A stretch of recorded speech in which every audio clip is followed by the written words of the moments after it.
June.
Real dinosaur?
The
past and the present come together when Johnny Cash enters this jail.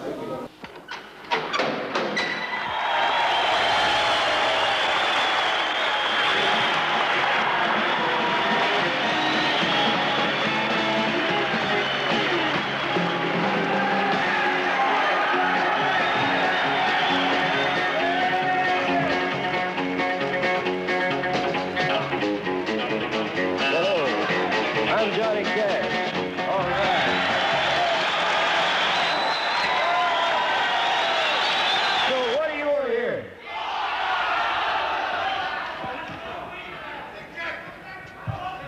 All right.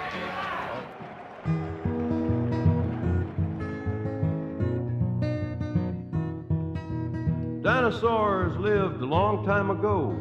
They were terrible lizards, don't you know? Some ate plants and some ate meat. Some ate fish and some ate beets. One was called a diplodocus. One was bigger than your school bus. One was called a triceratops. 3 horns to stop anything that hops.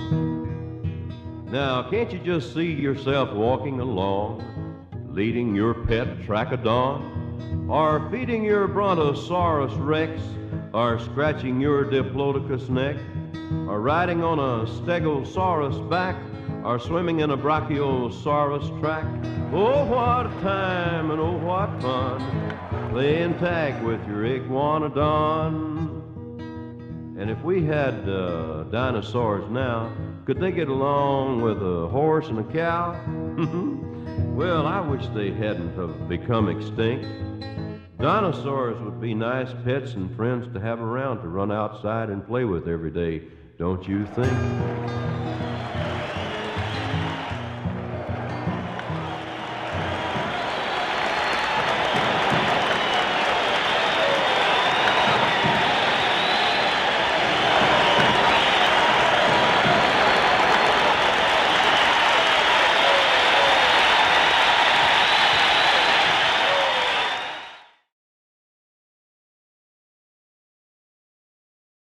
Well, hello, everybody.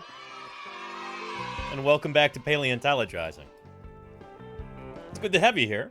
Happy Tuesday to you, or whatever day it may happen to be whenever you're watching this, whether it's live right now, hello chat, or whether you're watching at some point in the future, either on the VOD or on YouTube. I'm glad you're here. Welcome to Paleontologizing. I'm just realizing that this chair that I'm sitting in is probably too tall for...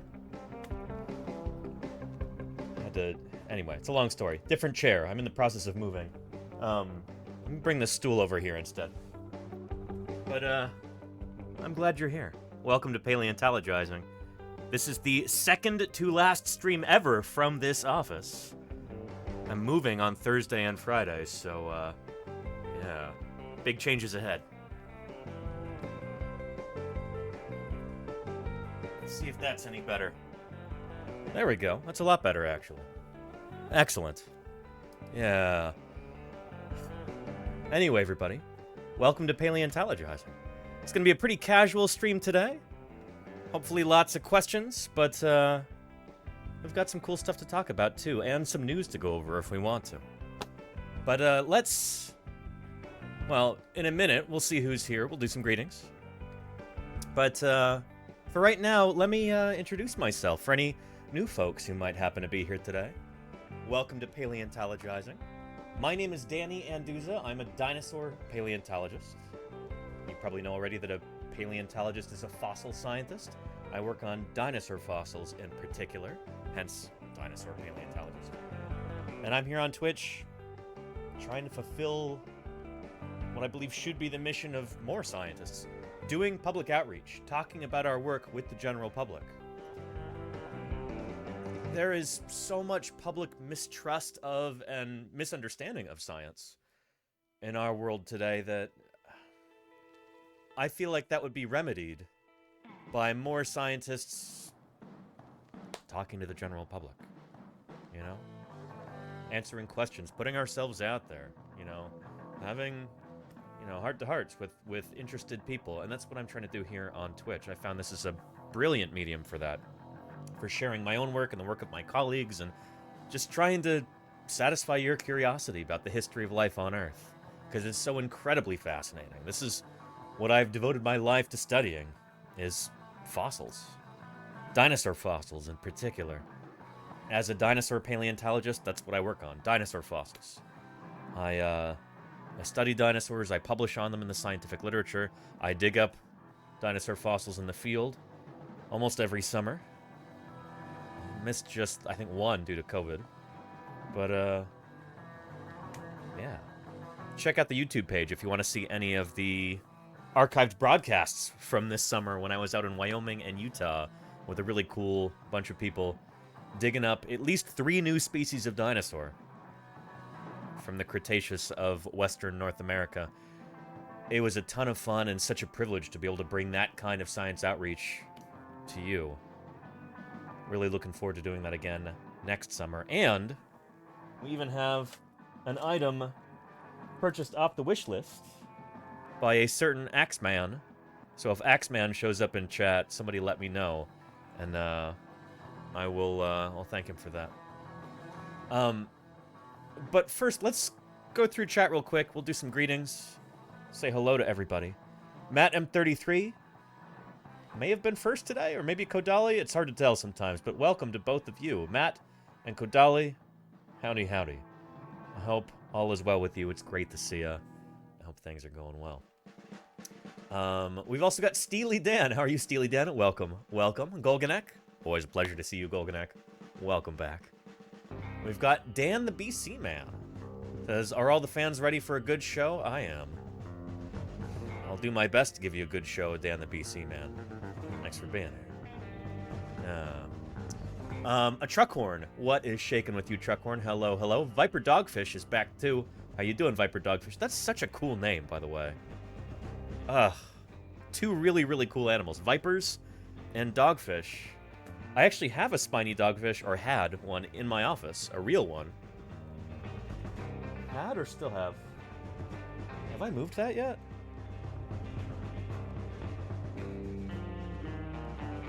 It's gonna bother me. Did I already move that to the new place? Or is it in a box ready to go right? Hang on a second. Let me see if I can dig that out.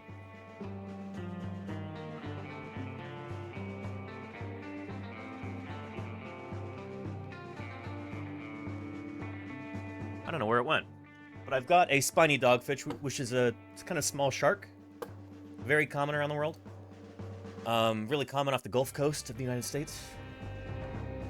Anyway, you'll see it in my new office. There's so much that is boxed up currently, or already there.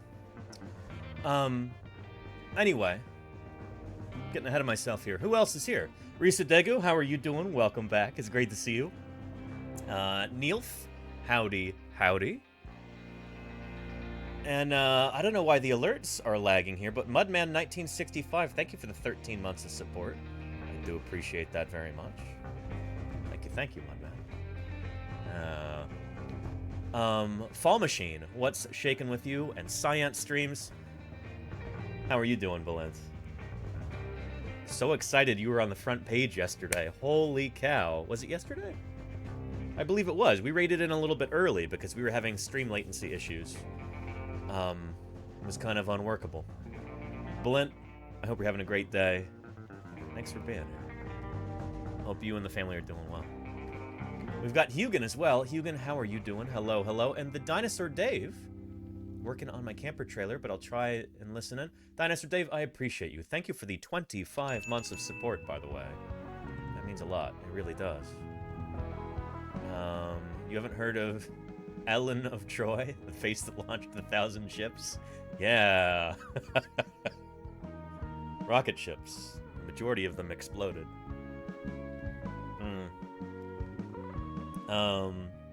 Golganek. Oh, Folsom Prison sing-along time. There you go. Lady Fiend, how are you doing? Welcome, welcome. And Lenina. I hope all is well with you, Lenina. It's great to see you, as it always is. Welcome back. Danish Viking has returned to us once again. How are you doing, Danish Viking? Oscar Juniors, hello, hello. HD NHB says the man in black. Well, today I'm wearing kind of a bluish gray, but no, you're talking about Johnny Cash. Yeah, I hope you enjoyed the song, everyone. That is a real song. I'm not that good at Johnny Cash impressions. That's a real song. And thank you, Golganek. Gesundheit, Golganek. Gesundheit. Thank you for the 100 bits, though. Appreciate that. Yeah. Trooper 2112, how are you doing? Tommy Ploticus, I hope things are good. Good to see you. Sofluff, how are you doing, Soph? Welcome back. I feel like it's been a minute. I hope things are good in your part of the world, Soph. I'm gonna turn this fan on over here. It is warmer in here than I thought it was gonna be today.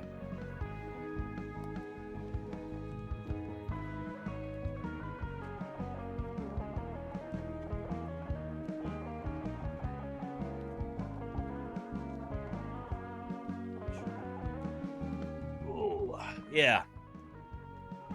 And give me that sweet, sweet fossil news. Okay, Lenina, we'll do that. Yeah. Yeah, and Dan the BC Man, I'm not moving out of state. I am staying in the beautiful, sunny San Francisco Bay Area, thankfully. Miraculously, I have found a place to live that is even less expensive than where I live now, where I've already got a pretty sweet gig. But my landlord is selling the place, and I need to move. So yeah. But it's going to be an overall improvement. I'm going to miss living so close to the beach. I walked to the beach this morning. It was really nice. I won't be able to do that as readily after I move, but I'm very lucky to have such a good place to move to. Yeah. And totally wouldn't lose if you were the prince somehow. Dinosaur Dave, I appreciate you. Thank you.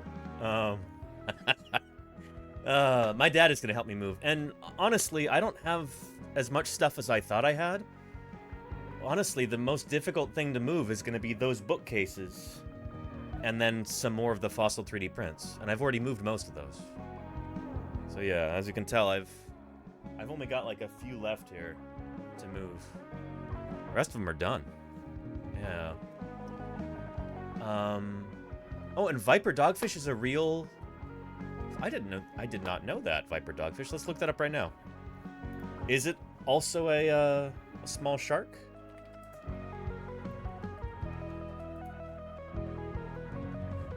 Oh, interesting. Holy cow, what? It looks kind of sharky.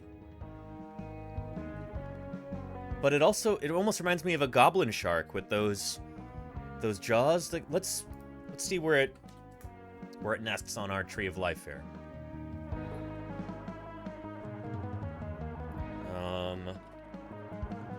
Viper Dogfish.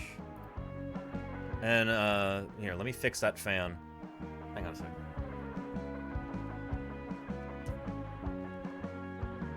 That's better. All right. Least concern. Good for them. That's good to hear. Anytime a critter is doing well. And they are a type of lantern shark, apparently. Interesting. Interesting. Huh. Very cool. Well. Today I learned. Thank you, Viper Dogfish. What a cool critter. Thanks for introducing it to me. Pretty neat. Yeah. And new Prehistoric Kingdom update trailer. Thank you, Dr. Terror. We'll watch that as... I got that pulled up here. Thank you. We'll watch that... as soon as I am done. Making my way down through chat here. Alexander Morrison is back. Welcome, Alexander. Good to have you here. Izzy Gaming. Did you ever finish that 3D printed baby Rex? Izzy years ago, yes. Yeah, that was literally like 2 years ago, I feel. Welcome back, Izzy Gaming. It's good to have you. Let's see. There's the chance we'll be featured from now until the end of February. Holy cow, Science Streams. Fingers crossed that you are. That is awesome. I know, you're looking to eventually grow the channel and, you know, maybe eventually do this full time. Maybe it won't be eventually. Maybe it'll be sooner rather than later. But that's super exciting. That's super exciting. I wish you all the viewership in the world. You deserve it, Bullet. Holy cow. Doing science here on Twitch, making that accessible for everyone. It's important stuff, Bullet. You're very good at it. Alex Vixen, how are you doing? Welcome. It's good to have you here. Roland Eliart. Danny gets to make a new office area. That can be fun sometimes. Start over. Exactly, Roland Eliart. And I've got big plans. I can't show you anything yet, but very excited to have kind of a different background every day. A real not through the use of a green screen, but like a chance to have things be very modular. Oh, I'm excited. I'm excited. You'll see. You'll see. And Hugin says, we didn't get to my question yesterday on dinosaur vocalization. No, we did, Hugin. Yeah. No, we watched a couple videos on it.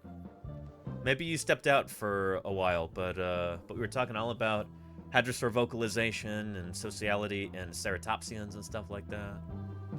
Yeah. Miss Yvette wants to know what the weather is like here. It was super foggy this morning, and I was loving it. That is some of my favorite weather. And I went out to the beach and saw some boids. There we go.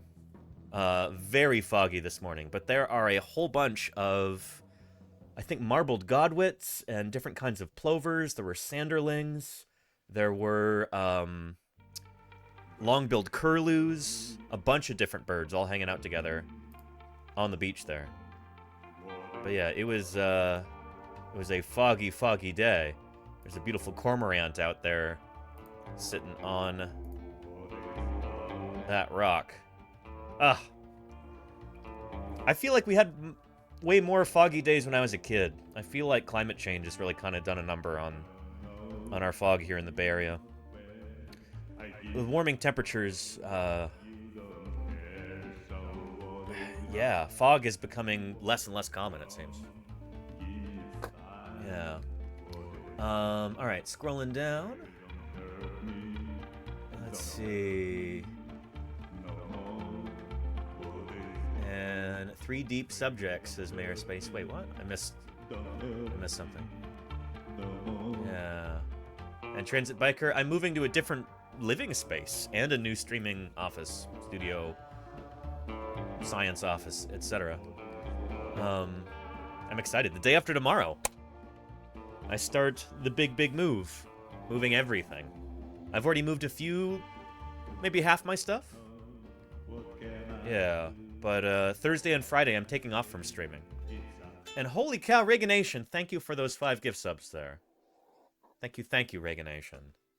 I do really appreciate that. Holy moly, Reaganation. There's now 5 people. 5 more people who won't have to worry about any ads until the new year. Thank you, Reaganation.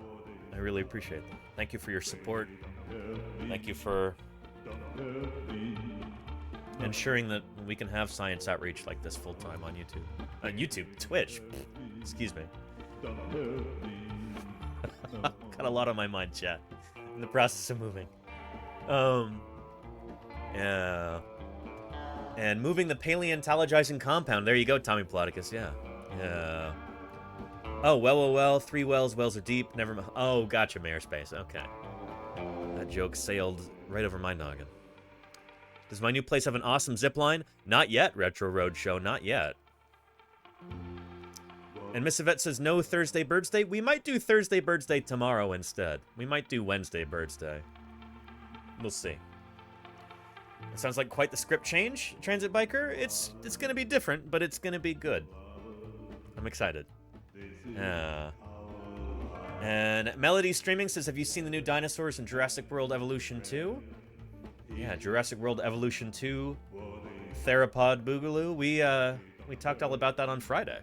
Check out the VOD from that. I did a good part of my stream talking about those new dinosaurs. Here.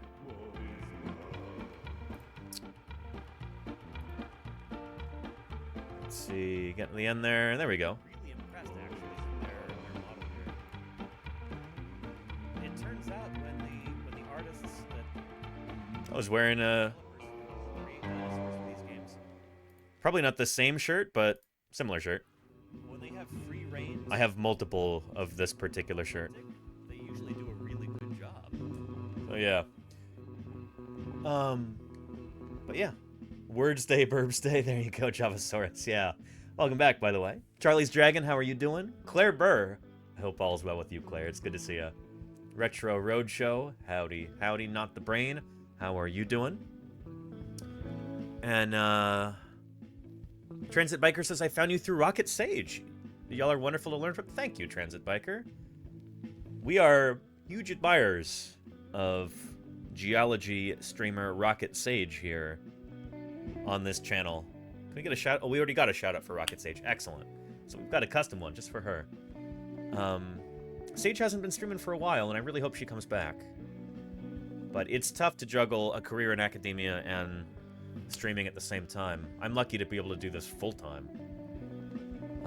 And that helps, you know, fund. Well, that helps. That funds my research and fieldwork and everything. Yeah. And I've not seen Godzilla -1 yet. No. But interesting, Dr. Terra. Do they feature a trilobite in that, like they did in the 1954 Gojira? I don't know. I haven't seen it yet. I haven't had an opportunity to. I've been so busy. I'm not even sure if it's playing anywhere. Well, I'm sure it is. I live in the San Francisco Bay Area. If it's playing anywhere, it's playing here. But I should see if I could see it anywhere. Yeah. Gimplex says, I'm a firm believer that all of your shirts are identical. Far be it for me to, you know, criticize anyone's particular religious beliefs, Gimpleg. But I can assure you that not all of my shirts are identical. I just got some new shirts the other day, too. So I'll be wearing those on stream after I move, I'm sure. Bigger than trilobite, much bigger. Oh, interesting. Dr. Terra, cool. Yeah. Anyway. And you're recovering from dental issues. Well, not the brain. I'm glad you're recovering. I hope your recovery is full and swift. And let me know if you've got any dinosaur questions that might aid in that recovery there. Yeah. Anyway. Oh, and new shirts. Sure, Danny, says Retro Roadshow. Speaking of new shirts, I was designing a new shirt today. I'm going to be going to a paleontologist holiday party on Friday in the middle of moving. It's going to be kind of nuts. But, yeah, let me pull this up and show yous. Let's open up the old Photos hub here.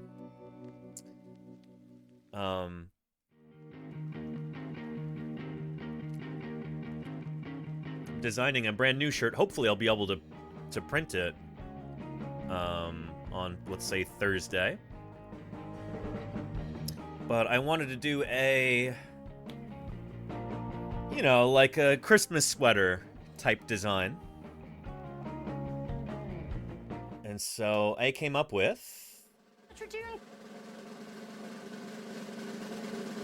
this. Whoops.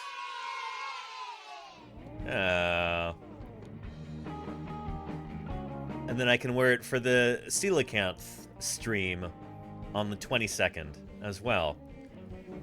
So this is what I was working on this morning before stream.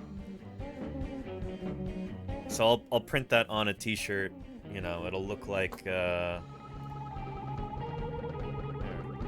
got a blank shirt over here, but let me see if I can find. Let's mock this up in real time, shall we?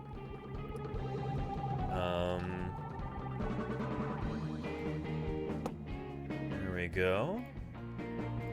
Size large. Not the shirt, but the image size needs to be large. What? No, hang on.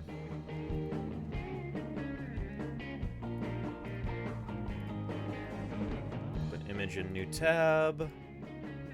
Copy image.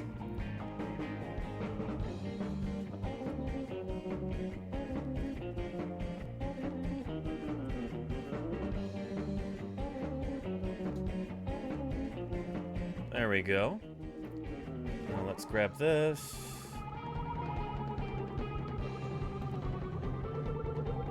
Merge visible layers. Snag that. Do not save. Let's find the center there, which should be about here. 10%. So it's going to look something like... a little bit smaller. Like that. There we go.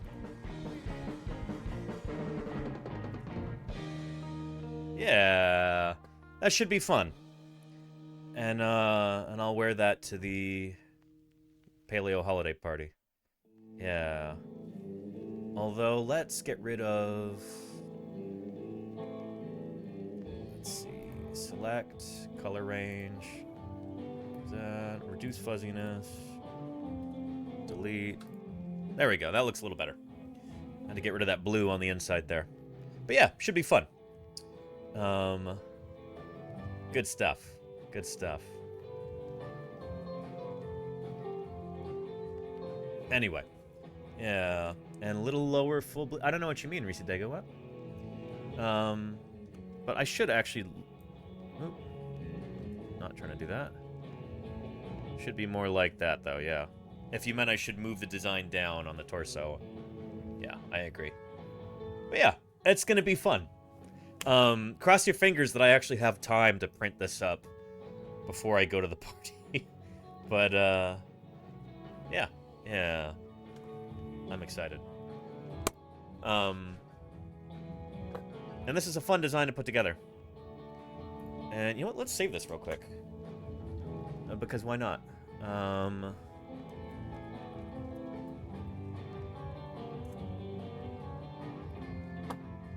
Nice. That way I don't have to do another mock-up real quick if I need to do that again. Anyway, Adenosine says, do you like living in California? What do you mean, Adenosine?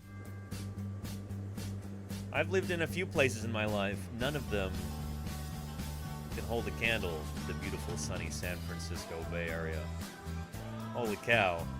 It's like paradise here.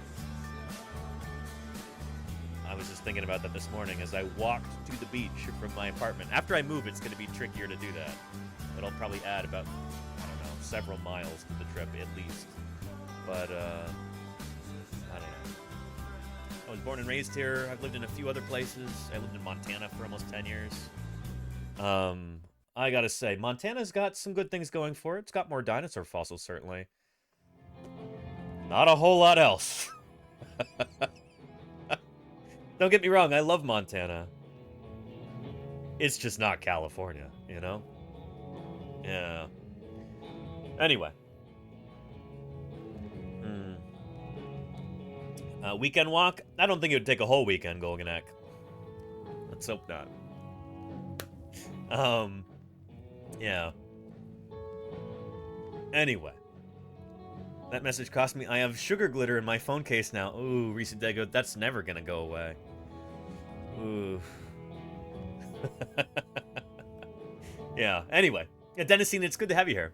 How are you? I hope things are good. Speaking of the Bay Area, let's look at the view from the Lawrence Hall of Science up in the Berkeley Hills. Yeah, so some of that fog is still burning off right now. You can't really see the Golden Gate Bridge in the distance. You can just barely see the North Tower and the South Tower there. But, yeah, and look at all this condensation on the lens. It's humid out there right now. Yeah. Good stuff.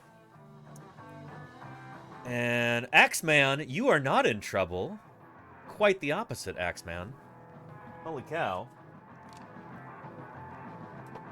Axeman very generously purchased an item off of the Amazon wish list that will be instrumental in fieldwork streams this next summer. And it is, well, it's not this. This is a piece of paper. But check that out. I hope this helps your fieldwork next year from Axeman 1984.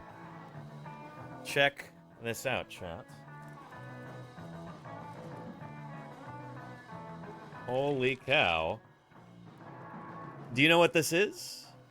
This is a new camera bag for me to have my battery pack and associated cords and my LiveView solo device for fieldwork live streams. I had one last summer. It's kind of like a shoulder strap kind of dealy thing. I had it for, shoot, like 3 years, 2 or 3 years. And it's kind of fallen apart on me. The zippers were coming apart and stuff. This is a heavier duty one, brand new. And so I will be putting my streaming gear into this for fieldwork live streams. And I am deeply grateful. Thank you, Axeman. This is wonderful. Take a look. Yeah. Got a compartment here where I can put all of my cords and stuff like that. Maybe take the microphone off of the camera, put the camera in there. Ooh, nice. And we've got these pens or stuff in there. And then the main compartment. Oh, I love how this is much heavier duty than the one that I have right now. Oh, this is great. Fantastic. That's where I put the battery pack. Inside of here. And then there's lots of other space for other gear, too. Cleaning cloths and cords and cables. It's got a nice carry strap right here. And then... let's see. It also has a shoulder strap right here, too. That's why I picked this one. Put it on the wish list. So I can basically sling this over my shoulder, kind of attach this to my hip, and be nice and mobile for fieldwork live streams. So thank you, Axeman. I really appreciate the support. Thank you for that. It's generous of you. And if you watch the fieldwork live streams this summer, or I'll probably do some other streams, not from the field, but using this gear, you'll see this in there and you'll go, hey, that's because of me. And you'll be right. So thank you. Good stuff. Good stuff. And nice for urban sketching, too. Yeah, sure, Miss Yvette. I actually need to do more of that. Snail Chaser and I used to go out and do, you just walk around San Francisco and sketch stuff. You know, bring our sketchbooks with us and some pencils and an eraser. Actually, he likes to draw without an eraser.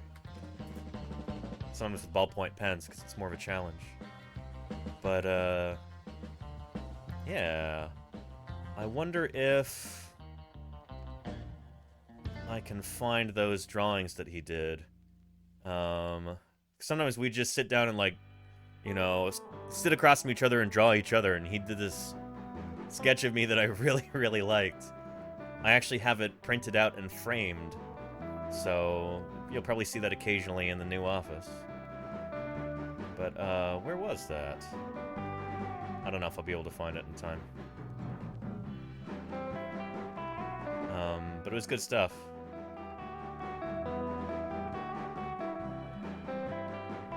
Scrolling through some of my old photos right now, but it's a great drawing. It's a drawing of me drawing. And... oh! Yeah, there it is. Excellent. There we go. That makes me smile. Snail Chaser's a great artist, by the way. It's been a while since he's streamed, but check him out. He's one of my my best friends from childhood. Really, like, the only friend from childhood that I keep up with. Yeah. Very talented artist, that Snail Chaser. He really nailed your eyes, says Phoenix. Yeah, that intensity there. For certain. Yeah.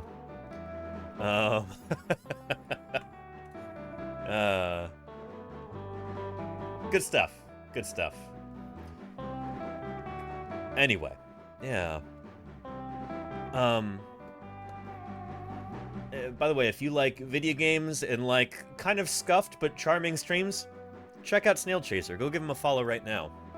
Usually when he's streaming, I'll try and pop in. And, yeah. Yeah.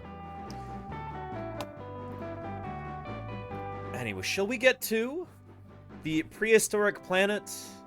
Excuse me, prehistoric kingdom. Prehistoric Kingdom Update 9 trailer that Dr. Terra sent over. Let's take a look at that. This is a game that I like a lot.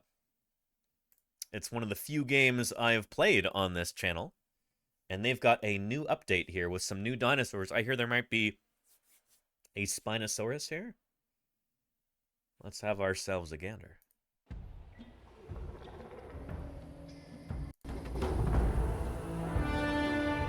Tanzanian savanna. Ooh, Tendaguru.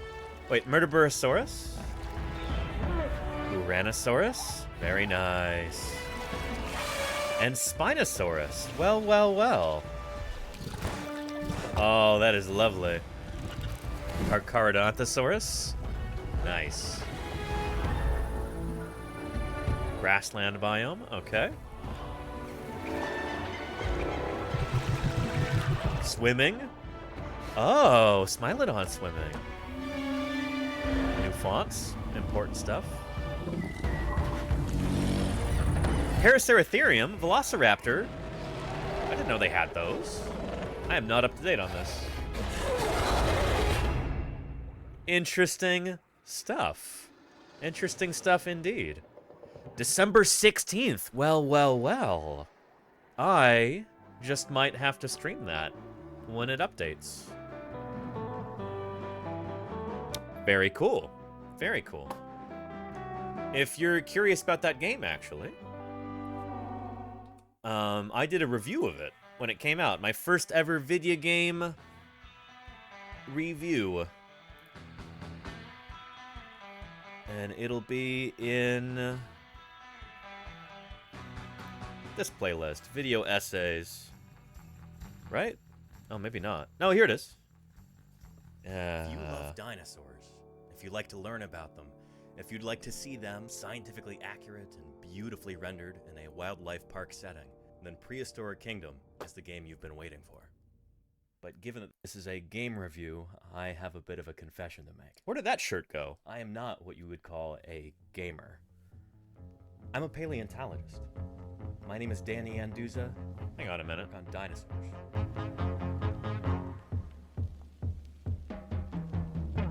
I discover them, I excavate them, I study them, illustrate them, publish on them, and nowadays I talk about them every weekday on Twitch as a means of science outreach. I don't know where that one went. My viewers have been very excited about this new game. And a little independent studio that's been working on it sent me an advanced copy. Yeah. Prehistoric Kingdom follows the same basic premise as other dinosaur park tycoon games. You build enclosures, guest amenities. I've never played the Isle. I don't see no. I'm not really qualified to talk about the intricacies of game mechanics. I don't know a lot about stuff like that. What I can talk to you about is the game's depiction of dinosaurs. Now, paleontologists are just starting to really examine the impact that video games have on the public's understanding of our cool paper. Yeah. I see it every day when viewers on Twitch ask me questions pertaining to dinosaur games. For many of them, video games are their primary interaction with dinosaur science. For better or for worse, these games have a big impact. Now, from what I've seen so far, Prehistoric Kingdom seems like it's going to have a very positive impact. In fact, I think it could be a wonderful tool for paleontology education. Now, it's by no means perfect. Sure, there are bugs. I got an extra early pre-release copy, so bugs are to be expected. But it's the heart and soul of Prehistoric Kingdom that I'm really impressed with. Now, it's appropriate that the sauropod in the logo gets a little crown, because the dinosaurs Hey, Semicolons, how you doing? stars of this game. Prehistoric Kingdom has a real overarching affection for the critters that you just don't see in many other dinosaur games. The designs are excellent, drawing upon some of the latest exquisite. science and paleo art. Really, really good The designs. individual dinosaur is slightly unique in its coloration, just like real animals. You can actually tell different individuals of the same species apart from one another based on that coloration. Which is really neat. That's pretty cool. And that was Now, a like lot at of the very people beginning of the compare game when it first Prehistoric launched. Kingdom to Jurassic World Evolution, and they are very similar in concept. But there are subtle differences which jump out to somebody like me. I don't know if they're that subtle, actually. In both games, you need a way to generate electricity to run your park. In Jurassic World Evolution, this is done through old-fashioned generators. You heard that right. In a futuristic park featuring resurrected dinosaurs created... Is this a nitpick? Extraordinary genetic technology. The sky is the limit, and you're burning fossil fuels to generate electricity like it's 1950. Sure, it's a detail, but kind of says a lot. But in Prehistoric Kingdom, power generation is through wind and solar. Not only is that more thoughtful, it's also better gameplay. Because you're not restocking the stupid generators with gasoline every 5 minutes. That's true. I found that really, really tedious. And I've been told there were some people pretty angry in the comments going like, well, that's not actually later on in the game. You don't have to... Well, okay. I didn't get that far in the game because it was so annoying at the beginning doing that it really turned me off, you know? Yeah. It's not fun. That's work. Another plus is that Prehistoric Kingdom actually makes a distinction between dinosaurs and non-dinosaurs, which is something that Jurassic World Evolution 2 doesn't really seem to care about.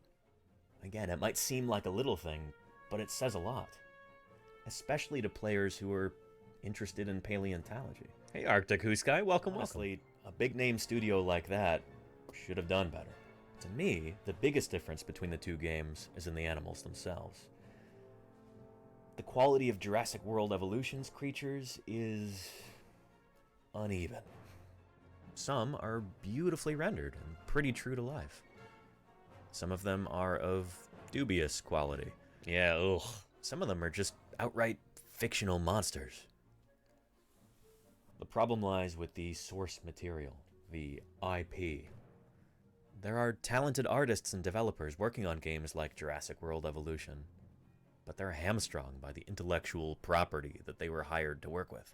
The dinosaurs need to look like dinosaurs you see in the films. They're not scientifically accurate in their representation based on what our like real-world scientists would do, but they need to look like universal dinosaurs. When a film franchise goes off the rails, not just with lousy, inaccurate dinosaur depictions, but by outright inventing fictional dinosaur monsters, they start missing the point about what makes dinosaurs special. In a crowded media landscape with a million zillion things to entertain yourself with, dinosaurs are still appealing. There you go, Steely Dan. Because of their authenticity. Oh. Dinosaurs are real. The team behind Prehistoric Kingdom seems to realize that. It's front and center in their advertising. Show the world that these aren't monsters. Show the world what they truly are, and they'll come running. You don't have to monsterify your dinosaurs just to make them compelling to a general audience. Dinosaurs are wondrous and astounding enough as they are, just for being real. Let me tell you a little story. Yeah. In 2013... Anyway, that's enough of this video. You can watch it on YouTube if you want. Here's a link. Shoot. But yeah, a lot of people actually got really mad at this, it seems. Well, not a lot of people, but some people. Yeah.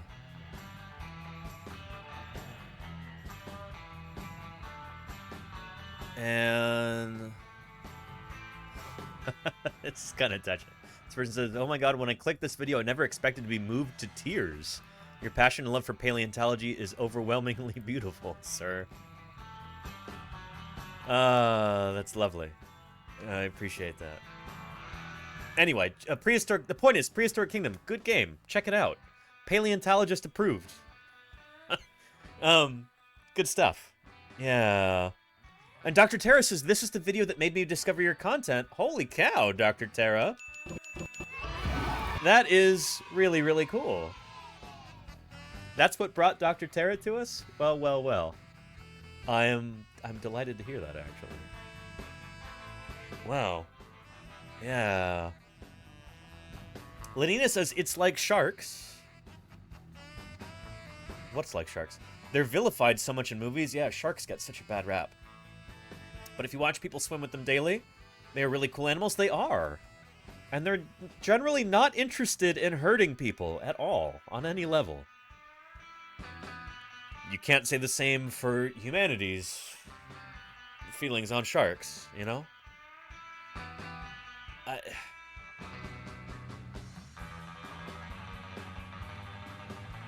Yeah, sharks are such misunderstood and demonized animals. There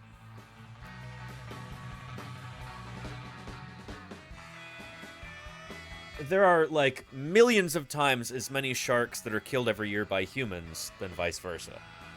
You have a higher likelihood of being struck by lightning. I think being killed by lightning than being killed by a shark. It's like a 1 in 80 million chance of being bitten by a shark. And like, what are your odds of being struck by lightning? Let's look this up real quick.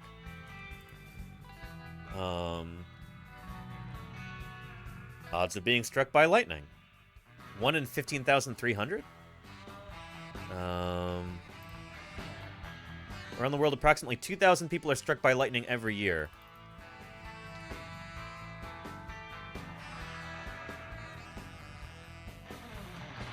How many people are bitten by sharks every year?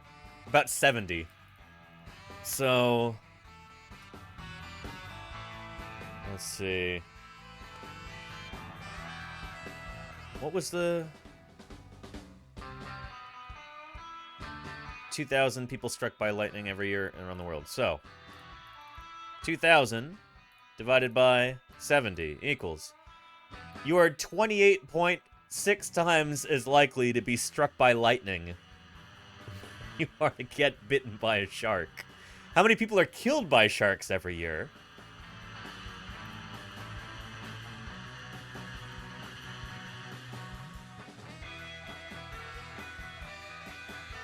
Between 5 and 6.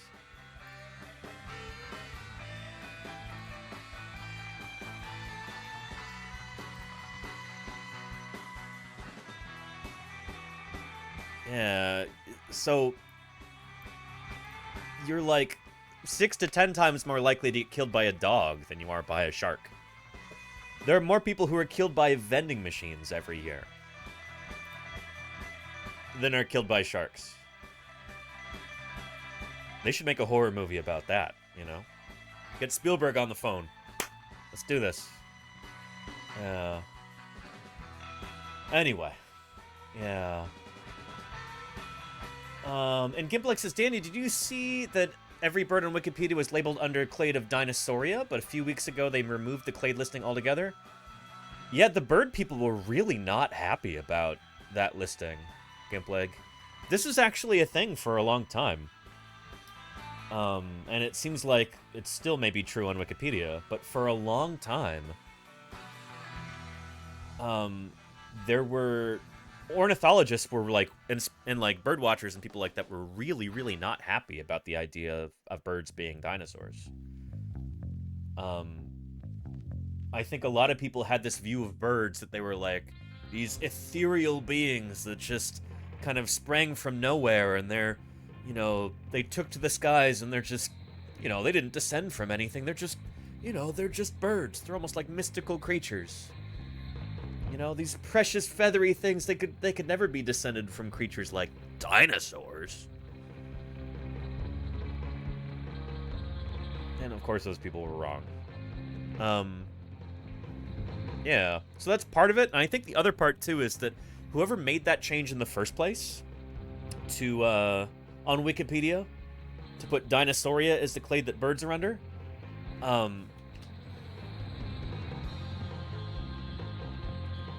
I don't know if they really went about it in the proper way. Like, Wikipedia, they say that it's the encyclopedia that anybody can edit. But,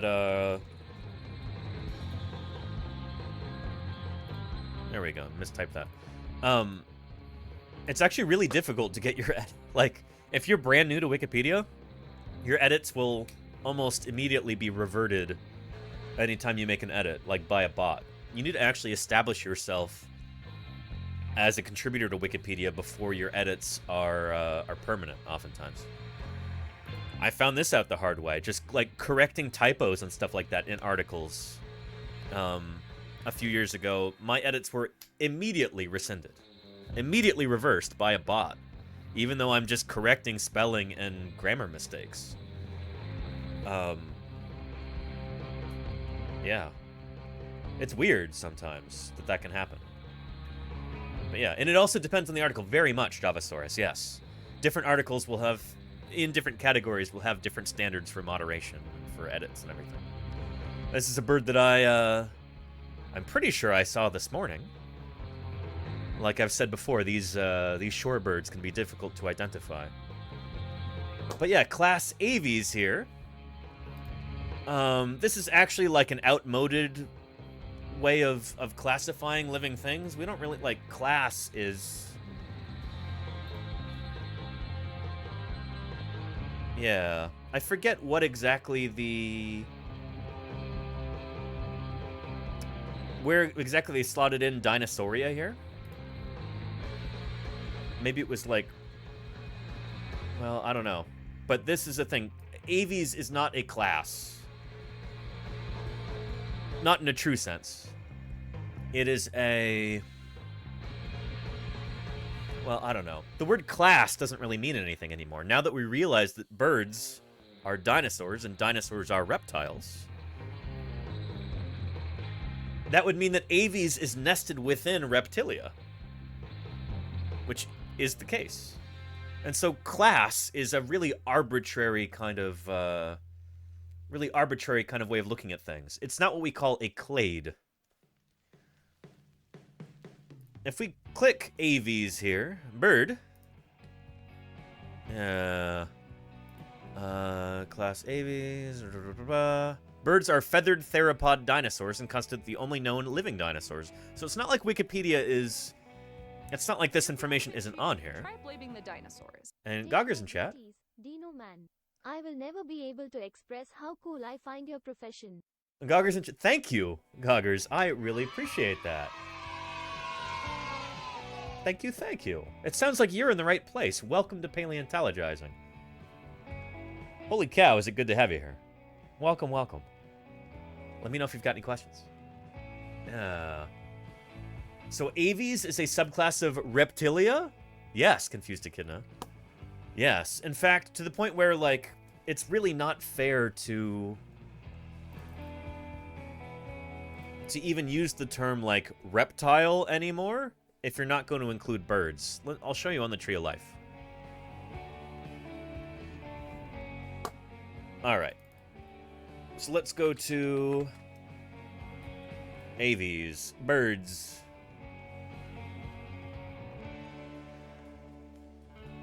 There we go. So, birds. Aves.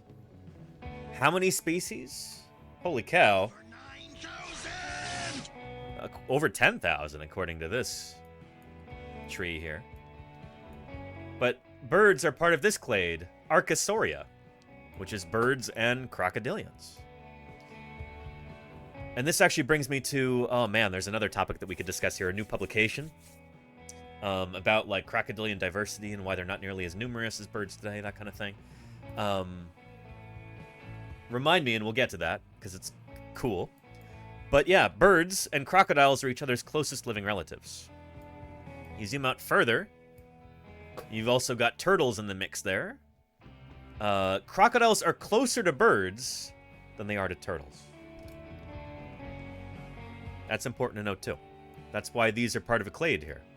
This clade is Archosauria. This clade also includes dinosaurs, but extinct dinosaurs are not going to show up here because this is only living animals in this Tree of Life.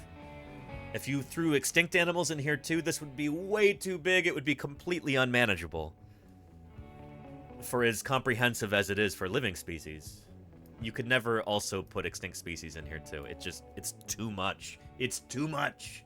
So they only have living species in this. But dinosaurs are part of this group, Archosauria, as well. Birds evolved from dinosaurs, so of course dinosaurs are in here. And aren't crocodiles in between birds and turtles? Yeah, Oliver, yeah. Yeah.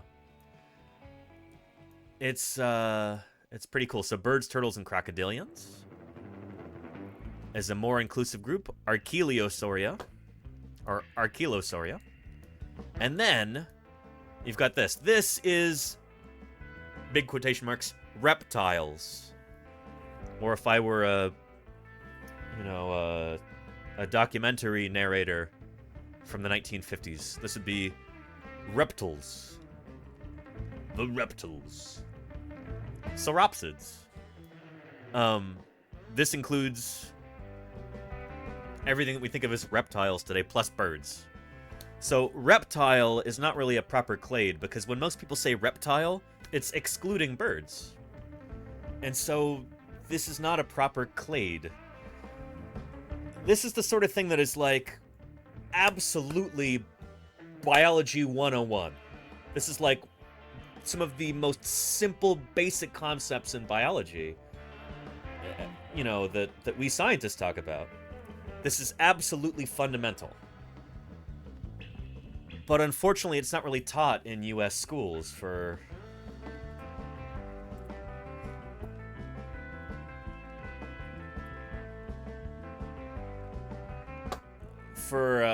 well, the primary reason is because of creationists. Here's a clip from a cool documentary, very, very brief, just kind of bemoaning this concept. This is paleontologist Kevin Padian who's quoted on this. Just as Darwin proposed.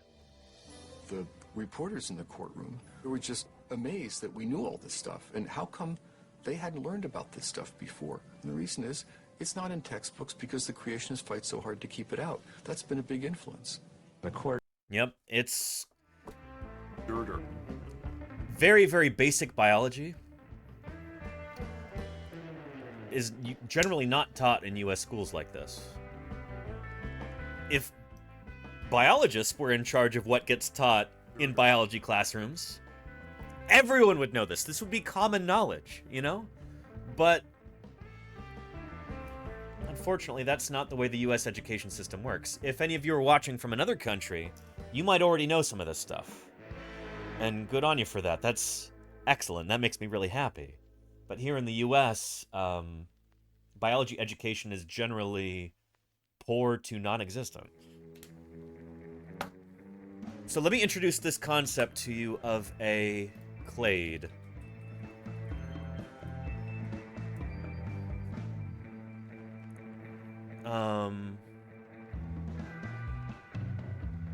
Oh, this is new. I haven't seen this before. Let's take a look at this. We use evolution to make sense of the world. And of course, we don't want to talk about individual species, we talk about groups. So there's two important concepts that we want to be able to discuss in different... And she's totally right about this. Oh man, I'm so glad that this is moved to the top when you search grade versus clade versus grade on YouTube. This is at the top now. Oh man, this is going to be good. This is going to be good. Viper Dogfish says it's also not taught in the UK. Well, you also have got British creationists too. So yeah. But it is taught in Denmark, says the real Bearmanator. Nice, nice. This is important stuff. When we're talking about reptiles, and how birds are actually within that group because they evolved from a dinosaur ancestor, which is a reptile. That breaks a lot of people's brains, especially here in the US when you say that. And it's because these topics were never taught to us in American schools. Even though this is absolutely the most simple thing in the world in terms of biology, it's just generally not taught in schools. In the same way that, like, it would be ridiculous, like, to do, like, a chemistry class, but they, you can't say the A word, Can't ever talk about atoms, Because, certain specific religious sects might get really upset about that. They don't like that concept. Atomic theory. It's exactly the same thing with biology and evolution. It is like the fundamental concept in all of biology, and it's generally not taught in U.S. schools, which is insane. That's a big part of the reason why I'm here, doing this every weekday, is that there's such a hunger for this kind of information, and it's so astonishing when people hear it for the first time that they keep coming back. So, anyway, this is why I do what I do. Here. Differentiate clades versus grades. Yeah. And what no, Anakin and RBRO. No, I was trying to make an analogy there. I'm saying it's as crazy as if there were like religious groups who were like fundamentally opposed to the idea of atoms. I'm not saying that's a thing. I'm saying imagine how crazy that would be. That's how crazy this is. That like we can't even talk about the fundamental principle in all of biology. And holy cow, Gian Marley. Oh, you came in at a beautiful time here, Gian Marley. How are you doing? Welcome to Paleontologizing. Yeah, check out that musical dinosaur there. Yeah. And Hazard Sixes, how are you doing? Welcome. It's good to have you here. Welcome to Paleontologizing. It is great to have you here. Howdy. I apologize for my office being a little sparse right now. I'm in the process of moving. The day after tomorrow, I am moving to a new place. Got to pack up all my streaming stuff and move into a new apartment, new house, new living space, and new streaming space, new office. Anyway, my name is Danny Anduz. I'm a dinosaur paleontologist. Gian Marley, you and your chatters are probably very clever. They probably already know, as do you, that a paleontologist is a fossil scientist. That's what I am, but I specialize in dinosaurs. Most paleontologists don't work on dinosaurs, but I do. And, that's what I'm talking about.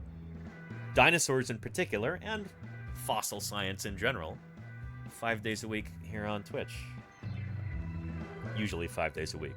I'm moving Thursday and Friday, so taking those days off to move. But generally, every weekday I'm here doing science outreach.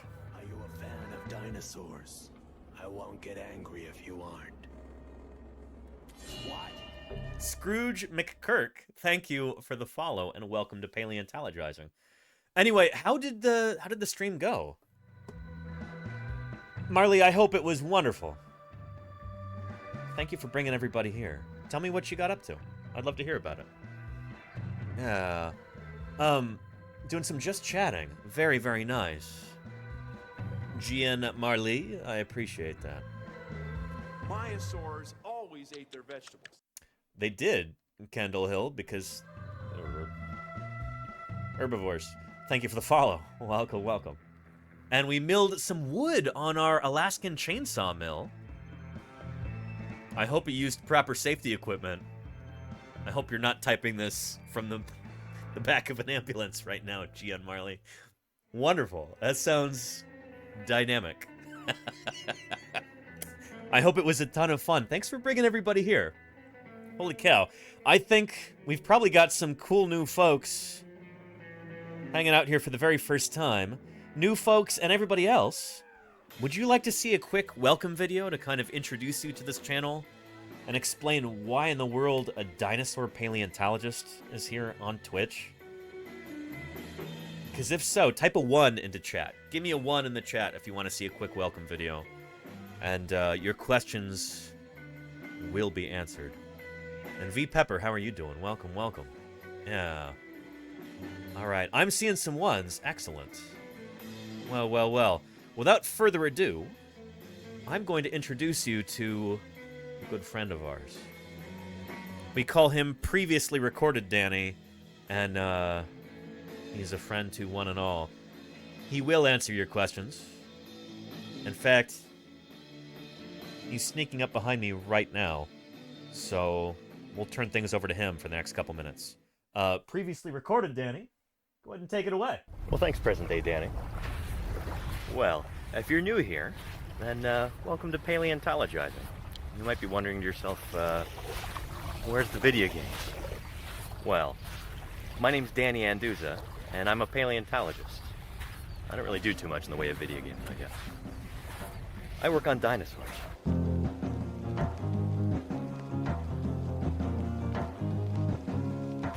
But how does a paleontologist end up on Twitch? Well, I'll tell you. It all started when I moved to Montana right out of high school. In my first week there, I started working in the Paleo Lab at Museum of the Rockies, which at the time was probably the greatest dinosaur museum on the planet. If you've ever seen any of the Jurassic Park movies, then you're more familiar with that institution and with my old boss than you may realize.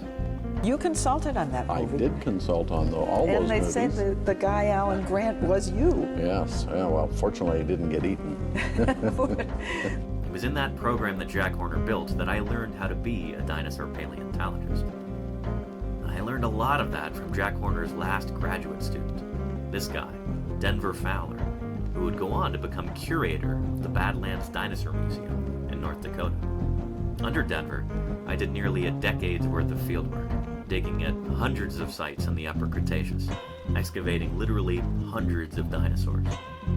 Here's just a few highlights. In 2012, I discovered the world's oldest specimen of Chasmosaurus, hopefully soon to be published as a new species.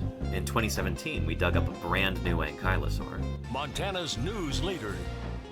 5 paleontologists are excavating what looks to likely be a new species of armored dinosaur. So we found its head, we found parts of its armor and plates, and so it should be a new species. I've also been lucky enough to help collect another very important specimen, the world's smallest and youngest Tyrannosaurus rex. And much like my fieldwork, my research is also centered on dinosaurs. Some of that deals with new genera and species, like this guy, Trurarchuncus, a bizarre little theropod from the very end of the age of dinosaurs, who was just published in July of 2020. I've got a few studies in the works right now, some of them focusing on dinosaur biogeography, and some others on behavioral functional morphology, basically looking at bizarre features of dinosaur skeletal anatomy and trying to figure out why those features evolved. And one of my current projects involves Spinosaurs. But I can't really talk about that until it's closer to publication, so don't ask me about it yet. Anyway, let's get back to how I ended up on Twitch. A couple years ago, things were definitely on the decline in Montana, so I packed up and moved back to the West Coast. And I have been so much happier here. I've also realized that I have very little patience for the soul-deadening bureaucracy within academia. So for the time being anyway, I've moved my career in a different direction. And lucky for me, it happens to pay a lot better too. I kind of stumbled my way into a job in early childhood education. I get to make a real difference in kids' lives and help instill a love of nature and a burning curiosity for the world around them. Then coronavirus descended, and the school shut its doors. But I wasn't about to let a global pandemic stop me and my students. We just moved online. 1, 2, 3. I love digging in the dirt with just a pick and brush. Finding fossils is my aim, and so I'm never in a rush, because the treasures that I see are rare and ancient things, like velociraptors' jumps or Archaeopteryx's wings, and all the kids who wanna see them lining up at our museum. I am a paleontologist. That's who I am, that's who I am, that's who I am. I am a paleontologist. That's who I am, that's who I am, that's who I am. That's who I am, that's who I am, that's who I am. That's who I am, that's who I am, that's who I am.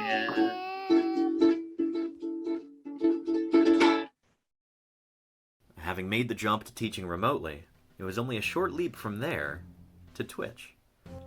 I started streaming in May of 2020, and it's been tremendously rewarding.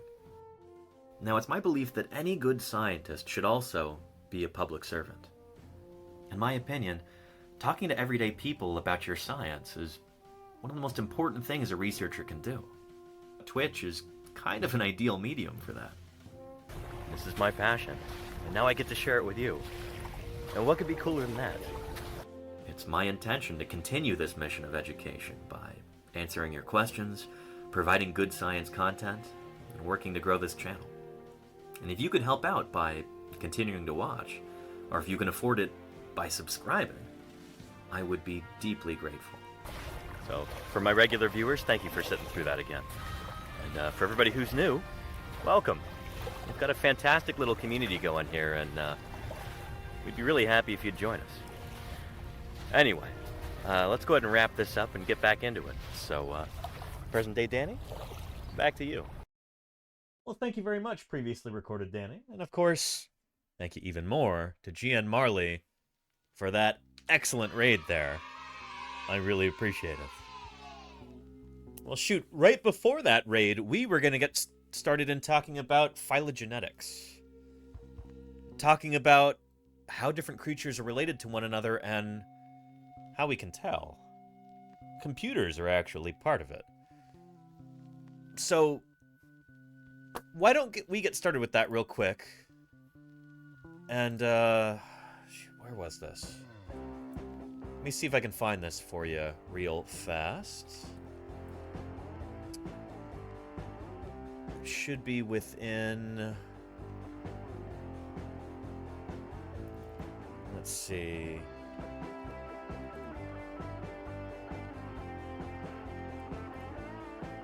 I think it's in this right here, isn't it? 1991, does that sound right? I think so. Yeah. And Jody Fish says, oh, Viper Dogfish. Thank you, Jody, for bringing this up. What was that skull with that horn like the thing on the wall? Skull with that horn. You mean Ceratosaurus? You talking about this dinosaur here? Or something else, maybe? I don't know. You're not talking about Dilophosaurus, are you? Like in the welcome video?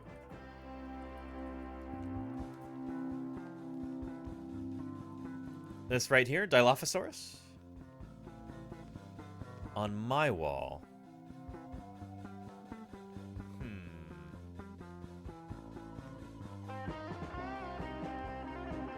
I don't know. I'm not sure. You'll have to be a little bit more specific. And the other camera angle. Yeah, is it the baby Triceratops right here? Or somebody else? I'm not sure. Not sure who you're asking about.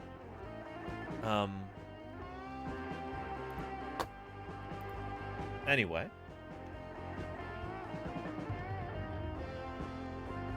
Let me see if I can find this clip for you. From this old documentary talking about what we call cladistics. So there's our old friend Kevin Padian again, way back in 1991, and he'll, I think, kind of lead us into this. As scientists, when we're trying to figure out which different creatures are related to one another more closely, so that we can make a big, tree of life, like we have right here with sauropsids. This is kind of what got started us on this discussion. Sauropsids, this is what a lot of people would call reptiles. But the word reptile, when you think of reptiles, you don't normally think of birds, even though birds, since they evolved from dinosaurs, and since dinosaurs are reptiles, birds would be reptiles. The term sauropsid is really kind of a more scientific term here. It's more inclusive. It's the common ancestor of all these creatures and all of its descendants. So it includes birds, snakes, turtles, crocodiles, tuatara, critters like that. And now to help kind of explain this concept, let's take a look at this. Here you see when a case has been put forward very explicitly as the dinosaur origin hypothesis has been done, and there's several hundred different kinds of shared derived evolutionary characters that support the idea that birds are just small carnivorous dinosaurs that evolved flight. I think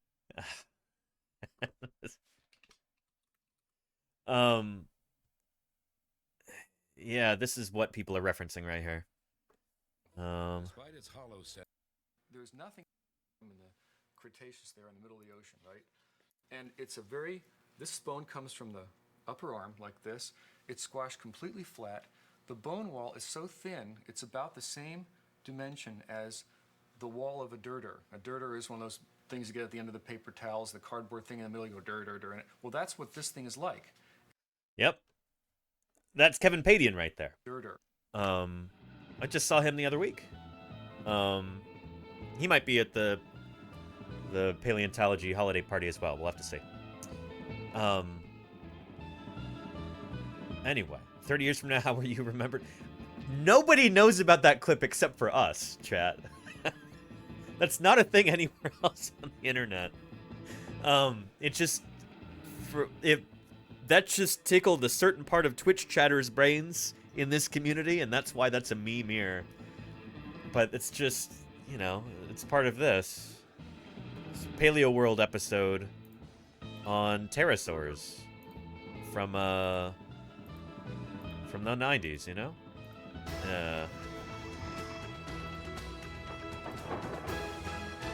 Dirter.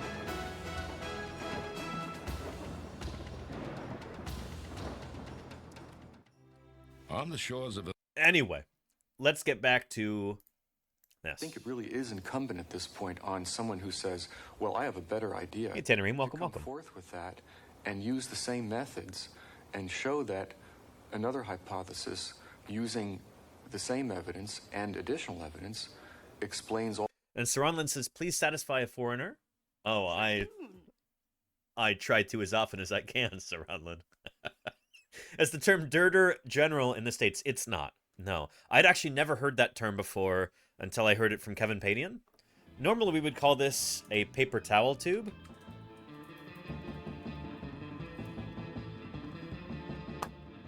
Yeah, you know, a paper towel tube. But if you look it up on, say, Urban Dictionary,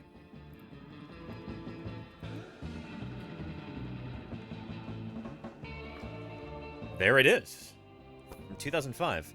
Noun, a cylindrical light stock cardboard tube used to wrap toilet paper and paper towels, or if you're from a Commonwealth country, kitchen roll. Kitchen roll is what we call paper towels here in the States.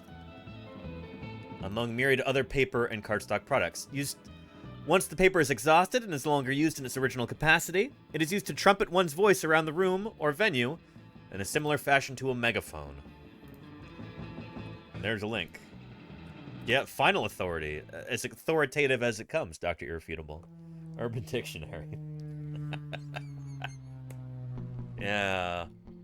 The center of a paper towel and toilet paper is the core, says Alex Fixon. Well, I call it a dirter now, so tomato potato. Yeah. And Lenina also calls it a core. Interesting. So I used to work in a print shop, and we had a lot of different rolls of paper on those cardboard tubes, and we'd call them tubes. We never call them the core, but that's interesting. To me, core implies a certain solidity, but I suppose a core can be hollow? I don't know. If something is hollow, I'm less inclined to call it a core, though. You know? Yeah. Anyway. That's what they were looking for in the movie The Core. Steely Dan, I haven't seen it, but I assume you're correct. They really want to go dur. Anyway. All the evidence better. Like the Hollow Earth. Oh no, Dr. Irrefutable, no. And we have to agree on a method. The method people are using is the method of using shared derived evolutionary characters. Here we go. So this is, so far, the best explanation I have seen. The shortest, most concise, clearest explanation I've seen of this concept on YouTube. And it's from this 1991 Nova documentary. Method is called cladistics. Cladistics. A systematic approach to sorting out relationships based on shared characteristics. This is really, really, really important for understanding how living things are related to one another. This is how we determine this as scientists. This is the sort of thing that absolutely should be taught in schools, like in, you know, from middle school up through high school, or from elementary school up through high school.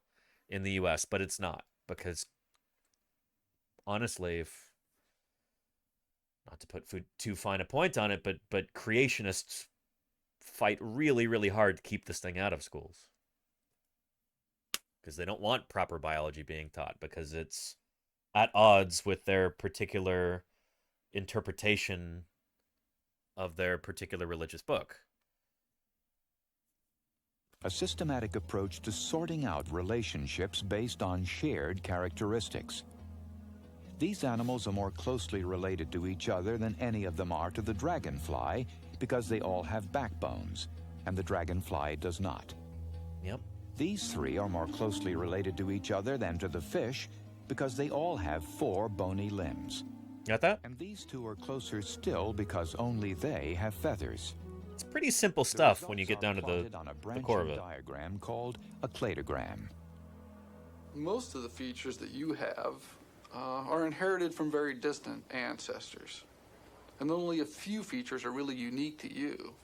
And if we wanted to find you plus your descendants, we'd have to use those unique features that arose just with you and are carried on by your descendants, and not the features that you inherited from very distant ancestors. You wouldn't want to say you're related to an ape because both of us have 5 fingers, because, gee, so does a lizard, so does a turtle. All right? You'd want to say that we're related to the great apes because we both lack tails, and we're big.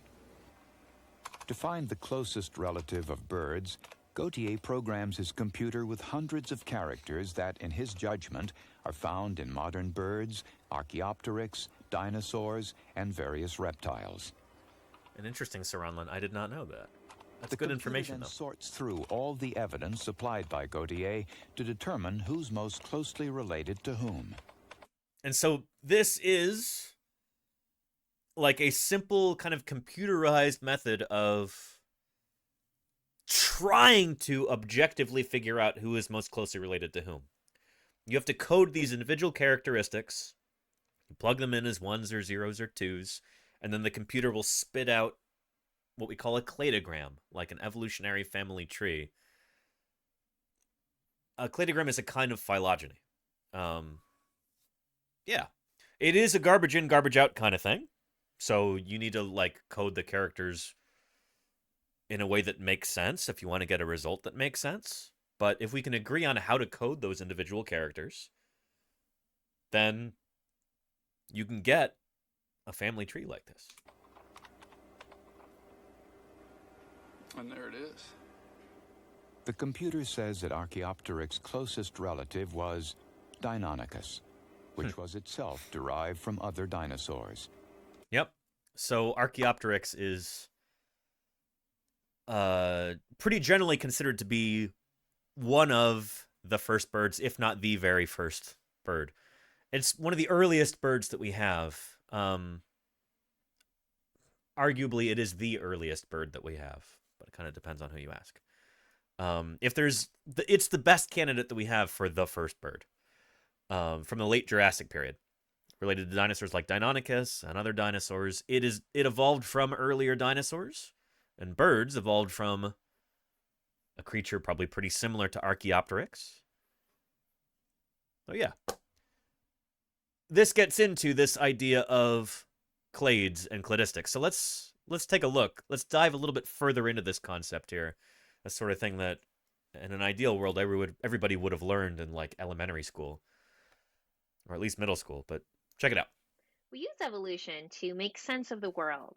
And of course, we don't want to talk about individual species, we talk about groups. So there's 2 important concepts that we want to be able to And discuss Saranlan, and yeah. differentiate. Clades versus grades. Yeah. Ooh, good stuff, good stuff. So, clades, as you're going to see, are like proper biological groups with the ancestor and all of its descendants. That's a clade. A grade is more of a loosey-goosey kind of thing. It's kind of an unnatural group, and you can have different unnatural groups called grades in various ways. Anyway, clade is like a real thing. Grade is not as real. She'll explain why. Now we're going to talk about clades versus grades. We're actually getting at the heart of some of the deepest and biggest debates in taxonomy. We Taxonomy is classification. Clades. This just means a monophyletic group or an ancestor and all of their descendants. So let me give you an example here. So sauropsids would be a clade. There was an ancestor in here, and everything that descended from it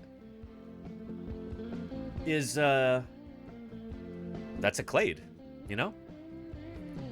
And holy cow, Basil XA, thank you for the 11 months of support there. I'm not sure why the alerts aren't popping up properly, but Basil, thank you for supporting me for the past 11 months. Holy cow. That's a long time. Thanks for keeping me here on the air. Thanks for supporting science outreach here. Good stuff. Yeah. And Claire, thank you for your mod work there. Appreciate you. This game of paleontology, much larger mysteries still remain. And hang on a minute here.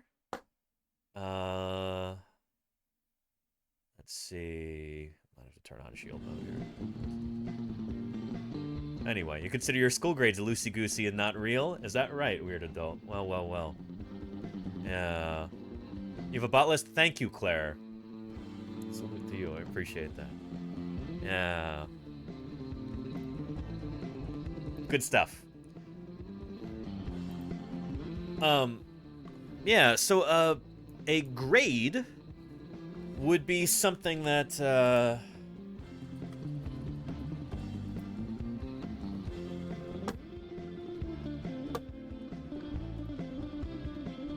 oh, this is good. This is good.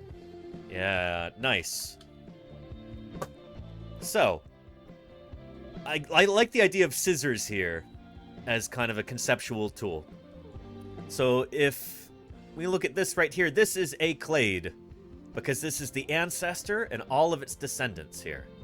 If we're thinking of this as a family tree.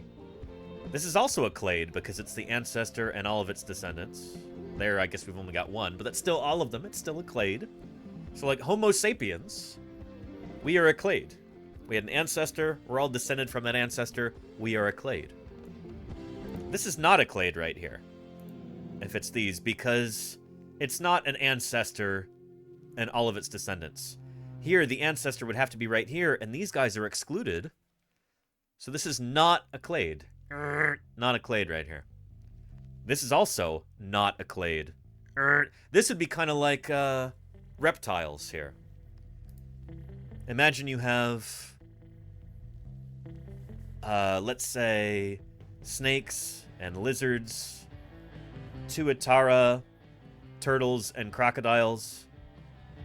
Then you have dinosaurs over here and birds, but birds are excluded?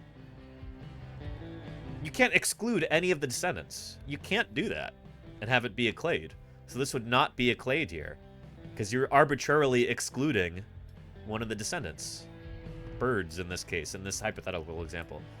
So this would not be a clade. Does that make sense? Yeah. Yeah. There we go. Grades are a little bit different, however. Now we are grouping organisms with some of the ancestors, but not all of them. So, yeah, there we go. I mean, that would be... Some of those examples are grades that we just had there. So, this would be a grade right here. So, reptiles would be a grade, not a clade. So, I guess grade just means it's not a proper clade. It doesn't pass that test. It's too loosey-goosey, you know? And makes perfect sense. Good, Tannerine. I'm glad to hear that. I'm glad to hear that. Instead, we use a completely different criteria to denote a grade. This reflects the degree of evolutionary change, or like how new is it, how old is it. Usually, grades reflect shared ancestral traits or symplesimorphies, and usually they don't really reflect evolutionary history. It's a little hard to understand just with words, so let's look at some examples here. Oh, yeah. So oh, nice, nice. Tree where we have great apes and humans. So you can see humans are more closely and you're related right, Steely Dan. That would be a great question. And there's actually a couple different species of orangutan. So of course, the Sumatran orangutan and the Bornean orangutan are both sister taxa, and the humans and chimpanzees are sister taxa. And you know the gorilla. So sister taxa just means they're each other's closest living relative, they descended from the same ancestor. So humans and chimps, we come from the same ancestor about 4.5 to 6 million years ago. Sumatran and Bornean orangutans, they split about 400,000 years ago. So these are sister taxa. Sister, like, sisters. They're closely related.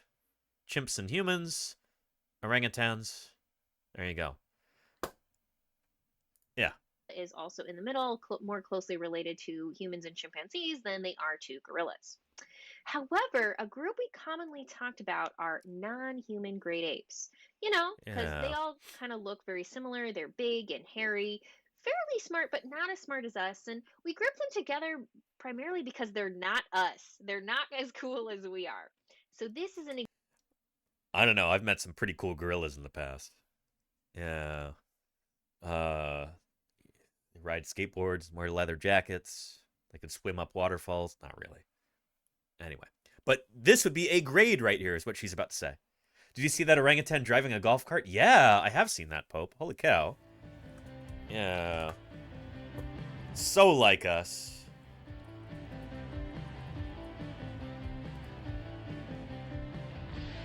Yeah. Here we go.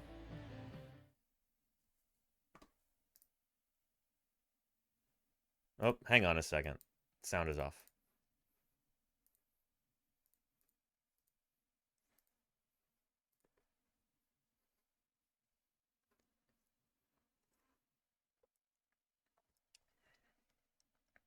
Hang on, this isn't the one I was trying to find. Here it is. Yeah.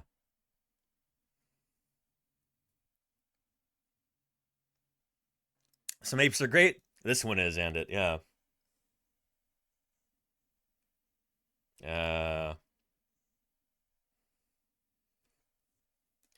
This is also not the one I was trying to find. Goodness, how many times have people done this joke? Here it is. Yeah. Yeah.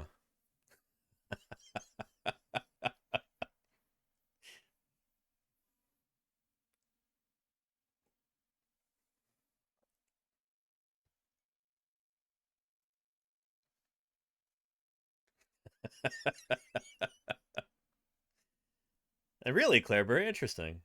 Huh. And Tommy Plodicus, yeah, me too.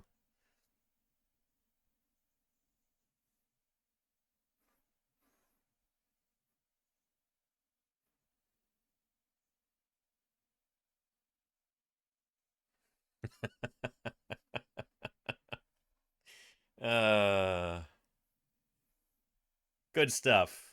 You invented golf carts? Thank you for your service, T-Mat Tricks. Anyway, you get the idea. But yeah, orangutans have been taught to drive golf carts before.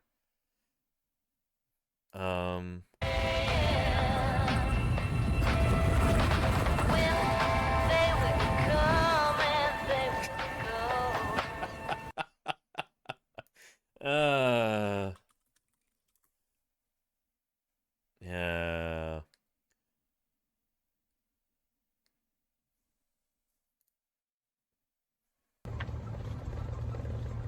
This is not a fake video. This is real.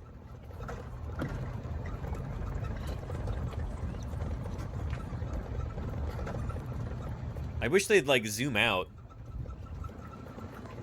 so that you can see, but this might just be a camera mounted to the golf cart. I don't know if there's actually a person filming this. Although the way the camera's moving almost implies that there is a person holding it. Yeah.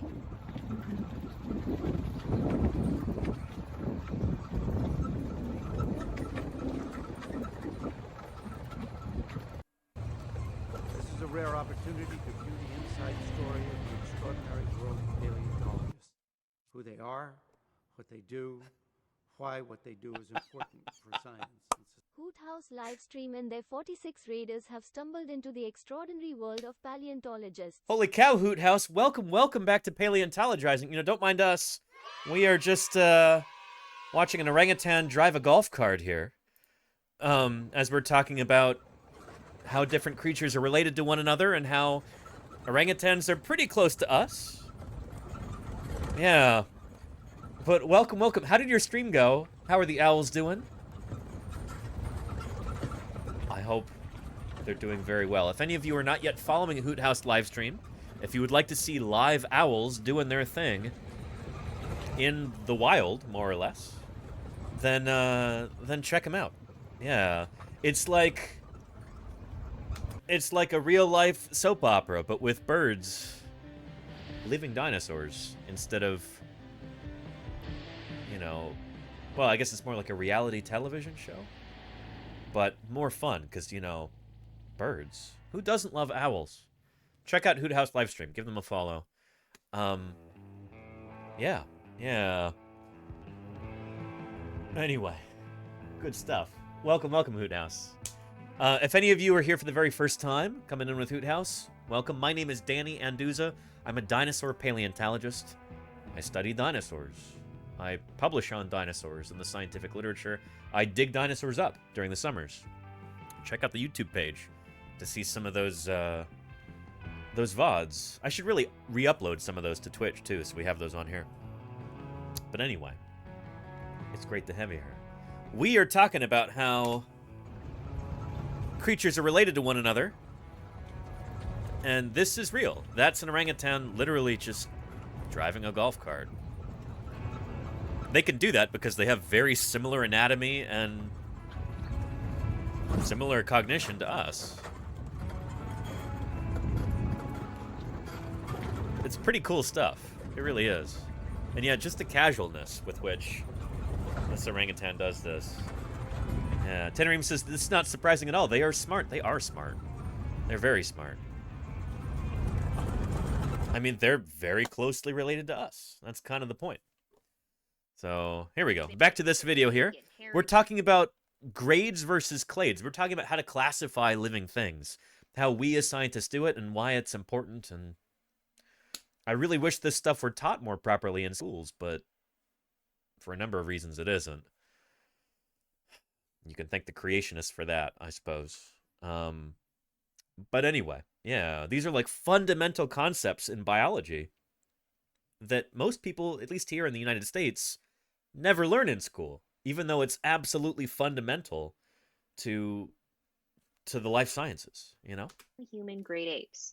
You know, because they all kind of look very similar. They're big and hairy, fairly smart, but not as smart as us. And we group them together primarily because they're not us. They're not as cool as we are. So this is an example. I don't know. That orangutan was pretty cool driving that golf cart. Give him some shades. Game over, man. Coolest around. Yeah. Oh, sorry. She is the coolest ever, Lenina. Yeah. Example of a grade. And here we're grouping them because they're, you know, they share these characters, but the characters they share are simply xenomorphic or ancestral characters. Yep. And we're really grouping them on the basis of what they are not. They are not us. They are not, you know, as beautiful or intelligent or whatever. You know, we like to think we're special. That's a different discussion. But the key here is usually these grades are made on the basis of what they are not. Yep. Let's look. And so, yeah, this is grades versus clades. Clades are, for those of you just joining us, are natural groups. That's an ancestor and all of its descendants. That's what we call a clade. So a clade is like, it's a group of living things that are all related to one another. A grade, you have to like kick some of them out arbitrarily. So like, if you're excluding humans from the great apes, then that would be a grade, a non-clade, you know? Yeah. At another primate example. So, you know, on one half we have our strepsirrhines and the other we have our haplorhines. However, not everybody likes to use this classification for primates. Some people like to use a different classification, and they group tarsiers with lemurs and lorises and call that prosimiae. And New World monkeys, Old World monkeys, and apes, of course, are anthropoids or anthropoidea. So here, strepsirrhines and haplorhines, these are true clades. These are monophyletic groups. You can snip them off of the branches and you have an entire part of your tree. And so that is like right here. Speaking of snipping them off right there, this is a clade, and this is a clade. Ding, ding, ding. This is not a clade right here. See how from this central node, you know, this ancestor, we've got some descendants there, but you exclude these ones? That's not a clade. Same with this right here. You've got all of these included except for this one. This is an ancestor and all of its... No, not all of its descendants. Look at that. That's not a clade. Does that make sense? Is what she's saying... Does what she's saying make sense right there? Yeah. Hoity up. So here, strepsirrhines and haplorhines, these are... And a Phalilus, that is exactly why we got started talking about this. Yes, indeed. The common conception of reptiles is not a clade. Exactly. Oh man, do I love it when somebody just waltzes in and they go, oh, what is this? That, like, yes, absolutely. Oh man, that makes me happy. Welcome back, Phalilus. It's good to have you here. Yeah. So, you could think of this as being reptiles right here. You know? Let's annotate this real quick.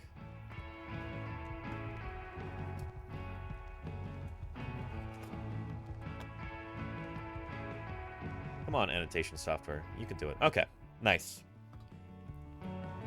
So, let's call this...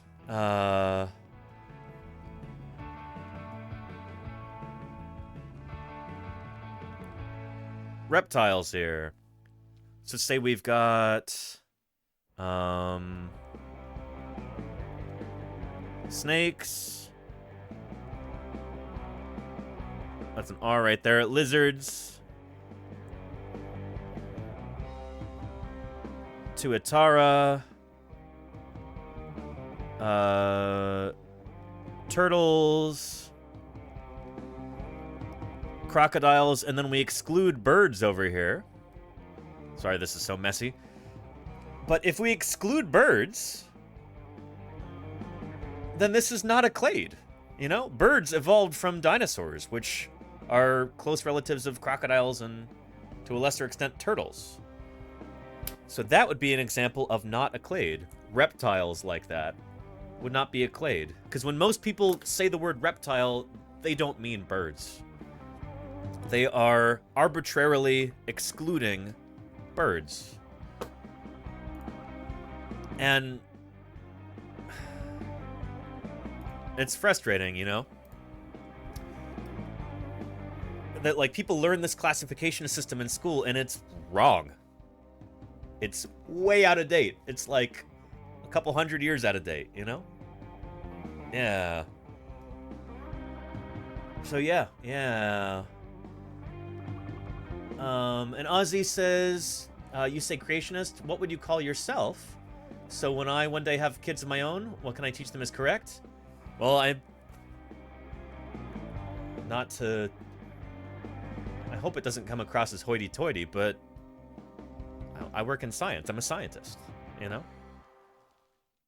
So in science, we follow the evidence wherever it leads, you know? The idea is you come in with just pure curiosity. You ask questions, you run experiments, and you follow the evidence where it leads. In, like... For other people who are not scientists, if you're not going about things in a scientific way, like if someone is a self-professed creationist, that means they're starting with their conclusion, and then they just try and, like, cherry pick bits of evidence or stories to, like, try and cram it into that box, you know?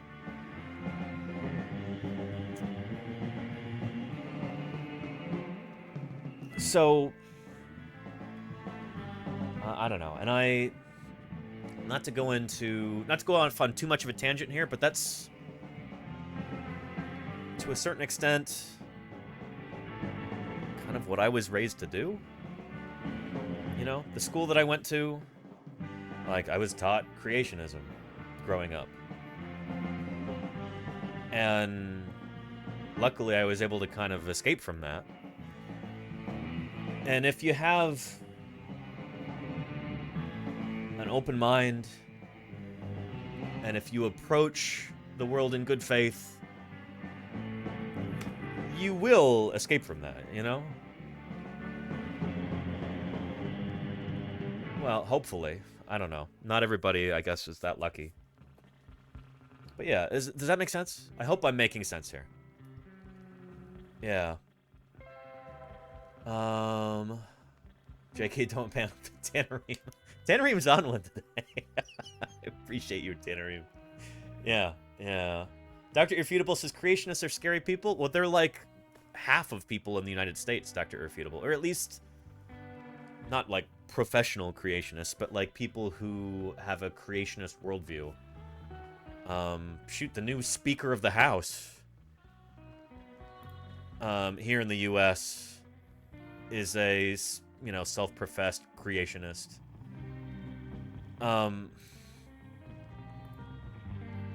Yeah. Let me see if I can find that.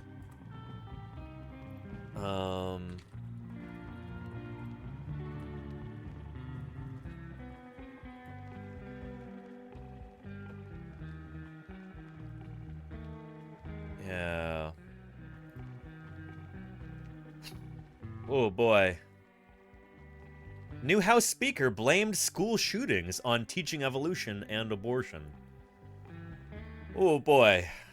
Yeah, this is the person who is second in line to the presidency here in the United States. You know, this is yeah. What a peach, you know? I'm sure he's not the least bit crazy, you know? This is definitely somebody that we want at the very top of the most powerful government on the face of our planet Earth. Oh boy. Ozzy says, thank you. Thank you for asking a question in good faith. I appreciate you, Ozzy. Welcome to Paleontologizing. It's good to have you here. Yeah. I hope I'm not coming across as like too snarky or self-satisfied or anything like that. Like, I never want to come across as arrogant on this channel, you know? So please call me out if I ever do come across as arrogant, you know? Yeah. Not at all? Good. Good. Thank you. I appreciate that. Yeah. Come across as reasonable? That's important. Thank you, Charcom. Thank you. Oh, and we've got a dinosaur deep dive from Tony is my baby, Albertosaurus. Let's get to that in a little bit. Let's finish this discussion of classification here. Grades versus clades. Are true clades. These are monophyletic groups. You can snip them off of the branches and you have an entire part of your tree. Prosimiae and Anthropoidea, these are grades. Because really, the reason people like to put tarsiers with lemurs and lorises and call that prosimiae is because, well, they aren't anthropoids. They are missing the, you know, cool or advanced traits that we see in so it's like a little bit more arbitrary for being a grade. There's more social interaction going on. But even though tarsiers lack some of those classic anthropoid traits, doesn't mean they aren't more closely related to them. So that's why we try to get away from using these gradistic features. We do not want to use them for our taxonomy. There are, however, scarier examples. Ooh, uh-oh. Reptiles is one of the... Oh, yes! Ah, I promise I did not pre-watch this. This is the first time I've seen this. And, yeah, but this is exactly the scenario that brought this up in the first place. Reptiles, right there. Oh, boy. Yeah. Yes. Terms that is the messiest. So you can see amphibians have a nice clear line here. Yep. We'll talk about fish in a little bit. Amphibians but right there. Reptiles are super messy because... Oh, yeah. Reptiles, classically messy animals, you know? Yeah. Out of reptiles, but also so did birds and dinosaurs. So reptiles, as we define them now, are very, very far from being a monophyletic group. Really, Yeah. reptiles is a grade, it's not a clade. Mm-hmm. We really need to update our taxonomy here. So either you could say reptiles don't exist or we are reptiles. So you could say the I'm not a fan of that language. Reptiles don't exist. I would rather say like reptilia is not a proper group. Yeah, but mammals are not reptiles, very obviously not. But birds are. And so yeah, yeah. Pfizer says I know some people who are reptile. Really, Pfizer? I'd like to meet them. entire Maybe I wouldn't. I don't know. clade there could be Yeah. reptiles. But probably the worst example is fish. So here are fish. So we have hagfishes, lampreys, cartilaginous fishes, or sharks, ray fin fishes, most of the thing that you think as a fish, coelacanths, fish, you know, those lobe fin fishes where they have those bones in their front fins, and that's like prototype limbs. But you can see that's very, very far. Oh yeah. Being monophyletic. We are grouping fish here on the fact that they aren't tetrapods. And Tannerim says, are mammals a clade or a grade? Glade. What am I saying? Tannerim, mammals would be a clade. Yeah. Because mammals all descended from a single common ancestor. The better way to describe them, though, would really be synapsids. So when we were talking about this earlier, we've got sauropsids here. This is a better term than reptile. Because the word reptile has been kind of... It already has like a set definition in the minds of most regular people on the bus. You know, you say reptile, and people are going to picture a scaly creature. A turtle, a lizard, a snake, or a crocodile. Crocodilian. They're not thinking of birds as being reptiles. So we say sauropsid, oftentimes when us in the sciences, because that's not been kind of poisoned by that popular perception, excluding birds. Birds are part of clade Sauropsida. Likewise for mammals, well, yeah. Mammals are a clade, mammalia. All of these creatures share a common ancestor. Mammals are, you know, that ancestor and all of its descendants today. But it also included creatures way back in the day. Creatures like Dimetrodon. Here, let me show you.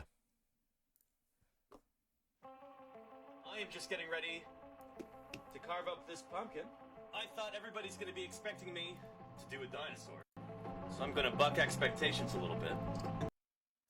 Do something that is distinctly not a dinosaur and make it be about not being a dinosaur.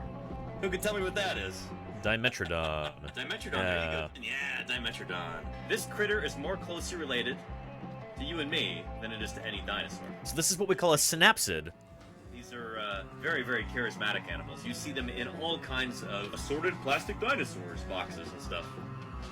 But they're not dinosaurs. These predate the dinosaurs by... Tink Tonk, yes, birds are dead on. 60 million years. Let's go ahead and get started with pumpkin carving. First thing that I've got to do for this is carve out the top. Unfortunately, I don't have any anesthetic for our pumpkin friend. Oh, they are not ancestors of Spinosaurids, Muscari. No, they're not even dinosaurs. They're nowhere close to dinosaurs. Pulling out all the guts right here. I assume you're making a joke.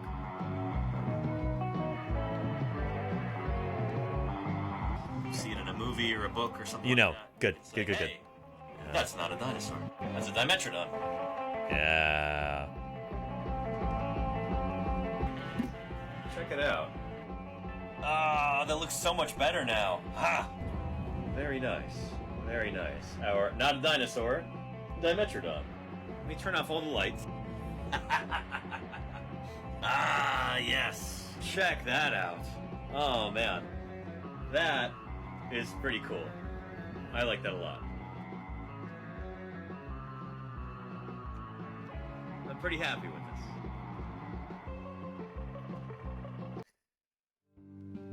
this. Yeah, Dimetrodon is not a dinosaur, Tannerim, for... I was going to say for a number of reasons, but the Well, the answer really is... all the reasons are kind of this... they all go together. So Dimetrodon is from the Permian period. It's from way before... it's from the early Permian. From way before the first dinosaurs ever evolved. So it, by definition, cannot be a dinosaur because it's from way before the first dinosaurs. But the paleontologist field isn't narrow to what we understand. On the contrary, we stretch our understanding to try and take in the universe. You are. Thank you for the follow. Welcome to Paleontologizing. It's good to have you here. This is a really neat little diagram that I use to help explain to people what is a dinosaur and what isn't. And you'll see Dimetrodon is right there on the diagram. Dinosaurs start up here. So in order to be a dinosaur, you have to have evolved from a dinosaurian ancestor. That's how we as scientists classify living things. It's not based on arbitrary characteristics. It's not based on, oh, can they fly, or can they swim, or are they this color, or whatever. All of those things can fool you. What actually matters for classifying living things, putting them into clades, is their ancestry. So dinosaurs are a clade because, as we understand it, as the fossils show us, they descended from a single common ancestor about 239 million years ago, something like that. Give or take a few million years. What's a few million years between friends, you know? So you are a dinosaur if you descended from this ancestor. So that's Triceratops, Ankylosaurus, Tyrannosaurus, sauropods and spinosaurs, Velociraptor, and stegosaurs. They all descended from that common ancestor way back during the Triassic period. Dimetrodon down here is nowhere close to that. This is a synapsid. So this is from this branch called Synapsida right there. Mammals and their relatives. So Dimetrodon would be a non-mammalian synapsid, but it's like, you know, it's kind of on the line to mammals. There's mammals right there. Does that make sense? Yeah. Patrick Crusader says, when did they define what a dinosaur was? Well, shoot. Way back in 1842, Patrick Crusader. We'll be talking about that more on New Year's Eve, actually. We'll be talking about that a lot. But our definition of what a dinosaur is has kind of changed as we found more and more fossils. But when Richard Owen, who was a famed naturalist from the Victorian era, when he coined the word dinosaur in 1842, he included 3 different taxa in that group. Does anybody name who they are? Who were they?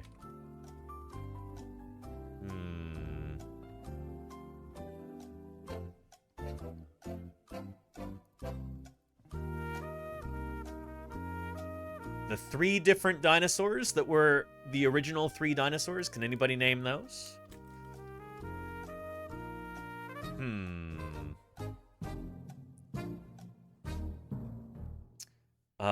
Ooh. Claire has got 2 of them.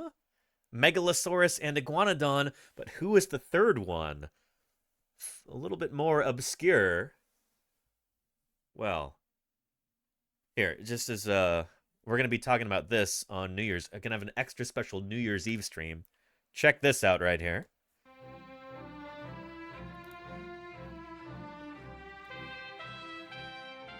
Owen hired the leading... So Richard Owen was the naturalist at the time who coined the word dinosaur. He was the first to recognize that dinosaurs were a distinct group. Like there were 3 different ones that had been dug up and studied at the time, and he's like, these are a totally new thing. I call them dinosauria, meaning fearfully great reptiles, or terrible lizards is a different way to translate it. It's like Latinized Greek, I believe. Dinosauria. And this is way back in the 1840s. 1842 is when he coined that word. And then these were such astonishing animals that he decided, him and some other people decided, we need to make like life-size models of these to tell the public about them. There you go. Sculptor of the day, Benjamin Waterhouse Hawkins, to bring dinosaurs to life. Yeah. It's Hyleosaurus. Yes, Gimpleg. Hyleosaurus. Hawkins built models that thrilled Victorian England. They were destined for Crystal Palace in London. It was the first dinosaur theme park ever built, and it still attracts the public today. And Ankylosaur. Yeah, there you go, Claire. Yeah. I'll be right back. Ever the publicist, Owen celebrated the achievement by hosting the most bizarre dinner party ever held. On New Year's Eve, 1854, he invited the leading scientists of the day to wine and dine in the belly of Hawkins' still unfinished model of Iguanodon.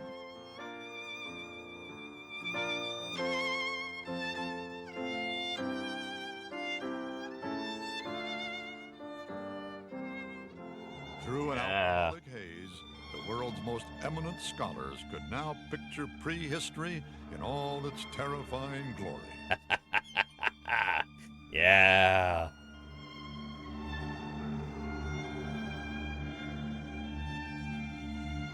Oh, man.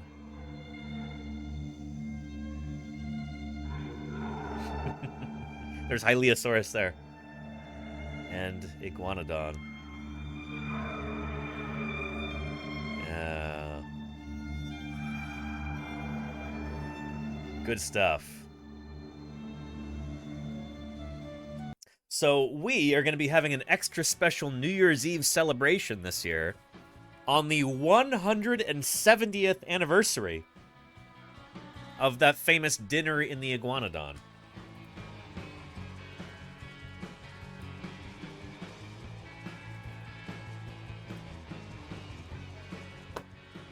Here's an etching of that right there. In fact, let's embiggen these a bit.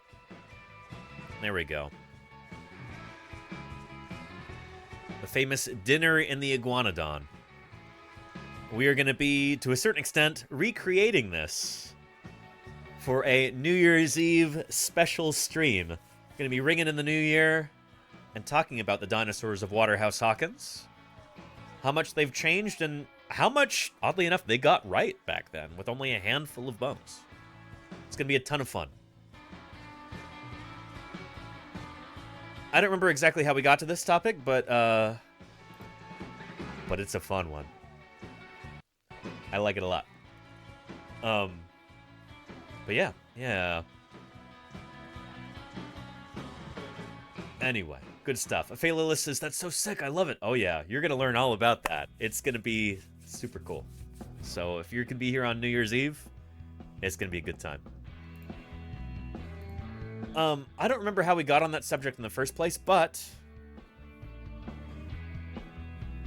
we were talking about how different creatures are related to one another. We were talking about grades and clades, and how, like, most people are not taught proper classification. Fish is one of those things that's totally a grade and not a clade.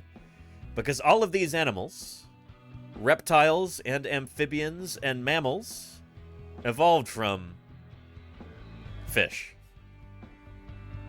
And so here, this is absolutely not a proper clade. Fish is not a clade, you know? Front fins and that's, like prototype limbs. But you can see that's very, very far from being monophyletic.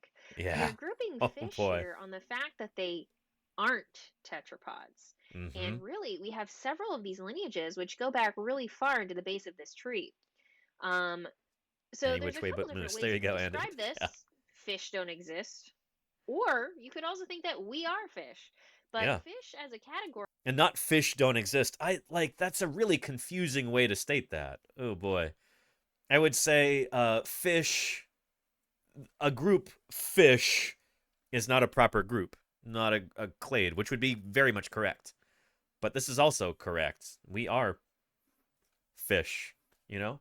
We as mammals evolved from fishy ancestors about 400 million years ago. 350 million years ago? Well, that would have been Devonian. Looking at my time chart here. We'll say 360 million years ago, something like that. Yeah. Charlie's Dragon says there's a podcast named No Such Thing as a Fish because of this. Oh, I kind of hate that. Ugh. It sounds like they took the complete opposite approach that I would take. But maybe I'm taking their title too seriously. The popular conception of a fish is, a creature that lives in the water and has fins and everything. But we are descended from fish, as are all tetrapods, land-living vertebrate animals. And so fish, as a taxonomic group, like as a phylogenetic group, includes us, And the same way that whales are mammals, because they evolved from four-legged land-dwelling mammals, hoofed mammals. Whales are mammals. Just because they live in the ocean doesn't mean that they are ray-finned fish or anything. Yeah. Anyway, the way that we look at this here, mammals. We are mammals. If you zoom out a little bit, mammals belong to this larger group called amniotes, which are creatures that have ancestrally they have like a hard-shelled egg. You zoom out a little further, and you also get to the group that includes amphibians, tetrapods. And then you zoom out further than that, lungfishes and tetrapods. Not only are we as mammals fish, we are a specific kind of lungfish. And then you get lobe-finned fishes, including tetrapods right there. This also includes coelacanths. Ding, ding, ding. Yeah. And then you get bony vertebrates. So it's funny, like, your average person on the bus, if you're to say, oh yeah, you're a bony vertebrate, they'd be like, oh yeah, I have bones. I have vertebrae. I'm a vertebrate, sure. But if you say, well, you're a lobe-finned fish, they'd be like, what? No, I'm not. I'm not a fish. Like, well, no, you are. Our ancestors were lobe-finned fishes. That makes sense? Yeah. Anyway. My kid thinks he's a T-Rex most days. Mommy does. I'd say that's a good thing. Encourage that. Within reason. The ceratopsian gets dragged out more than the T-Rex. That's even cooler. You got cool kids, Mommy does. That's neat. That's neat. Yeah. So my best friends are lobe-finned fishes. Nearly all of mine are, SB. Yeah. But, this includes, of course, creatures like... thank you, Mommy does, for the 200 bits. Appreciate that. Oh, wait, before I go on this tangent, let me look at Blaine's message there. Blaine 8, how are you doing? Blaine says, I don't think there's dinosaurs in Washington. Western side. There are a few dinosaurs from Washington State. My mom found a rock that looked like a dinosaur tooth. Felt like it had the same grooves in the same spot. Never looked into it further. Blaine, there are a handful of dinosaur... Well, there's one dinosaur fossil that I can think of from Washington State. It's like a Tyrannosaur femur. But it's true that dinosaur remains are exceedingly rare in Washington State. Yeah. If you did find a tooth that looks like a dinosaur tooth, more likely it's the tooth of a crocodilian or some other kind of critter, if it is a tooth. But who knows? You should take some pictures of it and send it to the Burke Museum in Seattle. I know some folks there that you could email at the Burke Museum, and they'll be able to tell you whether or not it's a dinosaur tooth. Found in a stream. Interesting. Very cool. A real stream, not a stream like this. One with water. Very cool. You'll find plenty of dinosaur teeth in this stream, but these are 3D printed. Speaking of which, let's check on our 3D printer over here. Shoot, I gotta turn on the light. Hang on.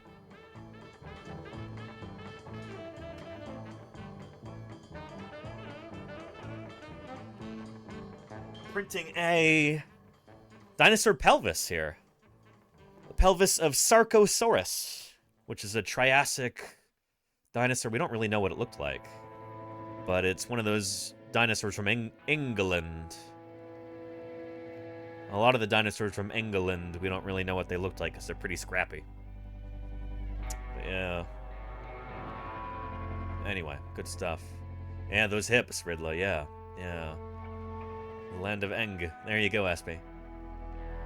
I'm also a dinosaur from England. Are you, Sparky Pugwash? Really? You evolved from that ancestor? Right here? I find that a little hard to believe. I'm guessing you're probably from this branch over here like I am. I'm a dinosaur paleontologist, but that doesn't make me a dinosaur. I'm still a mammal. Anyway. Shoot, I lost my train of thought. What were we going to talk about here? Oh, goodness. We're talking about clades. Oh, yeah, we were going to talk about lungfish. Yeah. Here we go. Check her out. This is... Oh, the wrong closed captions. Hang on a minute here. I don't know why that's in Arabic. Let's change that to Ingles. There we go. And thank you, Blaine, for the follow. I appreciate that. Welcome, welcome. Yeah. Take a look at this. When I look at Methuselah, I think about the tens of millions of people that must have visited and connected with that fish through the glass in the 80 years or so that she's been here in San Francisco. Yeah. Methuselah arrived in San Francisco on November 6th, 1938, on the Matson lines. Based on my interactions with her, based on her behavior, my educated guess is she's a female. I peg her at around 85, 90. She's beautiful. Possibly the world's oldest fish in a public aquarium. Yep. One of the biggest questions we get all the time is, how long can it live? And so lungfish like this are our closest relatives among the non-tetrapod fishes. So remember lobefin fishes including tetrapods? Right here, lungfishes and tetrapods. Yeah. Pretty cool stuff. Wait, lungfishes and tetrapods. Did they change this recently? Lobefin fishes including tetrapods. I thought this used to say lungfishes including tetrapods. Anyway, Methuselah is a lobefin fish, a lungfish in particular.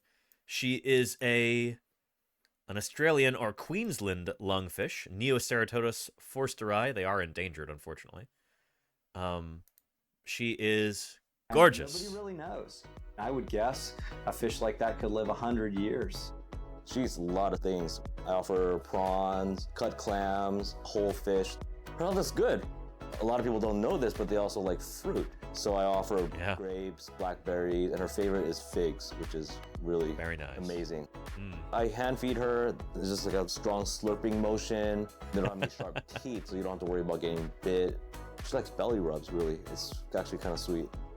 In the wild, lungfish are found in places where the water quality can change quite dramatically. They live in these pools of water that could sometimes go stagnant or, during the dry season, sort of dry up a little bit.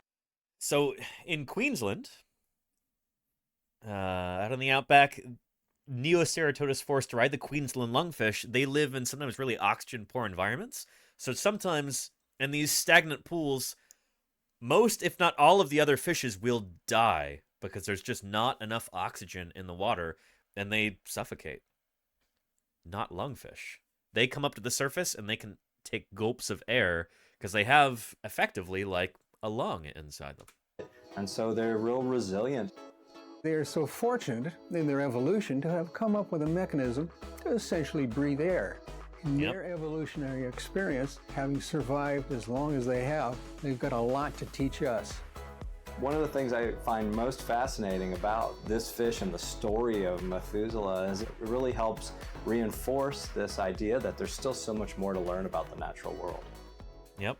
So Methuselah and critters like her are lobe-finned fishes, which is why we're talking about them. Let me, oh, you know what? I got a treat for you.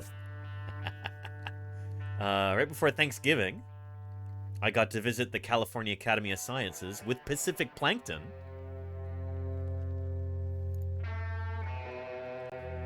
And I got up close and personal with Methuselah. She is gorgeous. Holy cow. What a beautiful creature, Methuselah.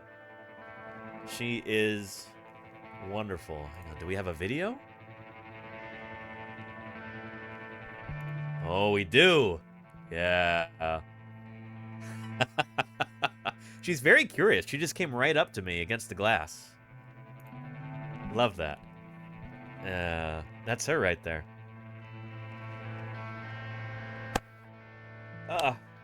Be still my heart. It's a dream of mine to be able to like do a live stream from the Cal Academy. Talk about lungfish. That would be so cool. Maybe next year. We'll have to see. This channel continues to grow and, you know, gain a certain amount of, I'm going to say legitimacy, because the word clout just makes me go, ugh. Legitimacy. If we're able to gain a, you know, certain degree of legitimacy, it would be easier to be able to swing a live stream like that with the California Academy of Sciences staff. I think it'd be really cool, so stick around. That's a goal. Goals for the new year. But creatures like that and creatures like the coelacanth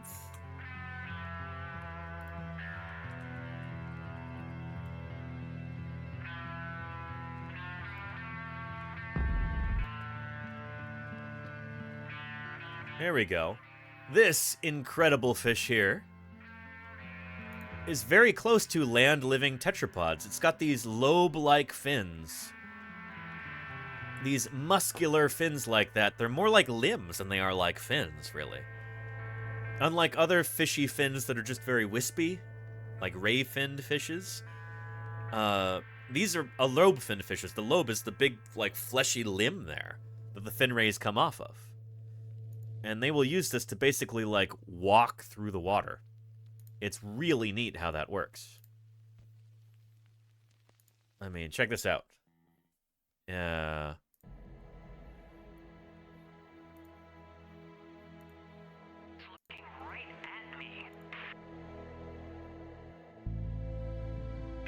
What? It's kind of going. Yeah. You caught one of those in Animal Crossing? I hear they're rare in that game, Sparky Pugwash. Good job. They actually have a beautiful coelacanth in the Animal Crossing game. I've seen it. I've never played the game before, but I've seen clips because this is one of my favorite modern creatures, coelacanth. Yeah. Yeah. Pretty neat. And look at the way those fins move.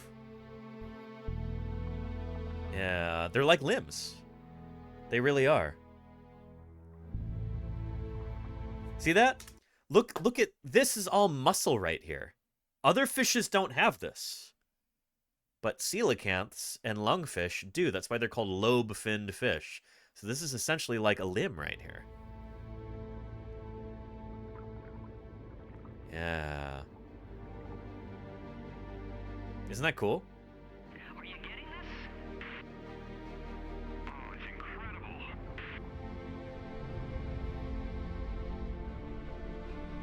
What an amazing animal. Hey, Fedorasaur, what's shaking? Good to have you here. See how they move?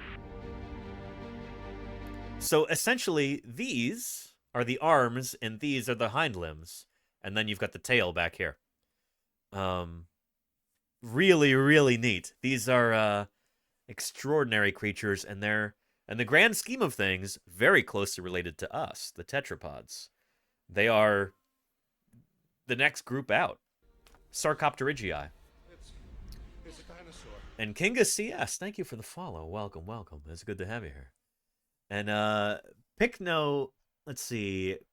Picno Gonide says Latimeria is cool, but Team Arthropod here. Well, shoot, it still sounds like you were in the right place, Picno.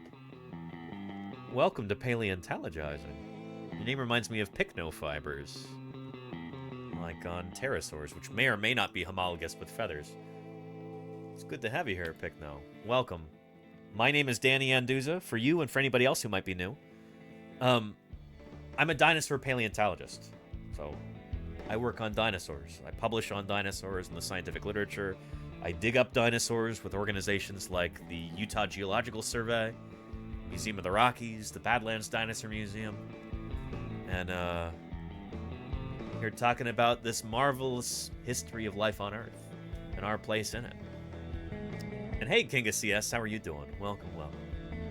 Thanks for redeeming that. It's good to have you here. Picno and Kinga, what brings you here? I would love to know. How are you? Welcome to Paleontologizing. Yeah. Yeah.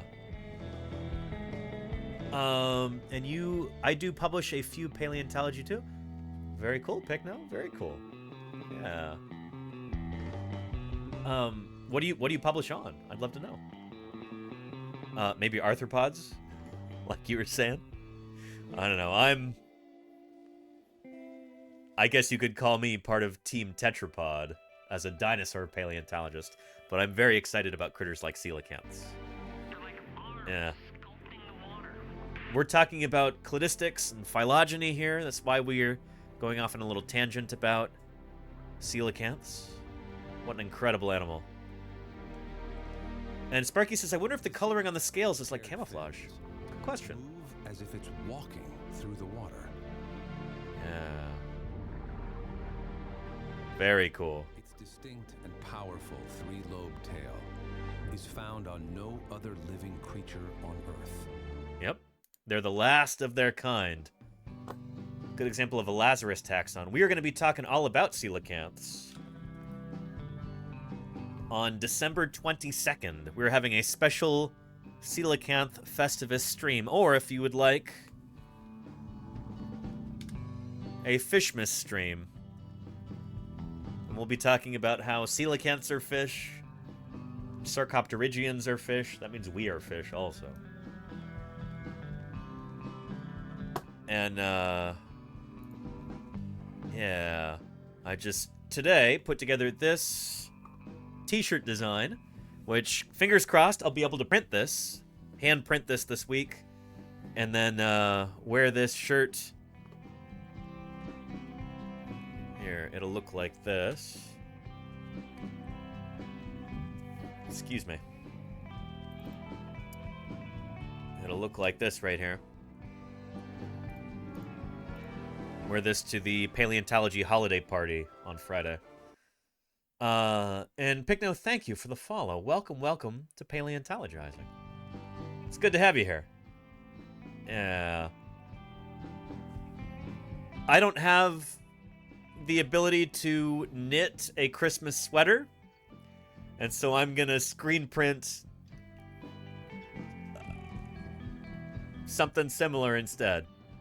It's gonna be, I just put this together this morning. I'm excited about it. Yeah. Yeah.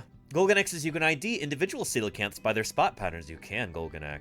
They all seem to be unique, which is really cool. Yeah. And Happiest Collie, how are you doing? Welcome, welcome. I'm glad you like it. Yeah. Sparky Pugwash, thank you, thank you. Yeah.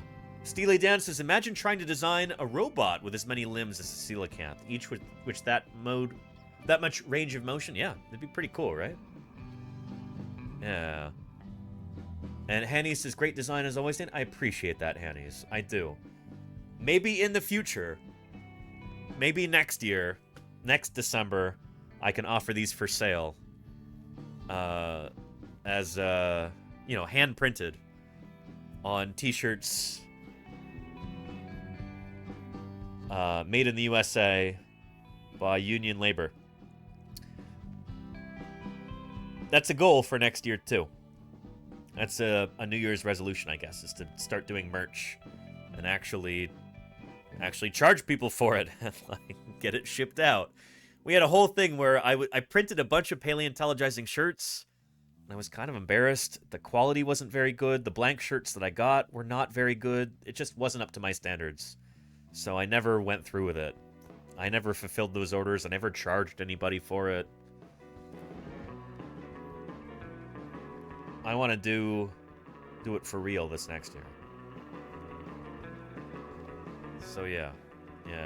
They were nice as Fedora Sort. The t-shirt quality was lousy, Fedora Sort. Not up to my standards. Yeah. I thought it was hand-knitted and that you would learn in it. No, Patrick Crusader, it's much easier to just screen print this. That's what I'm going to do. Yeah. I used to make my living with screen printing, so yeah. Anyway, the reason why we're talking about these right now is because coelacanths and Australian lungfish, another lungfish, they belong to this group. Sarcopterygii. We also belong to this group. We, you and me, chat, we are lobe-finned fishes. Because tetrapods are in this group. Lobe-finned fishes, including tetrapods. I love how that's worded. Yeah.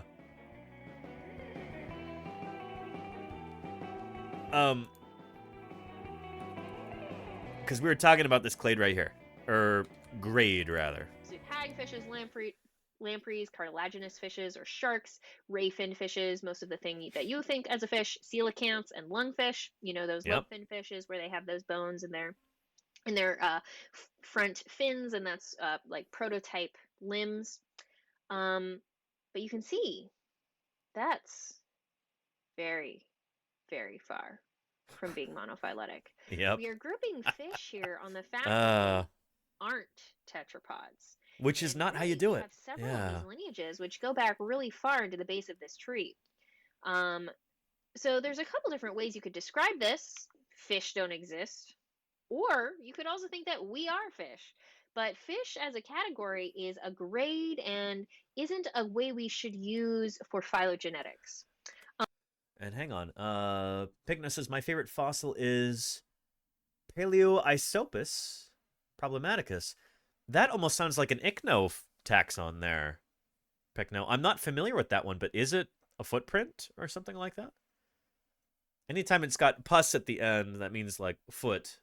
And that's like a common suffix for footprint fossils or other ichnofossils like that. I'm not familiar with that one. That's not to say that grades aren't useful. Like, obviously, fish make sense, reflecting this degree of evolutionary change and the fact that they are more primitive or plesiomorphic. Primitive. Those are loaded terms. Primitive or basal. Yeah. Oh, Devonian sea spider. Pycnogonid, actually, hence my name. Oh, gotcha. Very, very cool. Pycno. Well, I learned a long, long time ago that sea spiders are not arachnids. They are they stem arthropods? Where do sea spiders belong? Let's look this up on the Tree of Life, shall we?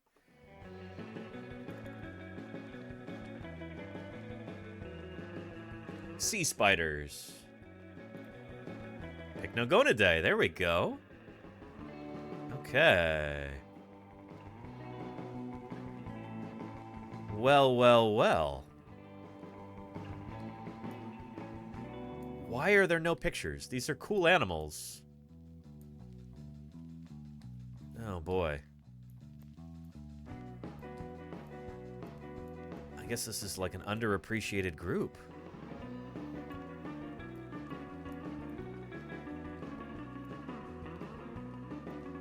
Pantopoda, that's a great name. The all feet. They have all of them. Yeah. But they are related to things like mites. And is that a true spider there? Or is this like a wind scorpion or something?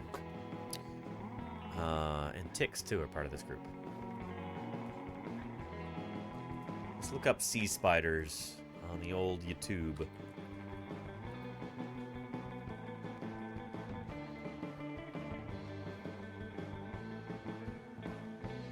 take a look at this. From Imbari. Yeah. That's a sea spider right there.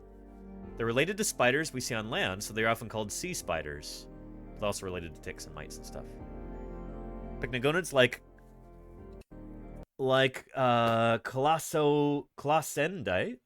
colossendice have a leg span up to half a meter, 20 inches. Holy cow, that's big. Very cool. At least 2 species in this group have been observed by Imbari Deep in Monterey Canyon.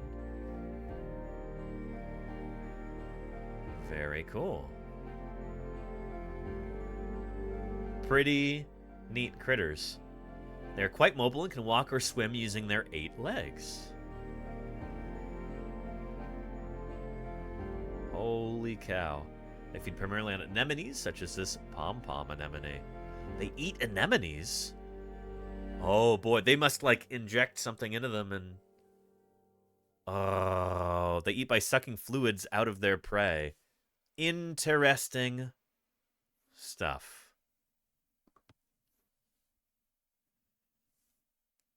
Sea spiders. Sorry, this is a National Geographic video, and YouTube sometimes freaks out when I show these in a VOD, so gotta reverse it. They have a gut that runs throughout their bodies, including through their legs. They use their gut to breathe. Interesting. Arthropods in general have got like non-concentrated respiratory systems.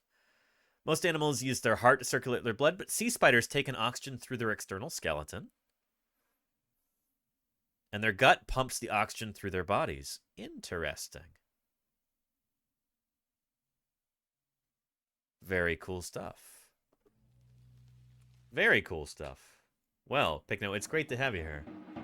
Yeah, it's the only extant order.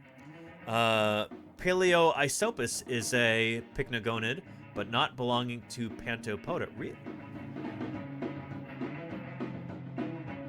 The phylogeny is really not resolved. That makes a lot of sense. I was going to say that if it could be a pycnogonid but not part of the larger clade, that wouldn't make any sense. So, yeah.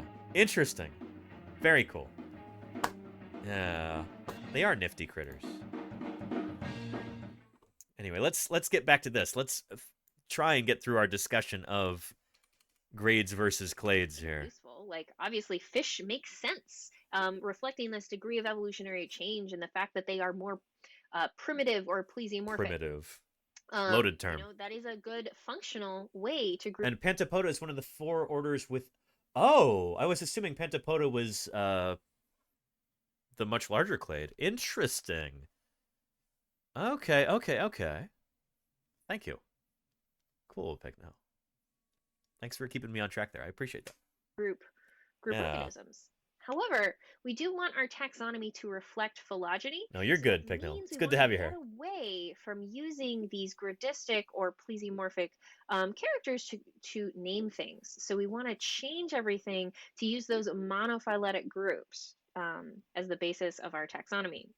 So let's remind ourselves of the different types of groups. Monophyletic are an ancestor in all of their descendants. Paraphyletic are an ancestor in just some of their descendants. Displacer, and yes. Polyphyletic, generally grouped by a homoplasy, or there's like multiple ancestors. That's where the poly comes into that name there. And again, when we're talking about taxonomy, we really want to have only these monophyletic groups. Yep. So if you look at how we name things, tetrapods, great. Ooh, there's our coelacanth right there again. Yeah. Anyway, whoop. So if you look at how we name things, tetrapods, great, wonderful, beautiful monophyletic clade. Yep, tetrapods right there. We messed up. Fish is a grade because it does not include all of their descendants, because tetrapods are descendants of our fish here. Mm-hmm. So can you explain? What are clades? What are grades? And which one should we use as the basis for taxonomy? Oh, this is so good. Oh my goodness. I am deeply impressed with this video here. I've been, for years now, you search grades versus clades on YouTube, and I haven't found a video as good as this one. This is excellent. So, let me share that with you in the chat. And you know what? this is good enough where you should go in there and give her a thumbs up. You know what? I'm going to leave a comment here real quick.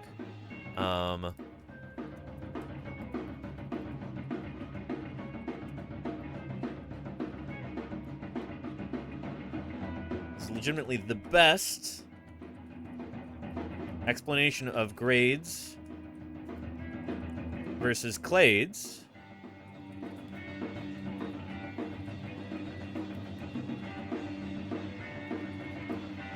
I've seen anywhere on YouTube, and I'm so glad that you took the time that you put it together.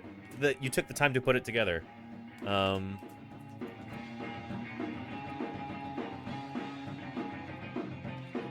Definitely should be sharing this with my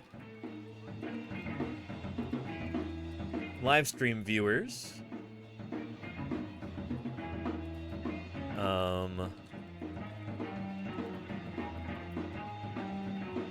Whenever the topic comes up. And let's give her a thumbs up. There we go. Feel free to leave her a comment here too, because this is... I'm so happy we found this. Holy cow. And I think it's important to give back to, you know...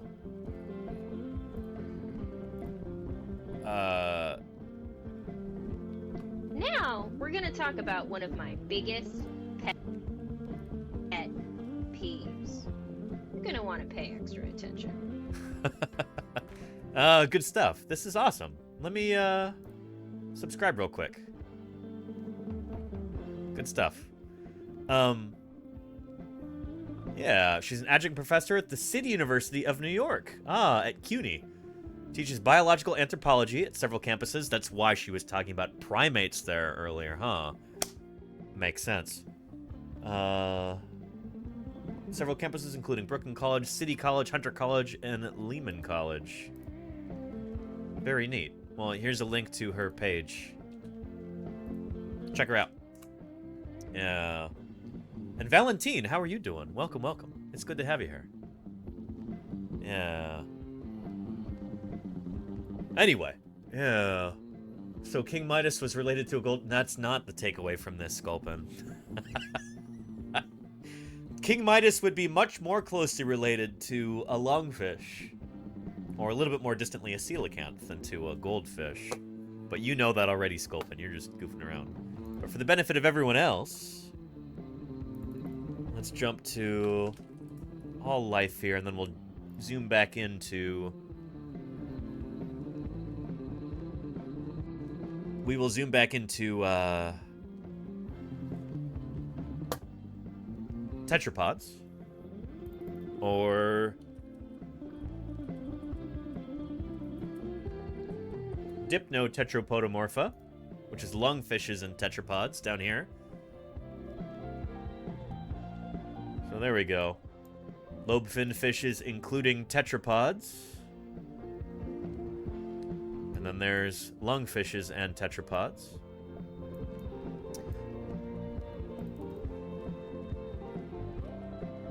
Homo sapiens is here, so King Midas presumably is human, would be... You can tell this isn't him because the spacesuit hasn't turned to gold.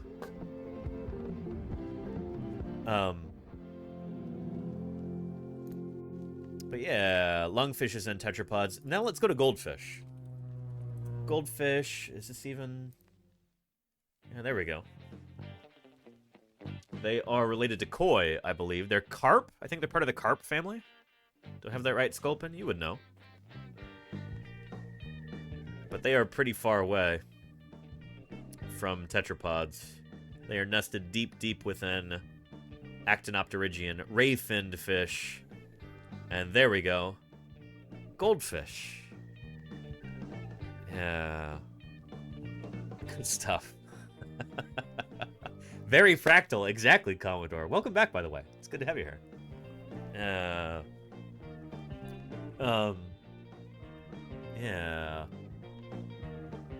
And Hanny says, can you tell how things are related by their cartilage as well as bones? Hanny's? Yeah. Creatures that only have cartilage and no bones are... There's a few different creatures that have evolved that, I suppose. But the ones that everybody thinks of first are the elasmobranchs, cartilaginous fishes. Elasmobrancha, or elasmobranchii?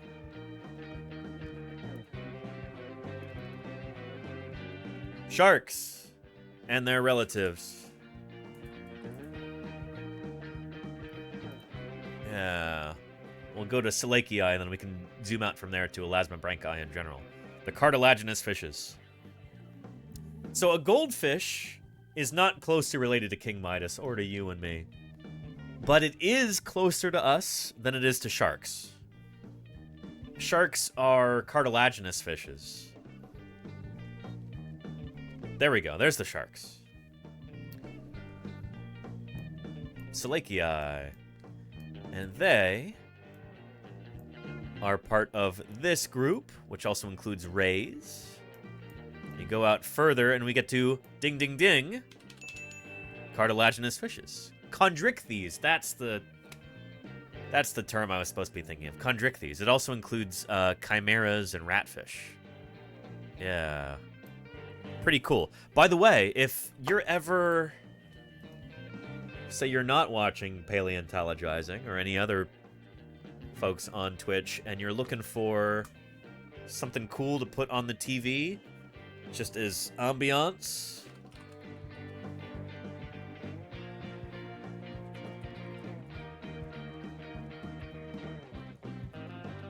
You should check out those live streams from the Monterey Bay Aquarium.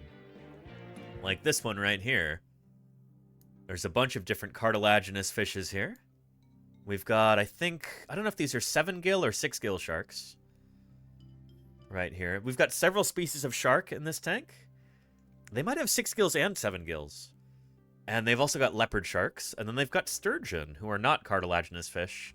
But they do have, some of their bones are cartilage. Yeah. I'll give you a link to this because it is super cool. Yeah. Monterey Bay Aquarium also streams on Twitch. Yeah. Anyway. Yeah. And... Oh, Timmers wants to know, how did the 3D printed Nautilus turn out? Oh, whoa, there's a dogfish right there. Yeah, that's a big one. I think it's a spiny dogfish. Which is, spiny dogfish. I forget the genus and species. I think it has a prominent G in it. And there is either a 6-gill or 7-gill shark there. Very cool. This is from one of the more primitive of the shark groups, more basal. Early branching, early diverging is probably a better term, rather than primitive. There's a flag rockfish down there, my favorite kind of rockfish. Anyway. Oh, and a leopard shark. See, this is live right now.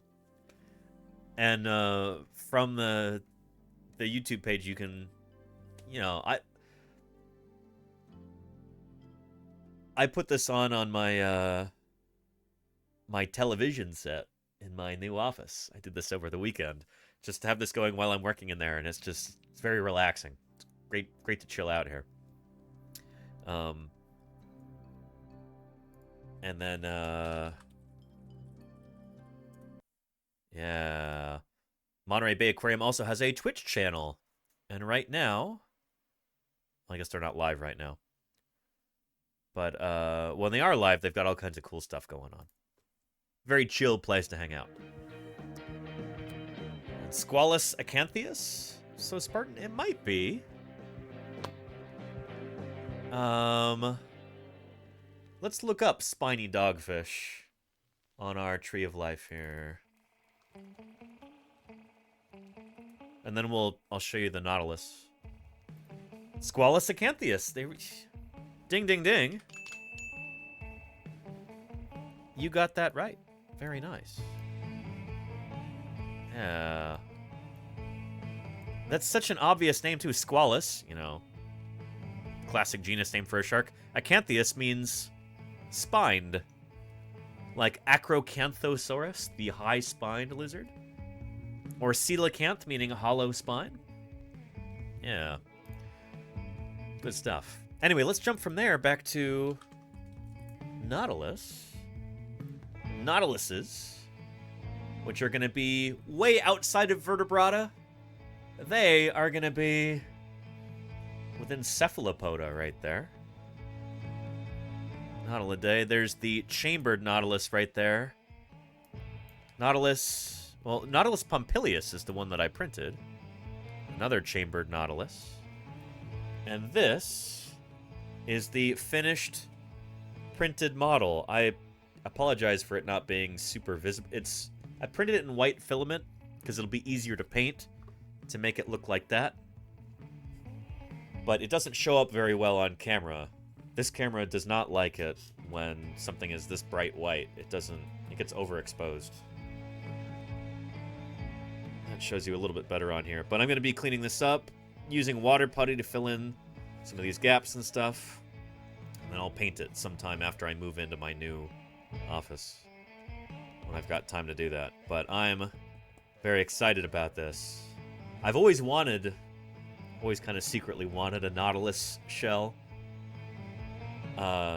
in my office, but I could never bring myself to purchase one because A, they're expensive, and B, that might be contributing to their declining numbers, and I don't want to do that. So printing one, 3D printing one, was a much better option for me. I can do that guilt-free and put that 3D printer to good use. Right now I'm printing a dinosaur pelvis from Sarcosaurus here. But yeah. Anyway, good stuff. Sure, it'll look even cooler when it's painted. It's going to look 100 times cooler when it's painted, Charlie's Dragon, yeah. And Delta says, looks nice. Thank you, Delta. I realize it's... Shoot. It's like that... This reminds me of those, what is it? Vanta Black, but the opposite. Yeah. That coating that you can put on things where it just absorbs all of the light so you can't actually... Like, these are identical right here. These two masks. One of them is coated with... That's not photoshopped. That's an actual photograph of this black coating.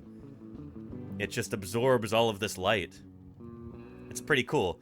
But this is so white, it almost does the opposite. Where you can't even tell the topography, what's going on. It just overwhelms the camera sensor.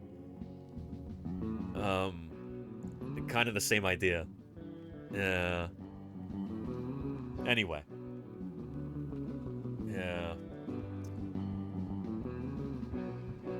And how would it deplete them if they grow out of it? Dan the BC Man? They don't outgrow it. No, Nautilus keep the same shelf for their whole lives.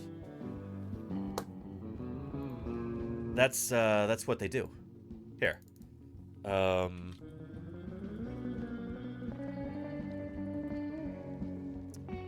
Yeah. Well, here's a video from the Monterey Bay Aquarium when they used to have them. They don't have them anymore, unfortunately. Yeah. But they keep the same shell for their whole lives. They're not like hermit crabs, not at all. Yeah.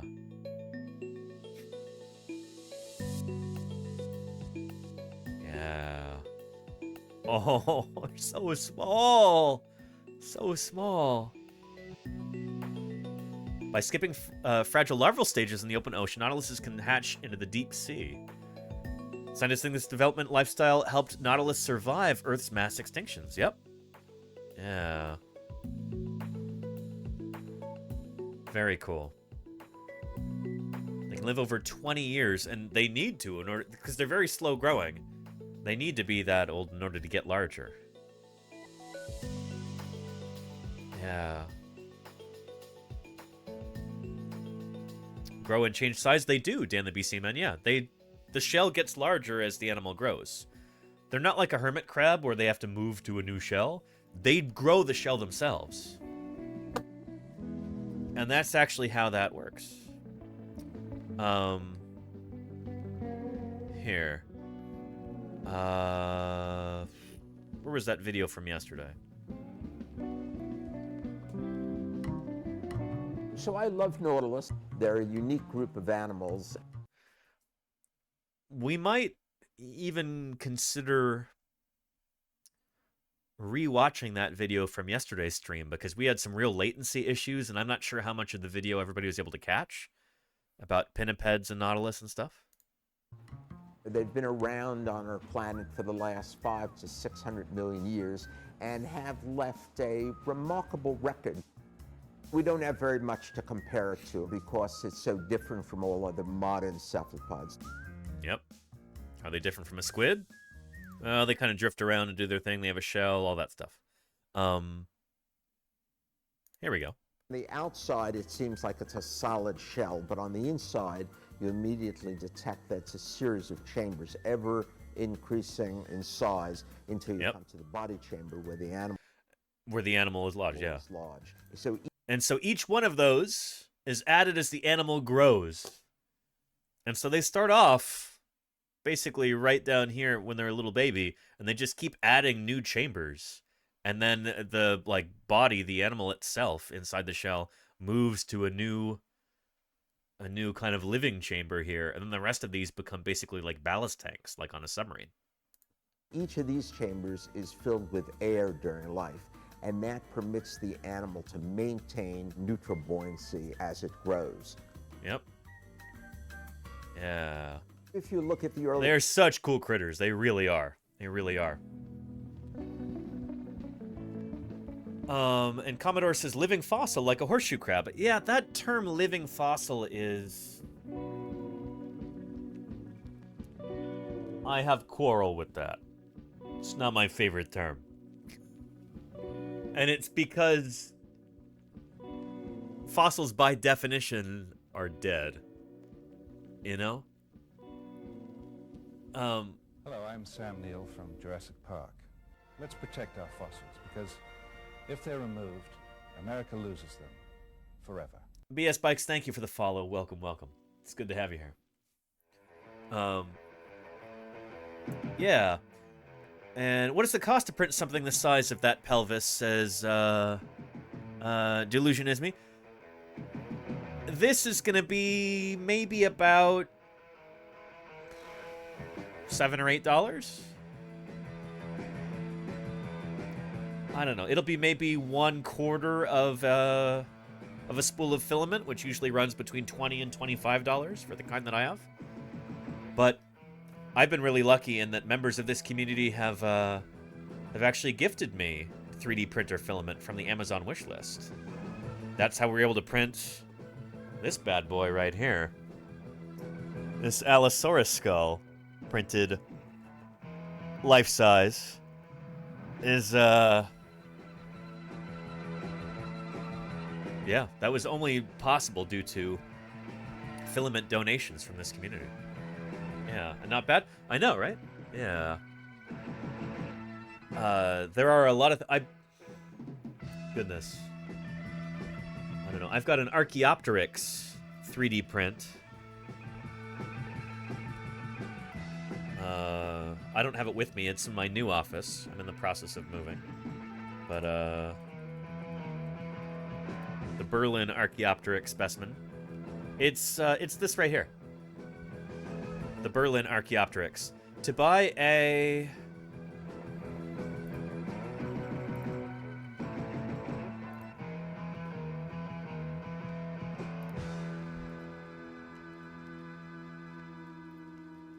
to purchase an Archaeopteryx like this.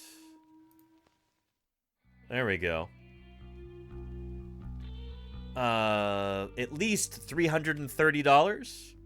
I was able to print mine for probably about $8. There are other ones that are better painted that run in the $700, $1,200. Yeah. And yeah, Archaeopteryx very similar to Velociraptor, BS Bikes. Yeah. Yeah. It even had a sickle claw like velociraptor. There's one of my favorite illustrations of this beastie here. Very cool. Yeah. Anyway. Good stuff. And BS Bikes says, thanks, man. I'm just a science/nature nerd. Well, you're in the right place, BS Bikes. Welcome to Paleontologizing.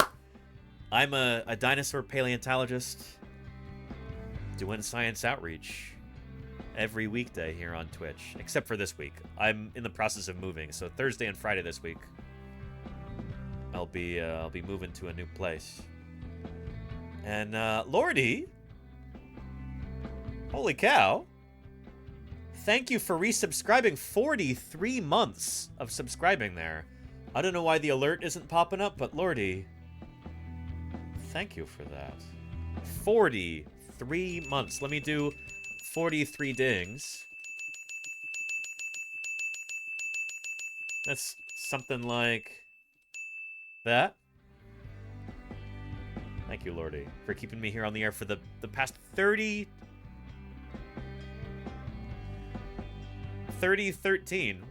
months. Thank you, Lordy. Lost my train of thought. 30 plus 13. That's almost a whole year, isn't it? Lordy, I appreciate you. Thank you. And Lordy says, got the quietest garage door opener in the West. Stealth technology in garage door openers. The future is now, Lordy. That's amazing. I'm glad you got the garage door fixed. You were telling me about that. That's a pain in the butt, not having a working garage door opener. I'm glad it's so quiet. That's very cool. Yeah. Nice. Anyway. Yeah. Delta cowboy hat. Delta Scooey. There you go. Yeah. Am I home? Am I not home? You'll never know now. Uh-oh. Sneaky, Lordy. Awesome. Yeah. And Lenina says, mine's been broken for like 13 years. Finally getting it fixed next year. Awesome, Lenina. I'm glad you're getting that fixed.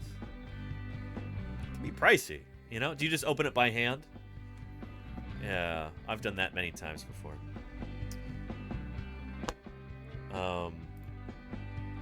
Anyway, you can tell we're all very fancy here.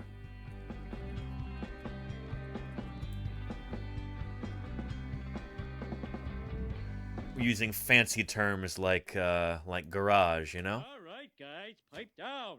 I got some more in the garage. I'll get it for you, Homer. I wonder why he's so eager to go to the garage. The garage? Hey, fellas, the garage. Well, ooh-la-dee-da, Mr. Frenchman. Well, what do you call it? A car hole. Now you can tell that Lordy and Lenina are both very high class. Talking about the car hole that way, you know?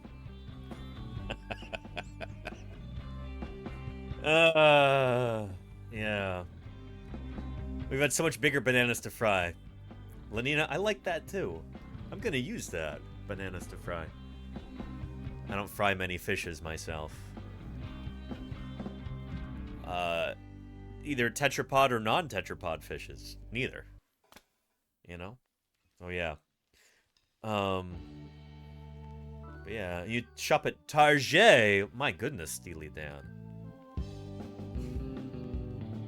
And yet you deign to watch this channel? Even as fancy as you are? I'm sure your pinky is held aloft at all times, Steely Dan. Wow. Yeah. My wee Talget. There you go, Delta Rain. Yeah. SB Harkins says, my furnace doesn't work, but I'm afraid to ask the landlord to fix it. I've had a non-functional microwave in my apartment for years now. Rather than fixing it, the landlord just bought a new microwave. So anyway, we used to have 2 non-functional microwaves at the same time. The dryer also didn't work for about 4 months last year. Yeah. Yeah. We pronounce garage as garage, says Sparky Pugwash. Who's we? What do you mean? That's fascinating, though. Yeah. It's also kind of amazing sometimes.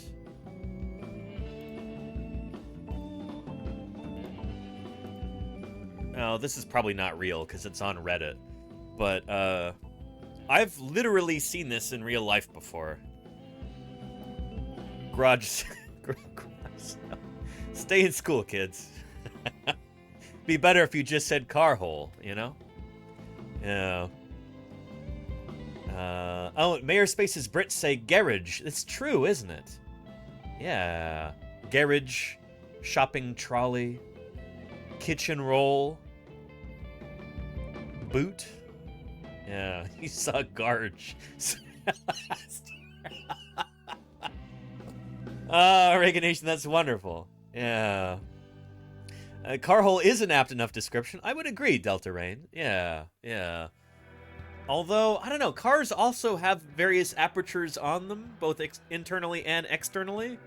So that could be... Maybe you show up to a car wholesale, and they're just selling exhaust pipes or something. I don't know. Yeah. Car cave. That actually sounds really cool, Claire Burr. So do pigeons? That's correct and simultaneously troubling, Delta Rain, that you'd say that, yeah. We all know what a pigeonhole is. Oh, I gotcha. That's true. Yeah.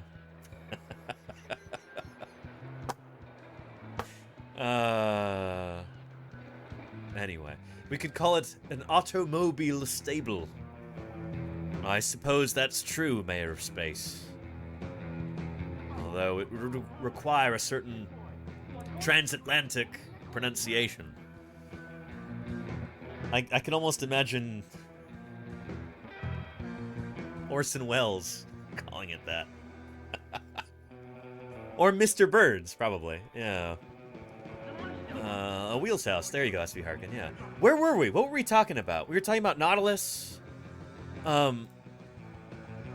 Yeah. Shoot.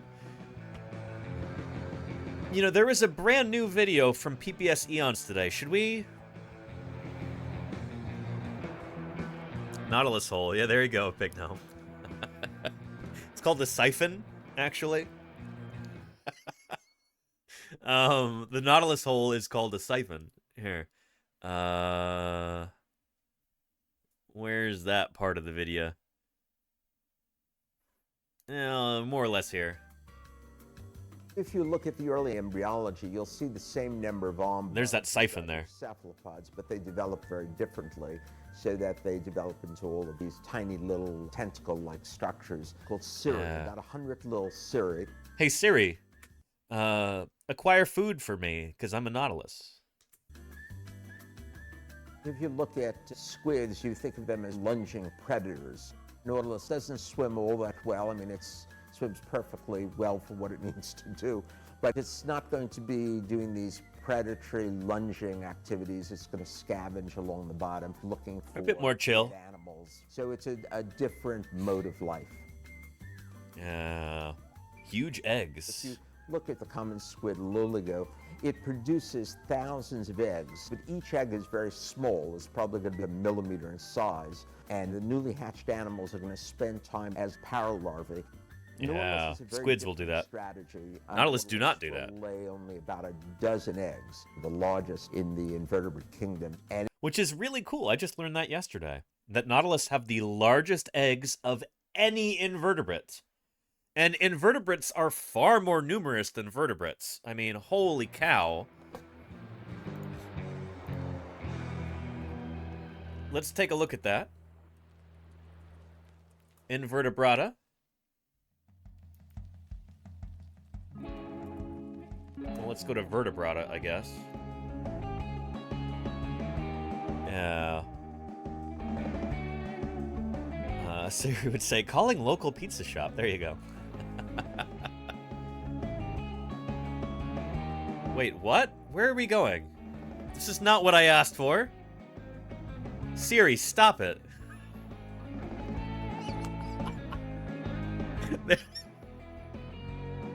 There's an organism whose genus name is Vertebrata? That's not what I was asking for. I just wanted to get to vertebrates. What does a guy gotta do to, oh boy. Vertebrates. It says vertebrata right oh boy. Yeah.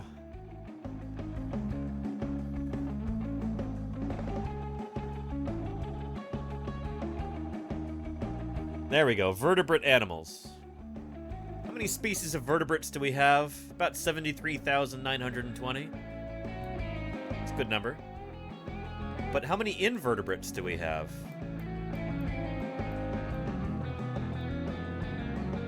Well, that's interesting because invertebrates are not a clade. They are a grade because it includes deuterostomes, but also includes protostomes as well. And there's a million species of protostomes at least. Holy cow. And out of all of them, the one with the biggest eggs, apparently, is a nautilus. That's pretty nuts. That's pretty nuts. Yeah. There you go, Mayor's face. Yeah. Yeah. Lovely vertebrata. There you go, Steely Dan. Yeah. Embryonic development takes an extraordinarily long time, a year. A nautilus, a little more than an inch in size, hatches and it begins to assume all of the behavior of an adult, scavenging along the bottom. Huh. They live long lives. Is clearly one of the most exceptional of the cephalopods in that it grows very slowly. Most squid, octopus, cuttlefish grow very rapidly and reach maturity in a few years and die. But nautilus reaches maturity in about 20 years. Holy cow. Very wizened creatures. So nautilus today are broadly distributed in the Indo-Pacific, and we don't really know exactly all the places they live, but at some sites we know for sure that they have been over-harvested, not for the food value, but for the ornamental value. Yep. The fact that they have very few eggs and they're slow-growing animals. So nautilus shells like this used to be very popular as like a cabinet of curiosities kind of item. I bet you if we were to do a Google image search for cabinet of curiosities here, we would probably see some nautilus shells.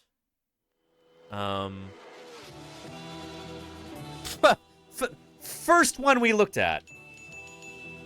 What did I tell you? Holy cow. That's a nautilus shell right there.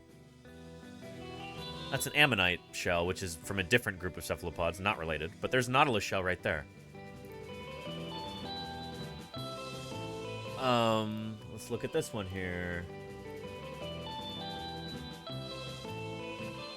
I could be missing it, but I don't see one in here. But it's like one of those classic items that like Victorians would collect. And to this day, it's one of those items that, like, if you consider yourself like a cultured person who has, you know, various natural curiosities in your collection, it will almost undoubtedly also include a nautilus shell. They've been over-harvested for this purpose. You know? Oh, so Victorian, says Deltarain. You're right. Yeah. And math textbook covers. There you go, Annie's. Yeah, yeah.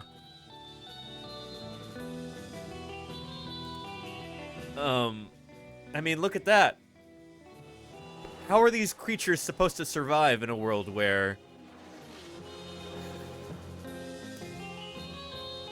their shells are harvested to appear on the covers of mathematics textbooks?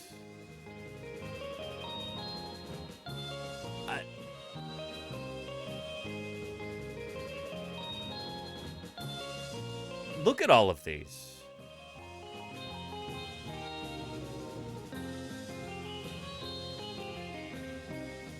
It's a real shame, you know? But earnestly, though, seriously and earnestly, that's the reason why I printed my Nautilus shell here rather than purchasing one. I could save up and buy a Nautilus shell if I really wanted to. In fact, I actually saw one at an Oakland museum, like rummage sale, fundraiser thing this year. I didn't buy it because I figured I have a 3D printer, I can print my own and paint it and like make that a whole event, and that would be really cool.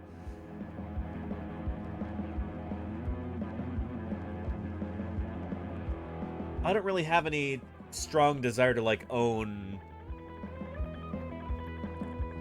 the part of the carcass of an endangered animal. You know, it just feels icky to me. Just don't like that idea. Yeah. Anyway, Victorians and math. Yeah, there you go, Hennies. Yeah. And there are plenty of pretty shells in the sea, says Mayorspace. Mayorspace, as usual, is correct. Go to the beach and pick one up. You don't need to poach the poor Nautiluses. Yes. Agreed. That they have been over-harvested, not for the food value, but for the ornamental value. Yeah. The fact that they have very few eggs and they're slow-growing animals really is not good news for a population. So if you are fishing them, you risk exterminating them. Current research is revealing new sites. So there may be hope that it's a more robust population than we think, but conservationists around the world have begun to worry about the fate of Nautilus. Yep. Yeah.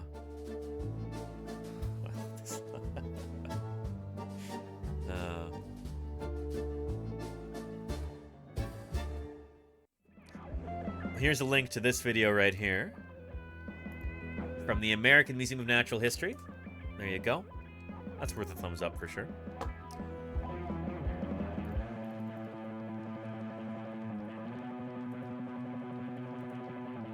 Nautilus conservation.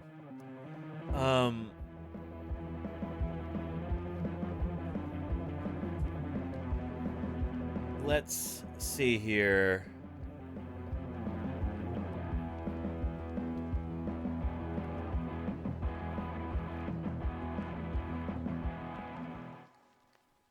These are... Oh, let's take a look at this from Wired.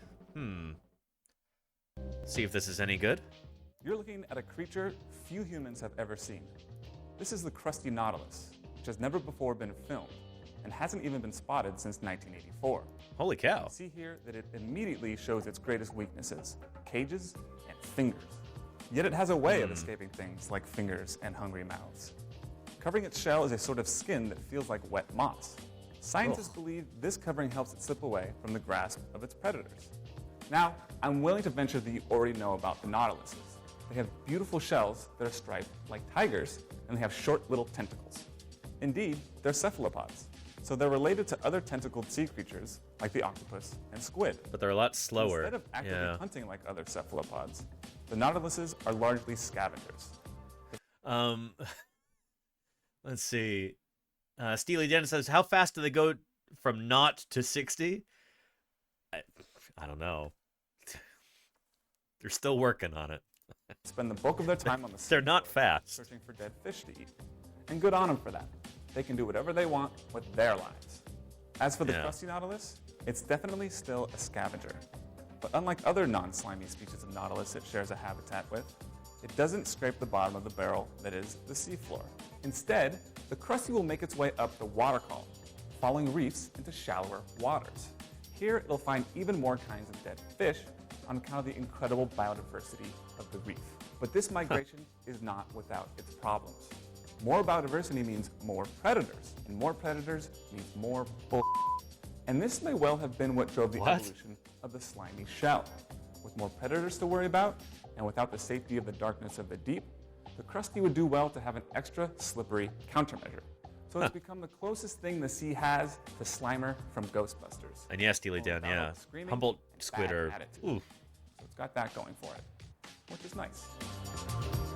Yeah, that's a video from Wired there. And how intelligent are Nautilus? I wonder. Didn't we find a... Yeah, let's take a look at this. It's a good question, Hannies. I really wanted to work on an animal that relied on a sensory system that I really wasn't privy to.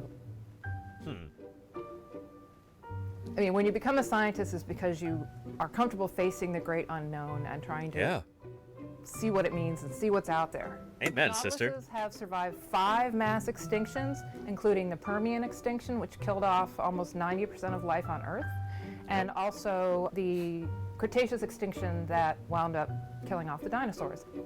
You're getting to peek into the world of an ancient brain, a brain that clearly is doing something right, as the lineage has survived for hundreds of millions of years. I've run them in mazes with objects, and they learn where the objects are, and they learn that the objects have moved.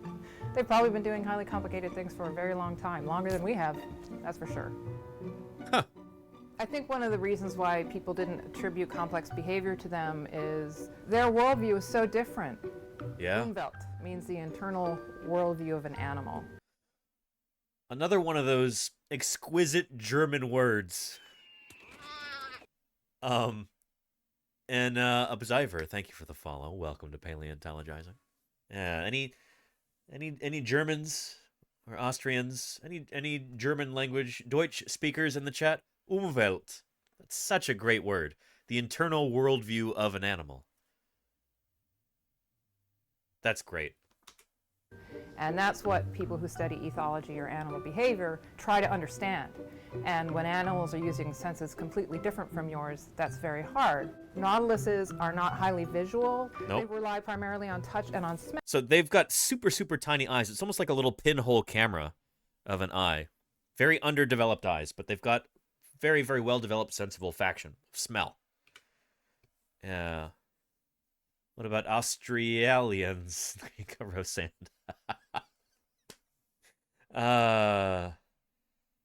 But yeah. Odmo, so no.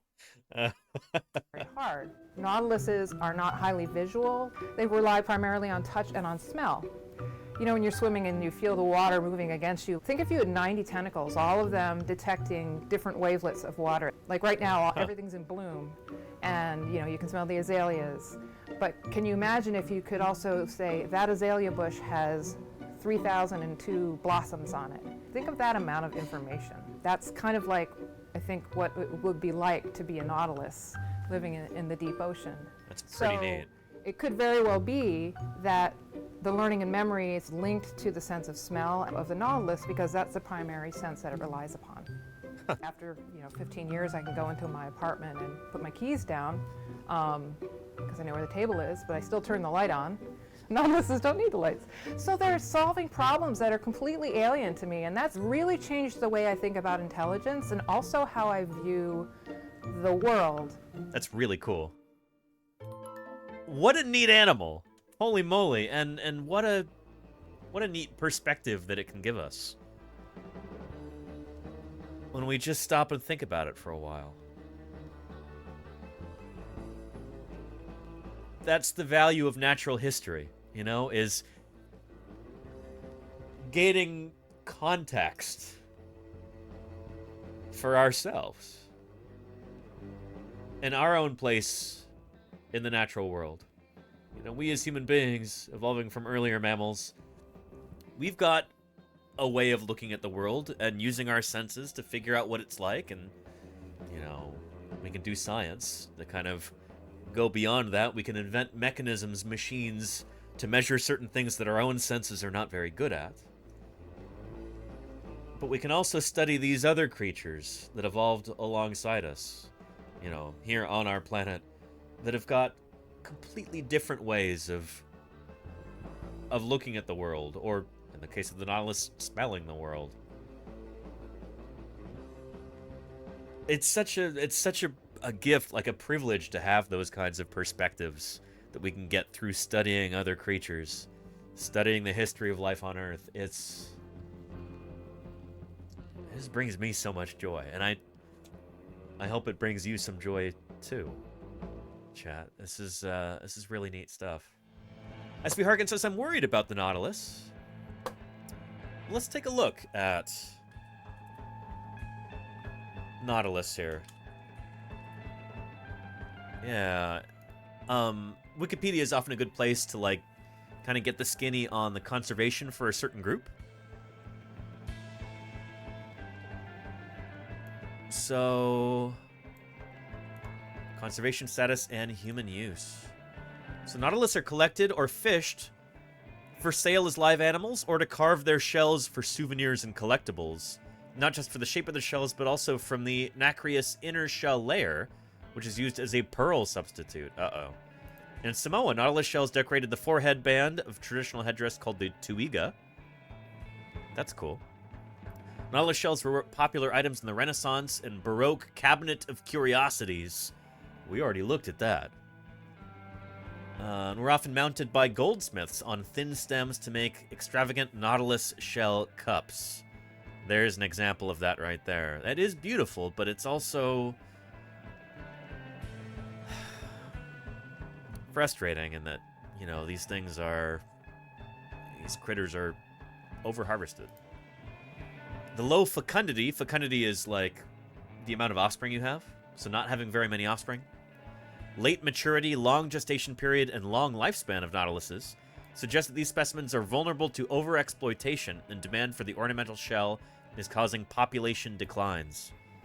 The threats from trade in these shells has led to countries such as Indonesia legally protecting the chambered nautilus. Good for them. I'm glad to hear that. With fines of up to US $8,500. Holy cow. And or 5 years in prison for trading in this species. But despite their legal protection, the shells were reported to be openly sold at tourist areas in Bali as of 2014. Oh boy. The continued trade of these animals has led to a call for increased protection, and in 2016, all species in family Nautilidae were added to the CITES Appendix 2, regulating the international trade of them. Yeah.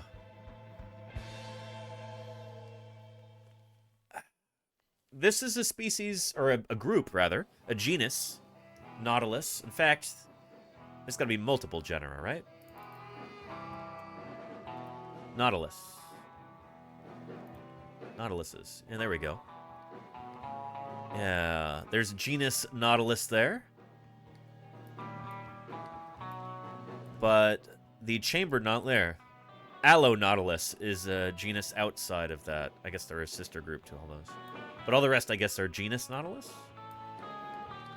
There's probably some uncertainty as to their exact relationships with one another, I'm guessing. Taxonomy, yeah. They contains up to 9 extant species and several extinct species. There's dubious or uncertain taxa as well. Yeah.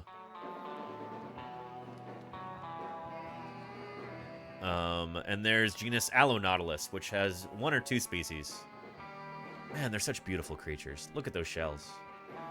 And Joshua Sweet, I'm sorry, the alerts are not going off as they should today. Twitch has been glitching for the past couple days. But Joshua Sweet, thank you for the 17 months of support, Joshua. I'm only here for a couple of minutes as a break from studying. I have some exams to study for. Joshua Sweet, I hope you're still here. But feel free to go do your studying. Thank you for being here, Joshua Sweet, and thank you very much for your continued support. It does mean a lot to me. Keeps me here on the air. I appreciate it. Yeah. Anyway. Yeah, and Cosmos, that is the Goldfinger theme. Yes, indeed. And do Nautilus do anything special when they move up a chamber? Hannies, I don't know. That's a great question.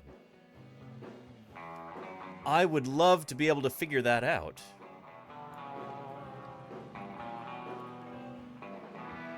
And there's kind of a dearth of good videos on them, which is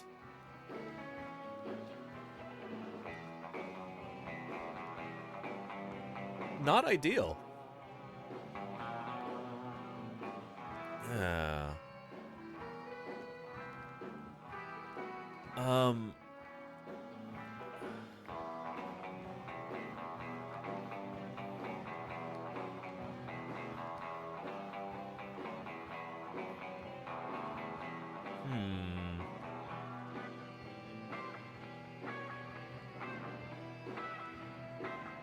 Yeah. Here, let's take a look at this one, maybe?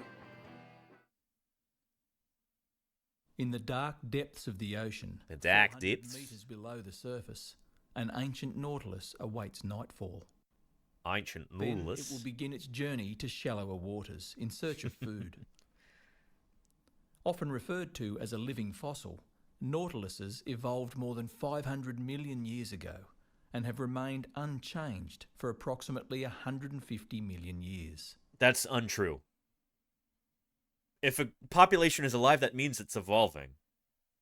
So they might not have evolved wings or the ability to walk on land or anything like that, but they are changing. That's why we've got diversity of nautilus today, is because, you know, you've got genetic variation and you've got evolution happening.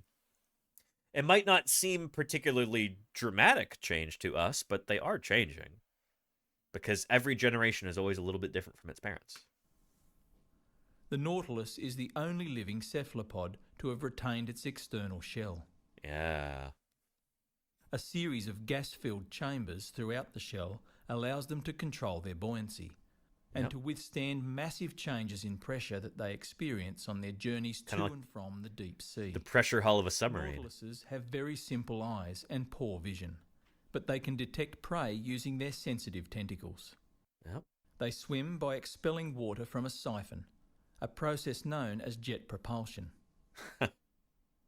Unfortunately, mother-of-pearl-lined nautilus shells are very popular with shell collectors and are sold commercially around the world. And so this is a shell that's been cut across the sagittal plane. So, like, if you were to take a nautilus shell like this and then just slice it down the middle, that's what it looks like on the inside, if anybody's wondering. Scientists collect nautilus too, but for a different purpose.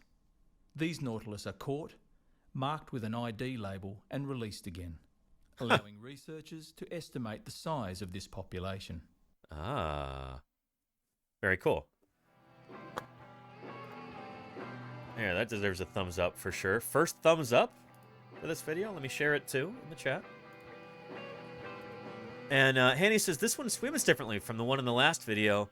I think it might have felt threatened. And so it's, yeah, it's not really got its tentacles out. Or its, Siri, I think is what they're called. Let's take a look at this. Oh, My this is a favorite short. feature is the chamber nautilus because I really like old things, and the nautilus is as close as you can get to a fossil, and it is actually considered a living fossil because of how old the species is and how little it's changed over time. Living fossil. It lives in They've the actually changed a lot. region Oh, boy. in the deep water.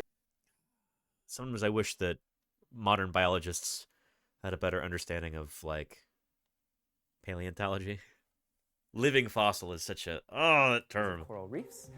So my favorite thing about the chamber nautilus is that it's nature's finest example of a logarithmic spiral, which basically means that you have this perfect proportion that's taken all the way through the entire spiral of the shell.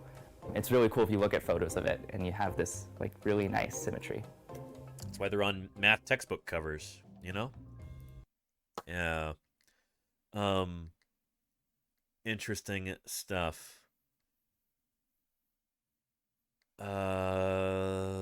Trying to find more videos on these critters, and they are kind of underrepresented.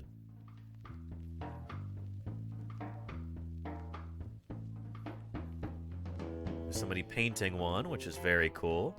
They're really cool subjects for painting, for sure.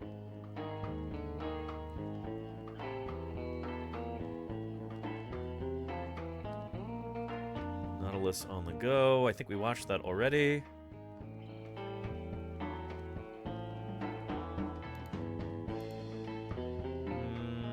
I don't know if we want to watch that.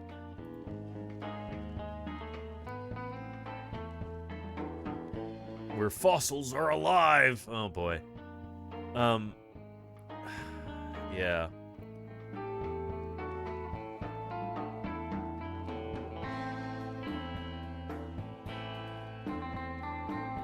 take a look at this.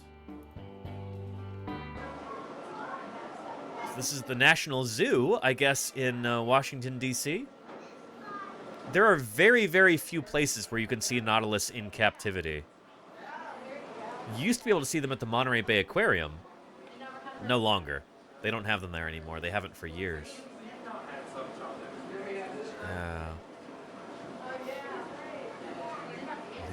There you go, Mayor Space.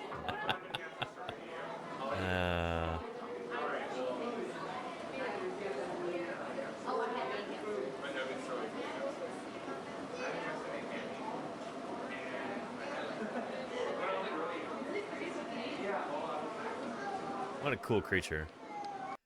I was lucky enough to actually see some nautilus at the Monterey Bay Aquarium a long, long, long time ago. Really like back when I was a kid, but they have not had them. Or no, maybe it was as recently as like 2011. But anyway,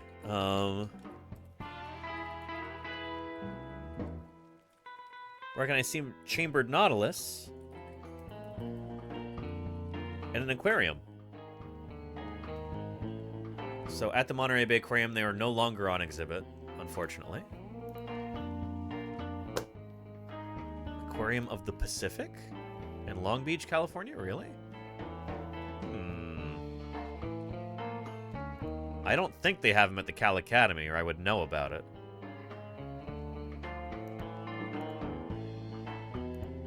Yeah, not on view at the aquarium, unfortunately, at MBA. And not currently on exhibit at Aquarium of the Pacific in Long Beach, California. Not currently on exhibit at the California Academy of Sciences. Not on exhibit at the aquarium in Waikiki. That would be a long swim for me to get to Waikiki, but it'd be worth it to see some nautilus. Not there either. I'm not really sure if there's anywhere to see them. You used to be able to see them at the California Academy of Sciences in San Francisco. May of 2012. That means I would have seen them at the time. Holy cow. But I don't know if you can see them anywhere in the States now. Yeah. Cosmo says, when Danny was a kid, they still used dial-up regularly? What? Yeah, we had dial-up in my house until I was like 12, Cosmos. No kidding. Yeah. Apparently, it's very hard to keep them healthy and happy in captivity. That makes a lot of sense, Patrick Crusader, yeah. Yeah. I don't know which species this is here, because there's multiple living species.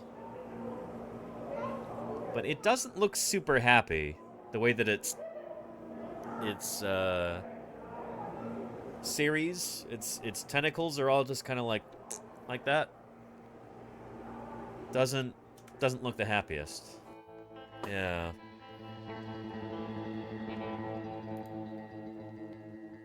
Anywho, yeah. Chat, should we... I don't know how much of yesterday's video actually made it into the stream. And I'm tempted to find out real quick. Let's take a look.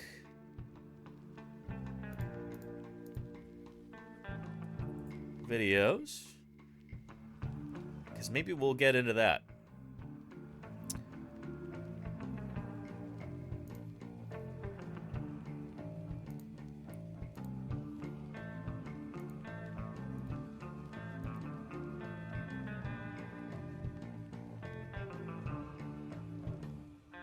Oh, wow. So we, like, lost part of it. Shoot. I guess we'll, I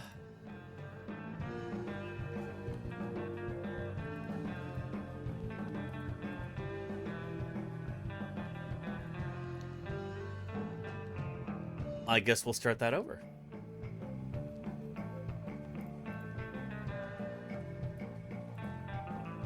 From PBS Eons, nautiloids thrived for 500 million years until these guys showed up.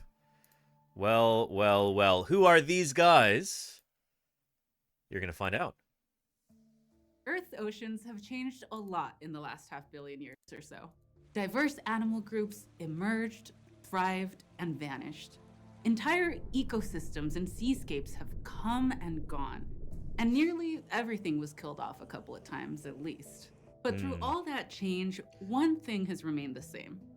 Almost as long as there has been complex animal life in the oceans, And Henrietta, there have been nautiloids.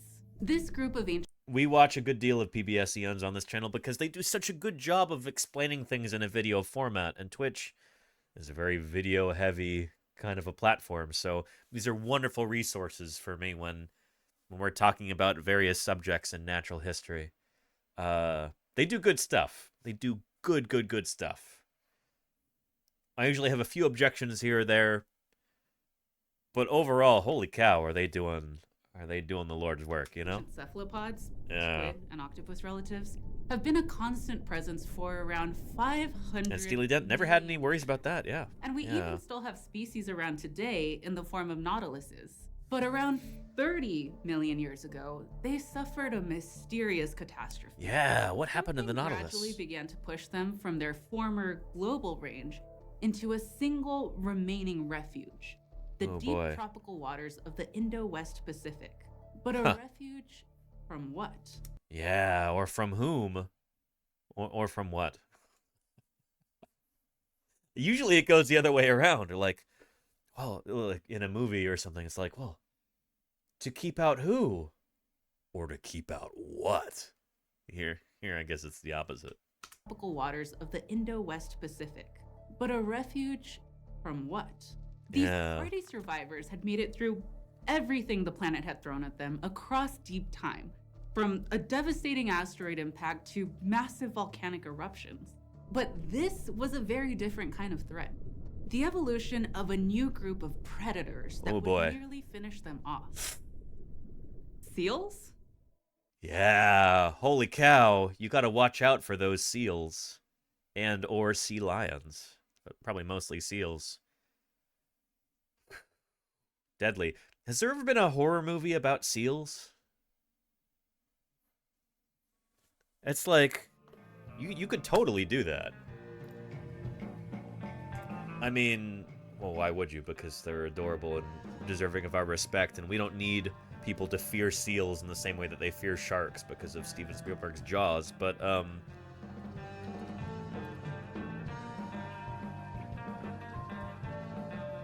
holy cow, are leopard seals, for instance, like, these are... You could totally make a very scary movie about these. These are formidable animals. Just... Oh, I never saw the penguin movie, but I guess leopard seals might have been like villains in this. Yeah.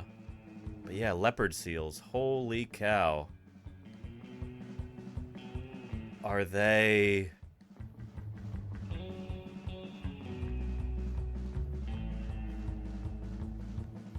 They could make a pretty scary antagonist in a film. Yeah.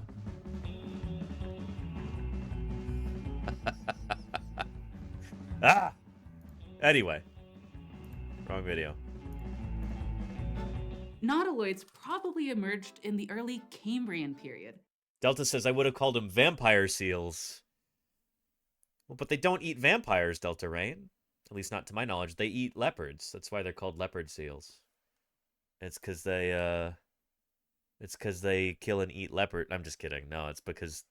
Well, it's because they've got spots on them. And, what is this? Deep. Oh, Animal Logic. Yeah. Freezing cold waters of Antarctica lurks a terrifying prehistoric-looking predator waiting for its Yeah. next taste of blood. It glides through the ocean with a long and powerful body, measuring more than 3 meters. Holy cow, that's It's a big. sleek black and gray spotted coat. It flaunts a large, almost reptilian head. This may be the last thing a penguin will ever see, or the creature they never saw coming. Oof. You can try to run or swim away, but you can't hide. This is the leopard seal. Oh, man. Deadly, deadly creatures. Hi, I'm Danielle Dufault, and you're watching Animal Beavers? Logic. Is that right, The Kodali, leopard really? seal, also known as Hydrurga leptonix. And Mommy Does says, how on earth does that look reptilian? I don't know. It certainly doesn't have a reptilian skull. It ain't got no antorbital fenestrae, that's for sure. Lives a solitary life in some of the most remote and frigid locations in the world. And I like how it can close its nose. Well, you can't do that, Hannies? That's weird. You can't close your nostrils? I'm just kidding. But yeah, and Mommy Does says it looks like a water bear / dog. Well, that's because this is a carnivorous mammal. So carnivorous does not mean the same thing as carnivorous. Carnivorous just means it eats meat. But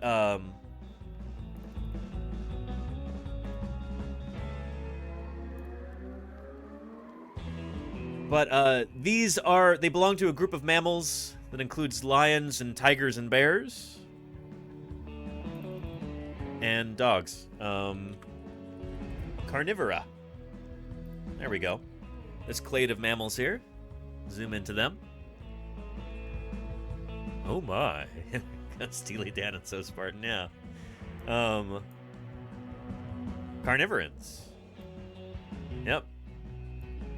This is lions and tigers and bears, martens and mongoose and doles and hyenas, otters and other mongoose. We've got 2 mongoose here. And seals and bears. Sea lions, too. We've got our dog-like carnivorans there, which also includes sea lions and seals. That's what we call pinnipeds. Where's our pinnipeds? There we go. Seals, sea lions, and walruses. Pinnipeds. Right here. They're related to critters like cats and dogs and bears. Yeah. Wouldn't 2 mongooses be mongoose? What is the plural of mongoose?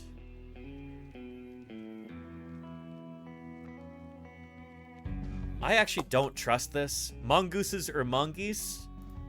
I call malarkey on that. Mongoose. Yeah.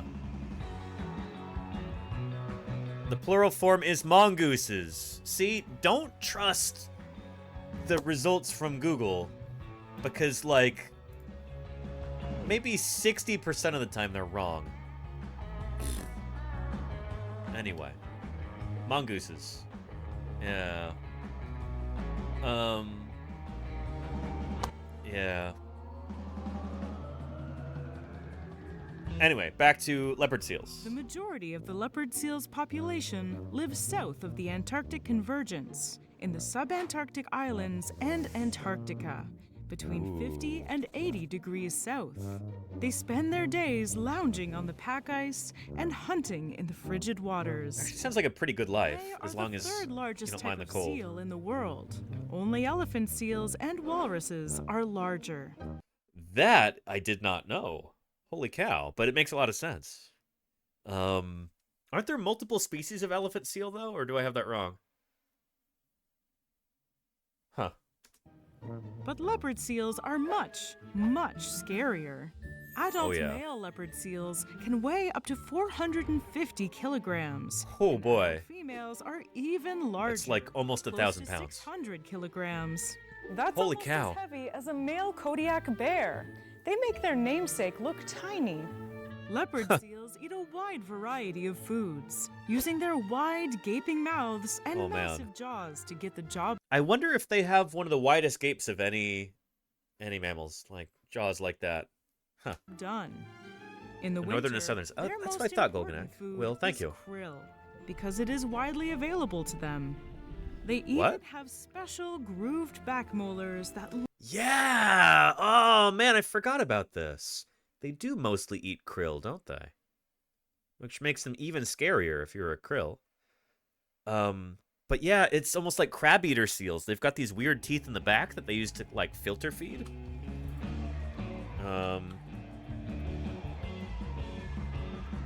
So crab eater seals, despite their name, do not eat crabs. Not really, at least.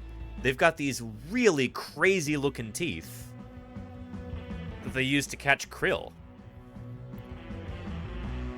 So, you know, baleen whales, they use their baleen to catch krill. Like, they'll take a big gulp of seawater, and then they'll go... Was that scientific enough for you? They go... And they like, force all the water out of their mouth, but the krill get caught behind the baleen. Crab-eater seals do the same thing.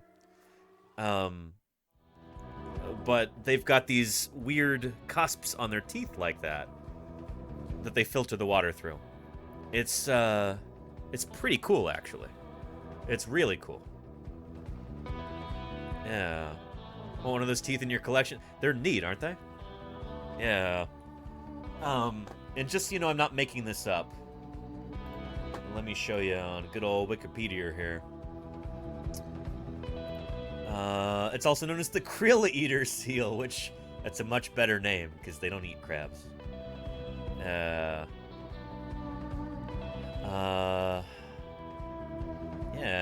Finely lobed teeth adapted to filtering their small crustacean prey. Very nice. Yeah.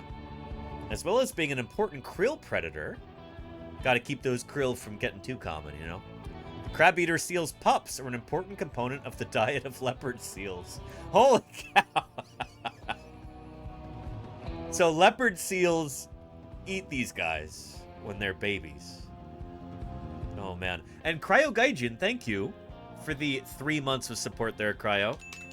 Thank you very, very much.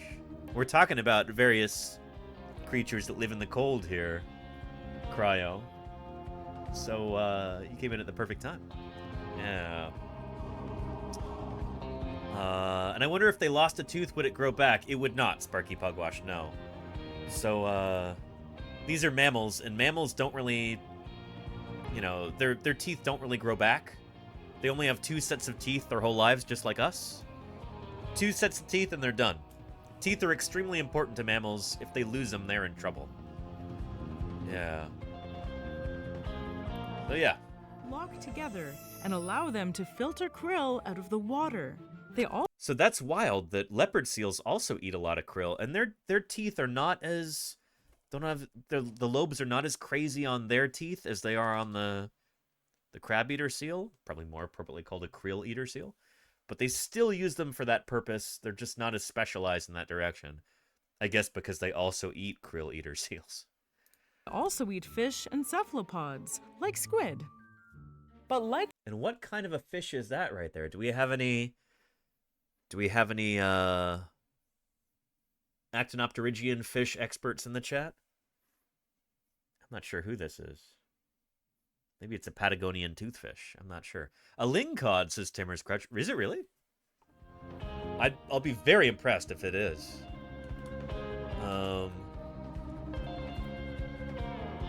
Holy cow, it very well might be. Yeah, it does look like that. Oh boy. It's one of them gill-breathing fish. There you go, Mayor Space. You're correct. I think that totally might be it. Look at the pectoral fin, and look at this really elongate ventral fin right here. I don't know if ventral fin is actually what it's called. But yeah, that very well could be a lingcod. Wow. Very nice, Timber Scratch. Very nice. Got me convinced. their feline namesakes, leopard seals are fierce predators. They have a reputation as one of the deadliest predators in the ocean. A type of cod, but not the Plus, type. they Maybe are the Denby's. I only don't know. type of seals to feed on warm-blooded prey. Yeah, This they eat prey penguins. includes penguins and even other seals. Yeah. In order to catch their prey, leopard seals employ several different hunting tactics. One of these is the wait and rush tactic. Catching their prey off guard, Oh, the leopard boy. seal pounces. Holy cow. They may I was also not expecting come that. up beneath an animal resting on the water's surface and snatch them in their jaws. As for other tactics, there's stalking, where the leopard seal hides beneath the water with only its nostrils exposed. They It do eat waits at the penguins, edge their of a handies, pool yeah. And then yeah. pounces when the time is right. Oof. And finally, there's open hunting, where the leopard seal makes no attempt to conceal itself. See, this is what I'm talking about. Like, this could be a very compelling, you know, like, creature if you want to actually go with a real animal. I don't know if there's been a movie in which, like, leopard seals are... Yeah. I do know that divers get a little anxious being around leopard seals because this is an animal that could very easily kill and eat you. But I think generally they're not very aggro around people. Once their prey is caught, eating it presents its own challenges. 1, they can't hold their prey with their fins. And 2, they don't have shearing teeth like lions to cut their prey into bite-sized Yeah, pieces. that'd be cool to have a dinosaur coloring book. Instead, Link. leopard Absolutely, seals Cryo. must thrash and shake their prey to break it down. They will rapidly sling their catch in an arc over their heads, Oof. smashing it on the water's surface until it breaks open. Yeah. A brutal tactic, but a clever solution for the hungry seal. And Indrak says, this narrator's tone is way too happy for the viciousness she's describing. You know, yeah. That reminds me when we were in, like, middle school, I think? Snail Chaser, a friend of mine who also streams here on Twitch, he once had me draw a t-shirt for him with, like, a bunch of dinosaurs just, like, fighting and tearing each other apart and everything. And then the caption was, God's little creatures. I thought it was pretty good. He thought it was pretty good too. I think that's what his mom would say a lot. It was like, you know, just like a phrase that she had. But yeah, similar to this. Leopard seals have been known to play with their food, but what's play for the leopard seal is life or death for their prey. When a leopard seal has eaten, but still wants to play, they may seek out a penguin or seal pup heading to shore, and chase them before they can get there. They may do this over and over again, until their prey successfully makes it to shore or succumbs to exhaustion. Oh boy. Oof. These muscular predators are built for speed and have excellent sight and smell. Their streamlined shape and flippers can help propel leopard seals through the water so at speeds graceful. of up to 40 kilometers per hour. Holy cow. Their longest recorded dive is about 15 minutes. It's longer But than I can due dive to their for. feeding habits, they typically do not need to dive deeply. Regardless of their massive jaws, leopard seals take small bites to consume their prey, savoring every bite. The ends of a leopard seal's mouth are permanently curled upwards. So are they smiling? Or is that a menacing grin? It's like I can hear the leopard seal asking, "Why so serious?" At this point, it likely would. Hanny says it's interesting that both the penguins and the seal evolved from land animals. Yes, they are both what we would call secondarily aquatic. I like where your head's at there, Hannies. That's a nice paleontologizing insight on your part. Wouldn't surprise Well you done. to know that leopard Yeah. seals do not play well with other leopard seals. Patrick Crusader says, again, like a dog. I'm more and more convinced they are just dogs who stayed in the water. Well, no, they are secondarily aquatic, so they returned to the water, but they are related to dogs. Right here, we've got, well, they're also related to weasels and critters like that. But yeah, the dog-like carnivorans, this group includes seals. Pretty cool, right? Yeah. So yeah, you're not wrong. They are related to dogs. They are dog-like carnivorans. Generally, they hunt alone and are never seen with more than 1 or 2 other seals. When hunting in the same area, leopard seals are widely spaced. On the occasions leopard seals haul out onto land. And Memnot says only the brown bear, not other bear. No, all bears, Memnot. So that's how this works here. You know, they're just showing you examples here. But this is all bears are part of the dog-like carnivorans. Bears are right here. But, you know, they're not going to show you every single one of them in here. Well, actually, I take that back. There's only 8 species of bears, so they are going to show you all 8 right here. I was exactly wrong about that. I'm sorry. Because there happen to be 8 living species of bear. But normally for a clade like this, they just show you, you know, 8 semi-randomly selected ones.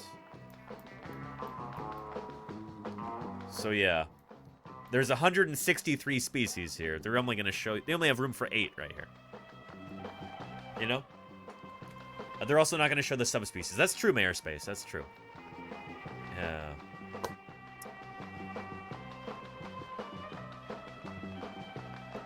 Anyway. They are extremely territorial.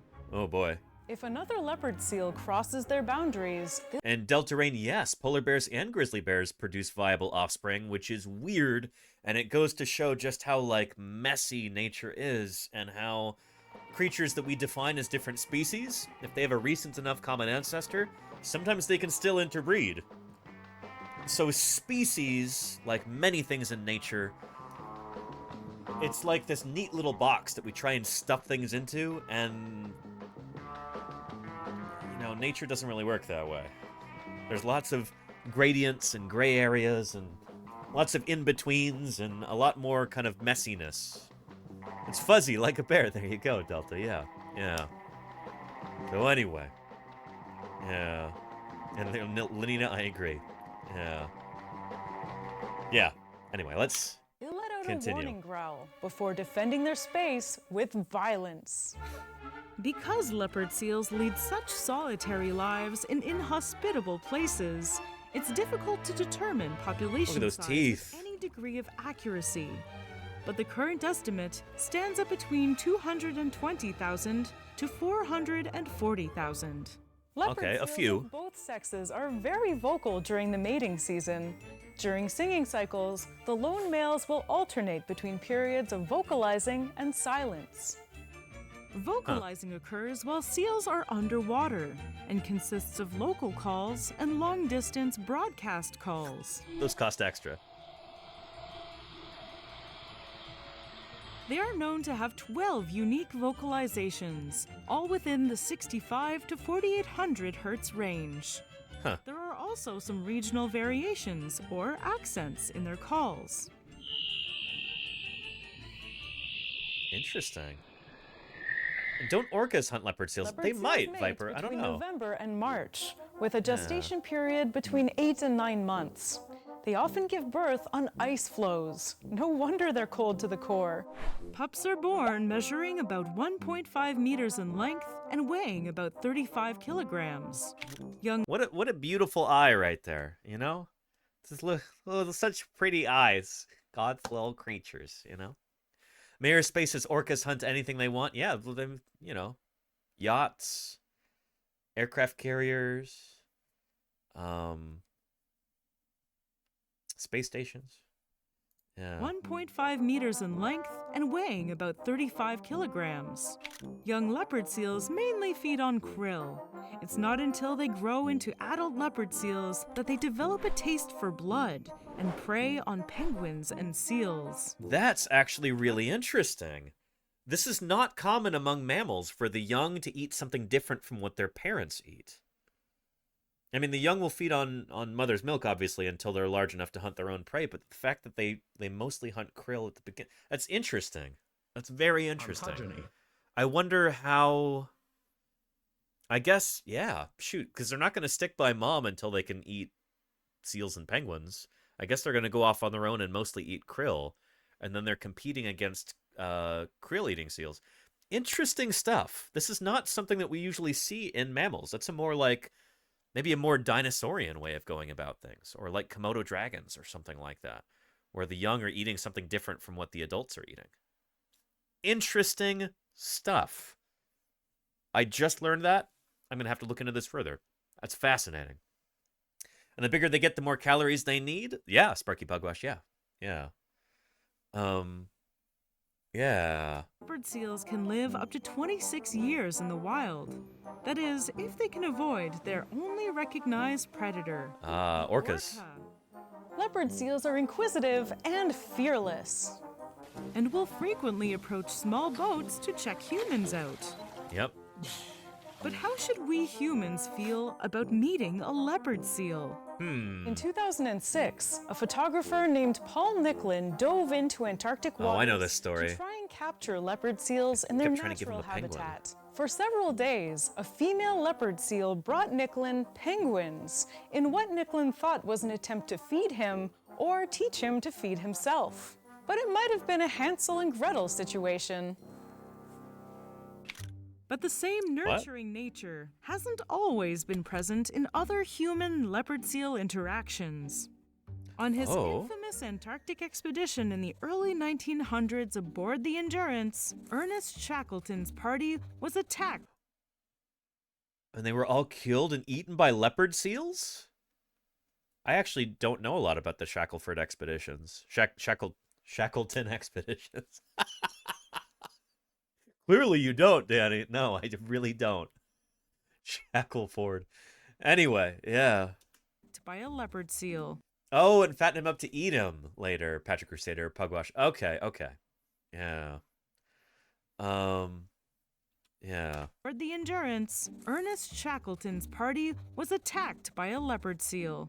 Fortunately, no one was hurt, and after dealing with the predator, they found it had a belly full of undigested fish.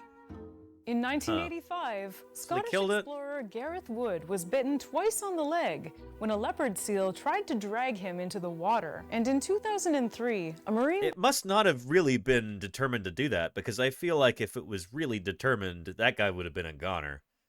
It was probably a half-hearted attempt. Biologist working with the British Antarctic Survey drowned after being dragged nearly 60 meters underwater by a leopard seal. So there you go. These events are a sobering reminder that leopard seals and all wild creatures should be treated with the utmost caution and respect. Like other Antarctic species, leopard seals are affected by climate change. The distribution of leopard seals is significantly impacted by the annual expansion and contraction of pack ice surrounding the Antarctic continent. And holy cow, this past year, Antarctic ice has been really seriously on the decline to a really, really worrying degree. As ice floes melt, leopard seals are left with less space to birth their pups and rest. Despite this environmental threat, leopard seals are a resilient species. At least they face anything the world has to throw at them with a grin on their face. I'm calling it. Definitely a menacing grin. Such a cool animal. And they're an example of how pinnipeds, seals and sea lions, can be voracious predators, especially if you're a critter like a nautilus, which we'll get to. But yeah. And it's the beer ad says, thoughts on the effect Navy sonar pings have on marine life? Thank you in advance. It's not good. Yeah, I'm not a marine biologist myself. I'm not a cetologist. I don't study whales or other critters, but holy cow, two animals that have extraordinarily sensitive hearing and communicate over wide distances. Navy sonar pings can... There's ideas that they may be implicated in the mass strandings of whales. It's dire stuff.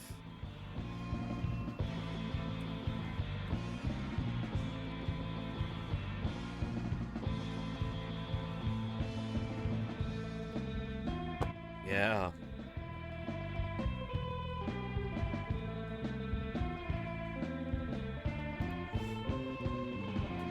Here's a link for you if you want to learn more about this.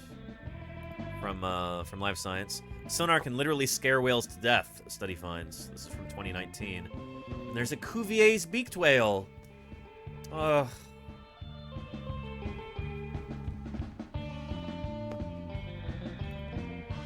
Naval sonar has been linked to mass strandings of otherwise healthy whales for nearly 2 decades, but the precise mechanisms of how it affects whales has eluded scientists.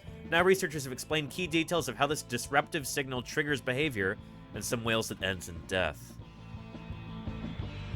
So they actually had the bends. Oh boy.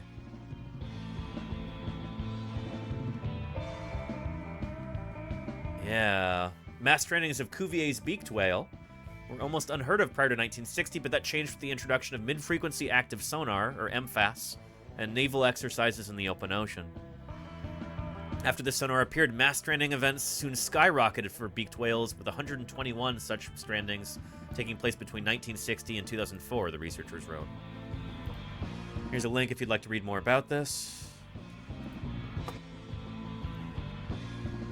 And where's the link to the paper? There we go. It's in Proc B, Proceedings of the Royal Society B. There's a link to the paper there, too. Cuvier's beaked whale, by the way, is named after this guy. Georges Cuvier. It's the famous French naturalist who basically, he didn't come up with the idea of extinction, but he basically demonstrated that, yes, living things could go extinct. This was considered a heretical idea at the time. But he demonstrated that extinction could happen. Not by doing it, but by finding fossil organisms that did not exist in the modern world. He was able to demonstrate in a way that was convincing to scientists of his day that extinction not only was possible, but had happened many, many times in the past. It's for this reason that Cuvier, this and his study of fossils, in a broader sense, that Cuvier is often considered the father of paleontology. Really interesting guy, and we'll be talking about him in the springtime, I think in April. We'll be talking about Cuvier on the anniversary of his death, because we missed his birthday, which is in August. Yeah. Anyway, it's crazy to imagine that we as human beings and as scientists had, like, working models of the atom before we realized that extinction was a thing. Paleontology is such a new science in that regard. It's in some ways one of the most modern of all the sciences, which might sound counterintuitive, that paleontology, the study of fossils, is a distinctly modern science, but it is. To view the inside story of the extraordinary world of paleontologists. Britt, holy cow.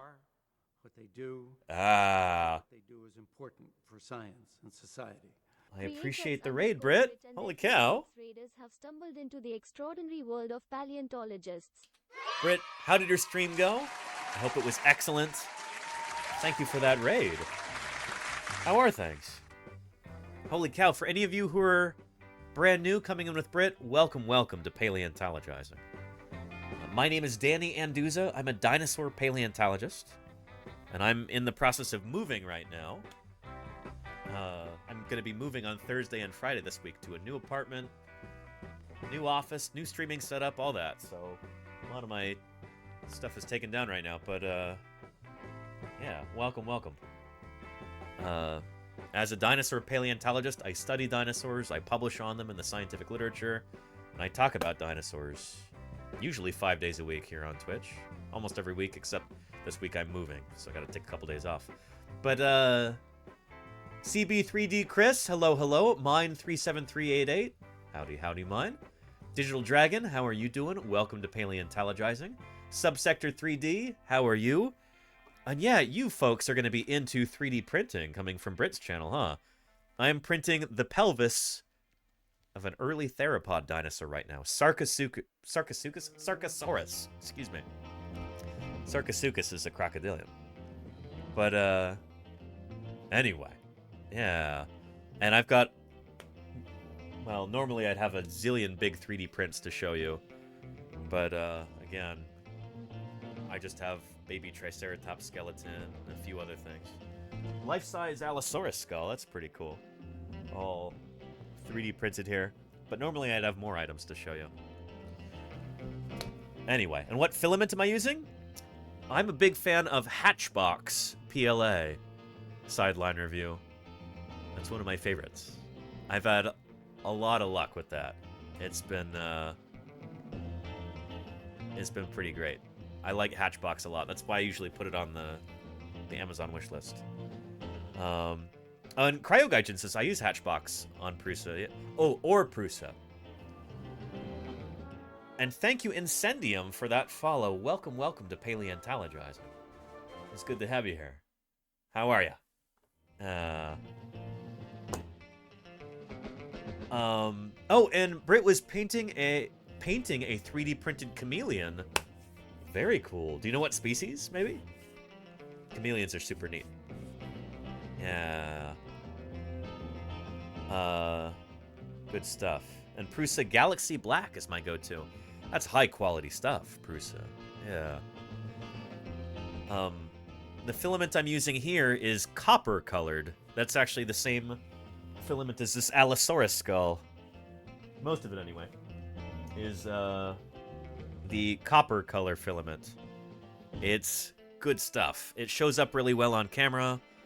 It's a nice kind of earthy color. For the stuff that I print, oftentimes, fossil replicas and fossil scans, it works really well.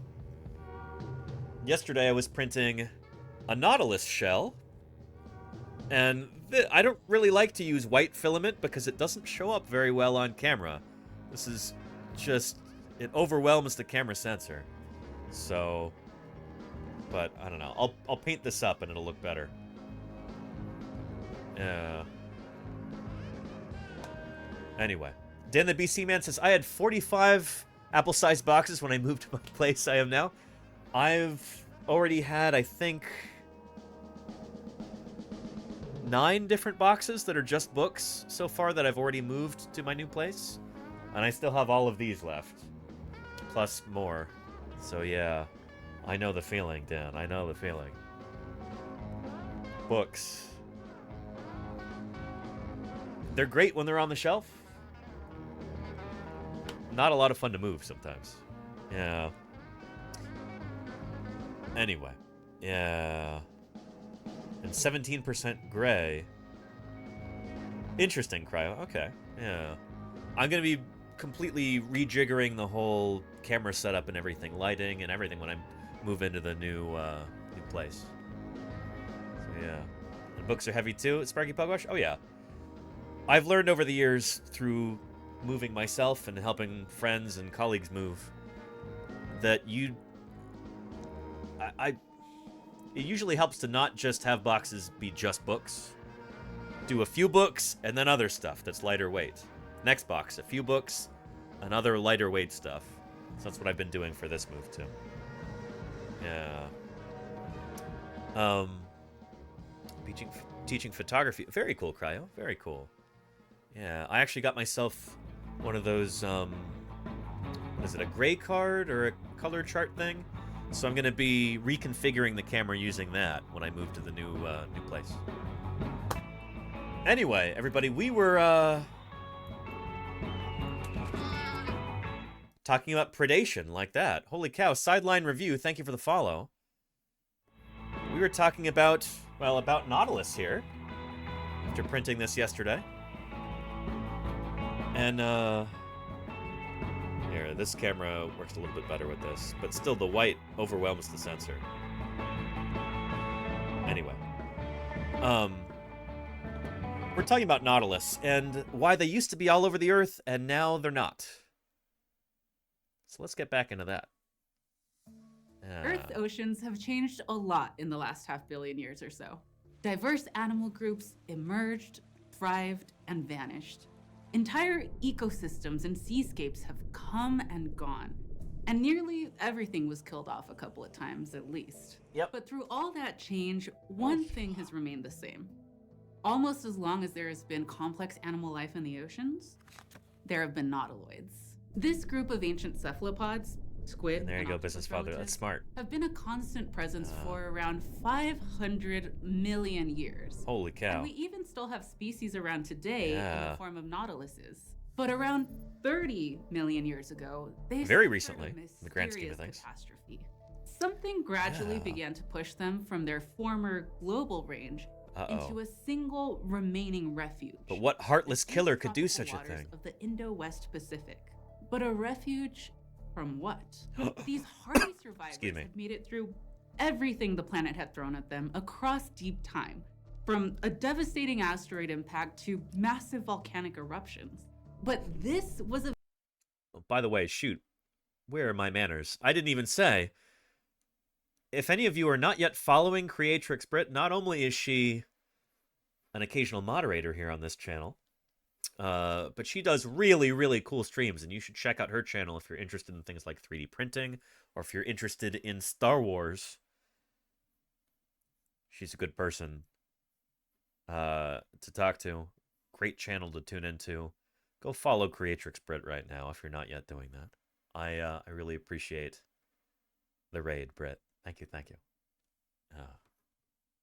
a very different kind of threat.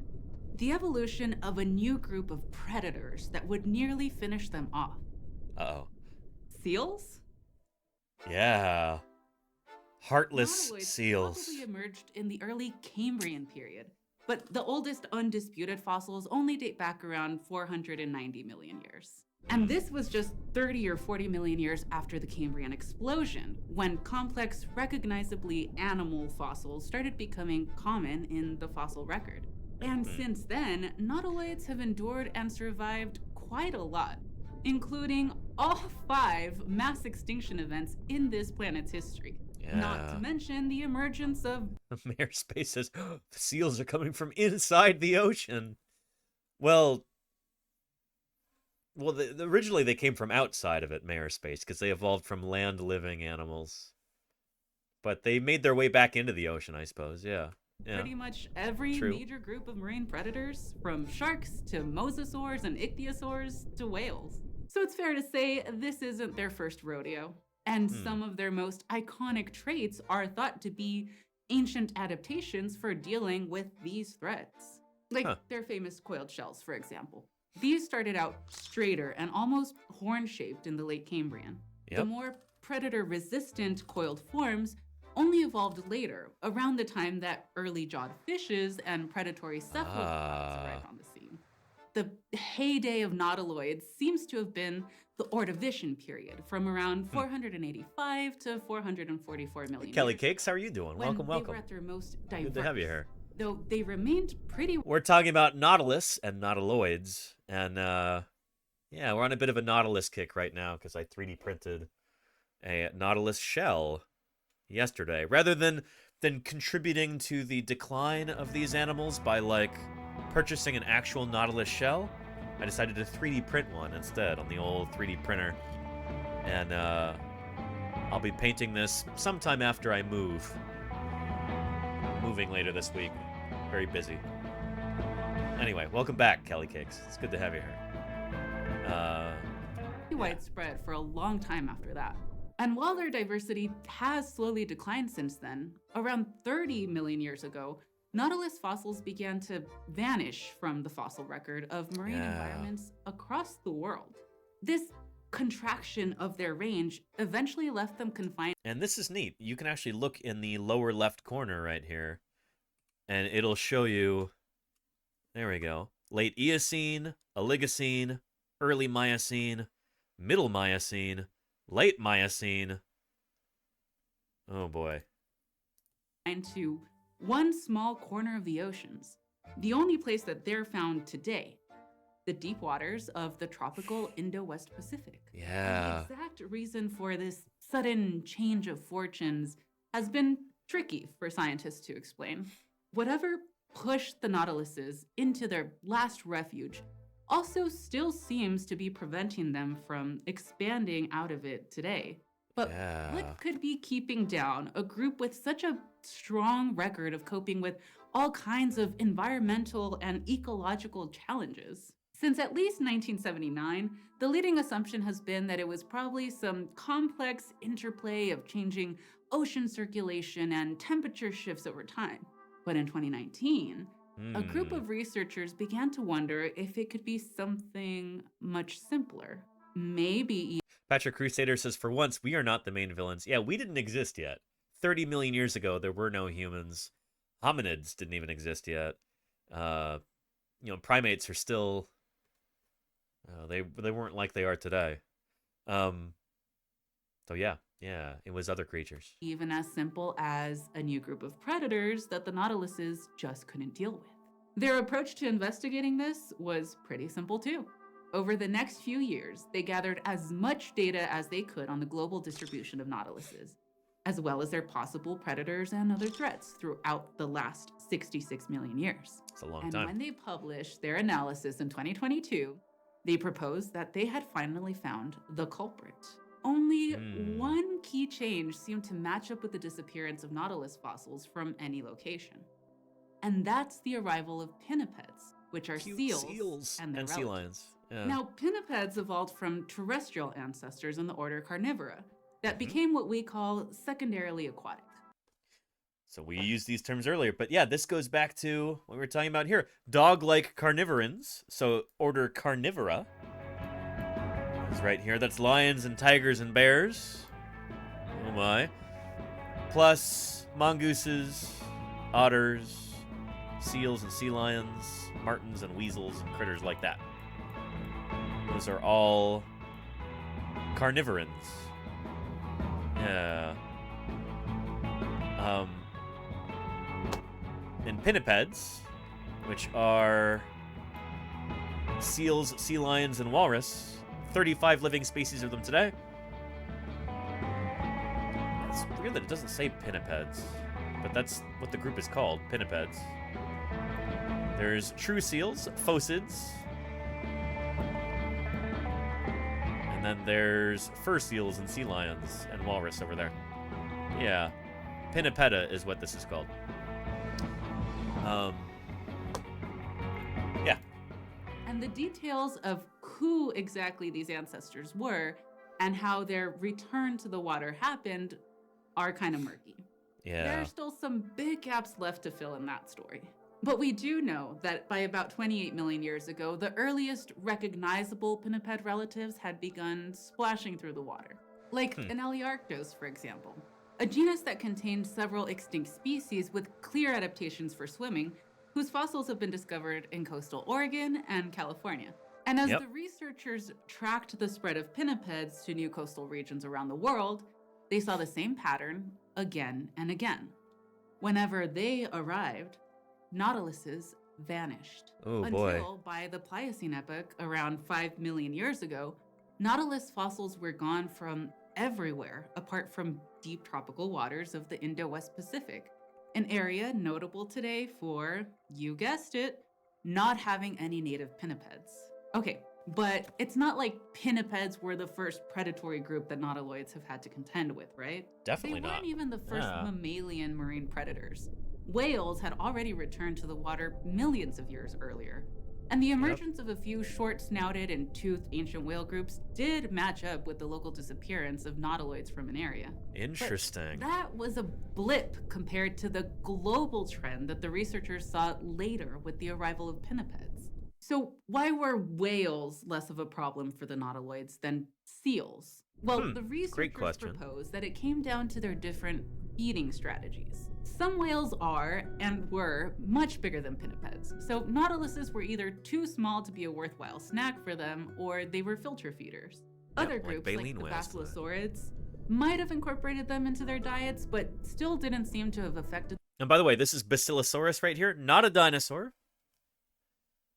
It's a whale, but that name Basilosaurus, it means like king reptile or king lizard. It comes from a time when these fossils were originally discovered, and the researchers thought, oh, it's got to be a giant marine reptile. Nope, turned out to be a big, long whale. but the name stuck. So we're stuck with that name, Basilosaurus. As confusing as it is, it's a whale, not a reptile. The Nautilus's much upon arriving on the scene. And we really don't see modern whales eating nautiluses today either. This is probably because getting them out of their shell takes a different kind of feeding strategy than whales usually use. Yep. Pinnipeds, on the other hand, excel at that task. Their so-called pierce feeding technique allows them to catch prey with their sharp teeth and then use suction or vigorous shaking to extract it from its shell. Ancient seal fossils also have features of their skulls and teeth that suggest they could do this too. So it looks like they'd appeared with just the right tools to end the reign of the nautiloids. The researchers found that only one group seems to have been able to at least temporarily hold out against the arrival of pinnipeds in the Oligocene epoch, a genus called Etruria. They were fast. The athletes of the nautiloid world, with adaptations for especially fast and agile swimming. Plus, they seem to have had an unusually rapid reproductive cycle. And these traits seem to have allowed species of Etruria to survive, for a while at least, even after the other species of Nautilus had been pushed out. Etruria stuck around until the end of the Miocene epoch, around 5 million years ago. Very recent. Holy cow. But eventually, their fossils vanished too. Not just from most coastal regions, but globally. So what happened to Etruria? Well, the researchers proposed that they could run, but they couldn't hide. See, Etruria was faster and more agile than your average nautiloid, sure, which gave them a short-term advantage in coping with the arrival of seals by simply being harder to catch. But that also came with a trade-off. Their thinner, lightweight shell meant that they couldn't swim as deep as others. So they're restricted to coastal regions. So while the ancestors of modern nautiluses were able to retreat to greater depths, Etruria just couldn't follow them to safety. And from the extinction of Etruria until now, the oceans have been almost totally nautiloid-free for the first time in around 500 million years, save for the species that still thrive in the last seal-free paradise. For now. The marine realm is, after all, not so different from the terrestrial realm. It's a lot wetter, though. Most of the time. That's true. And like a flightless bird on an island having to deal with the sudden arrival of a new predator, if pinnipeds were to expand their range, nautiluses might find themselves with nowhere left to run. This all goes to show that ancient doesn't mean invincible. Changes of fortune can happen to any group, even one that's been a constant presence in ecosystems for hundreds of millions of years. Because nature is at heart pretty chaotic. And from the Nautilus. Yeah, and sea lions like this, agents of chaos all the way through, you know? Point of view, that unprecedented chaos might just look a lot like seals. She says while footage of a sea lion plays. That's not a seal, that's a sea lion right there. Yeah, seals are phocids and sea lions are otarids? Is that right?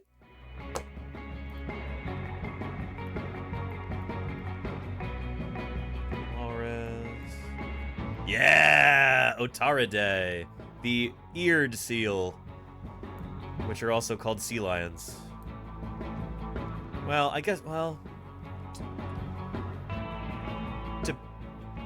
researchers actually call them eared seals? I've always heard them referred to as sea lions. And then you've got the true seals over here, phocids. Yeah, and they have ears? They do, Raisin Delta, yeah. That's how you can easily, well, one of the ways you can tell a sea lion from a seal is sea lions have got little flappy external ears, and true seals do not. Here. Seal versus sea lion.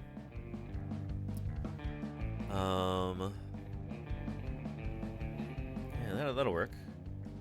Even though it's on Reddit, we're still gonna trust it, even though most things on Reddit are fake. Oh no, this one's on Imgur, okay. Seal versus sea lion. Phocidae versus Otaridae. Ear hole, no flappy. There you go. Ear with flap. Sea lions have got little flappy ears. Seals don't. They've got fur on flippers and claws. Seals do. Sea lions, skin on flippers, real short claws to the point where you can't even see them usually. Seals got a flop on their bellies because they can't swing their back legs around. They just hang limp behind them as they're flopping along like a big slug or something. Slugs don't flop, but you know what I mean. But sea lions, they can actually rotate their hind limbs behind them and walk. You know, it's still kind of awkwardly, but they can walk on the beach. Seals can't. They just kind of flop, you know? Yeah. Also, sea lions can rotate foreflippers, says Neil. That's true, too. Well, seals kind of can. They're front flippers. Well, I don't know, actually, how well they can rotate. I don't know. Anyway, the biggest clues are the back legs. If they can walk with them, it's a sea lion. If they're limp behind it, it's a seal. If it's got ears, it's a sea lion. If it doesn't have little ear flaps, it's a seal. So there you go. Yeah. Anyway. Good stuff. And now, you know. And with that having been said, it is time for me to wrap up this stream. I'm streaming for 4 3/4 hours. I've got some more packing to do. Tomorrow is the last stream of the week because I am moving. So, here's a mammal to run our credits over here because we were just talking about mammals. Pinnipeds. And let's find somebody to raid into. Don't go away just yet, everybody. We're going to see if we can continue our science for the evening. Who else is on right now? Oh, you know what? Melissa in Denial is live right now. Let's go see what she's up to. She's playing something called Lego Indiana Jones. Melissa is an Egyptologist and an archaeologist. And I think she's trying to raise funds for a trip to Egypt. So let's see what she's up to there. Everybody, thank you for a wonderful stream. I hope you had a good time today. I hope you learned something. I hope you are inspired to learn more about this incredible planet that we live on and the amazing history of life upon its surface and in its waters. I had fun today. Hope you did too. Thank you to everybody whose names are appearing here in our credits. Raiders and followers, moderators, and cheerers, subscribers, and even those lurkers. I appreciate all of you. Thank you for helping me do what I do here. Tomorrow, like I said, is the last Paleontologizing stream of the week before I move to a new place. So don't miss it. Take care, everybody. I hope to see you tomorrow. Let's go see what Melissa's up to.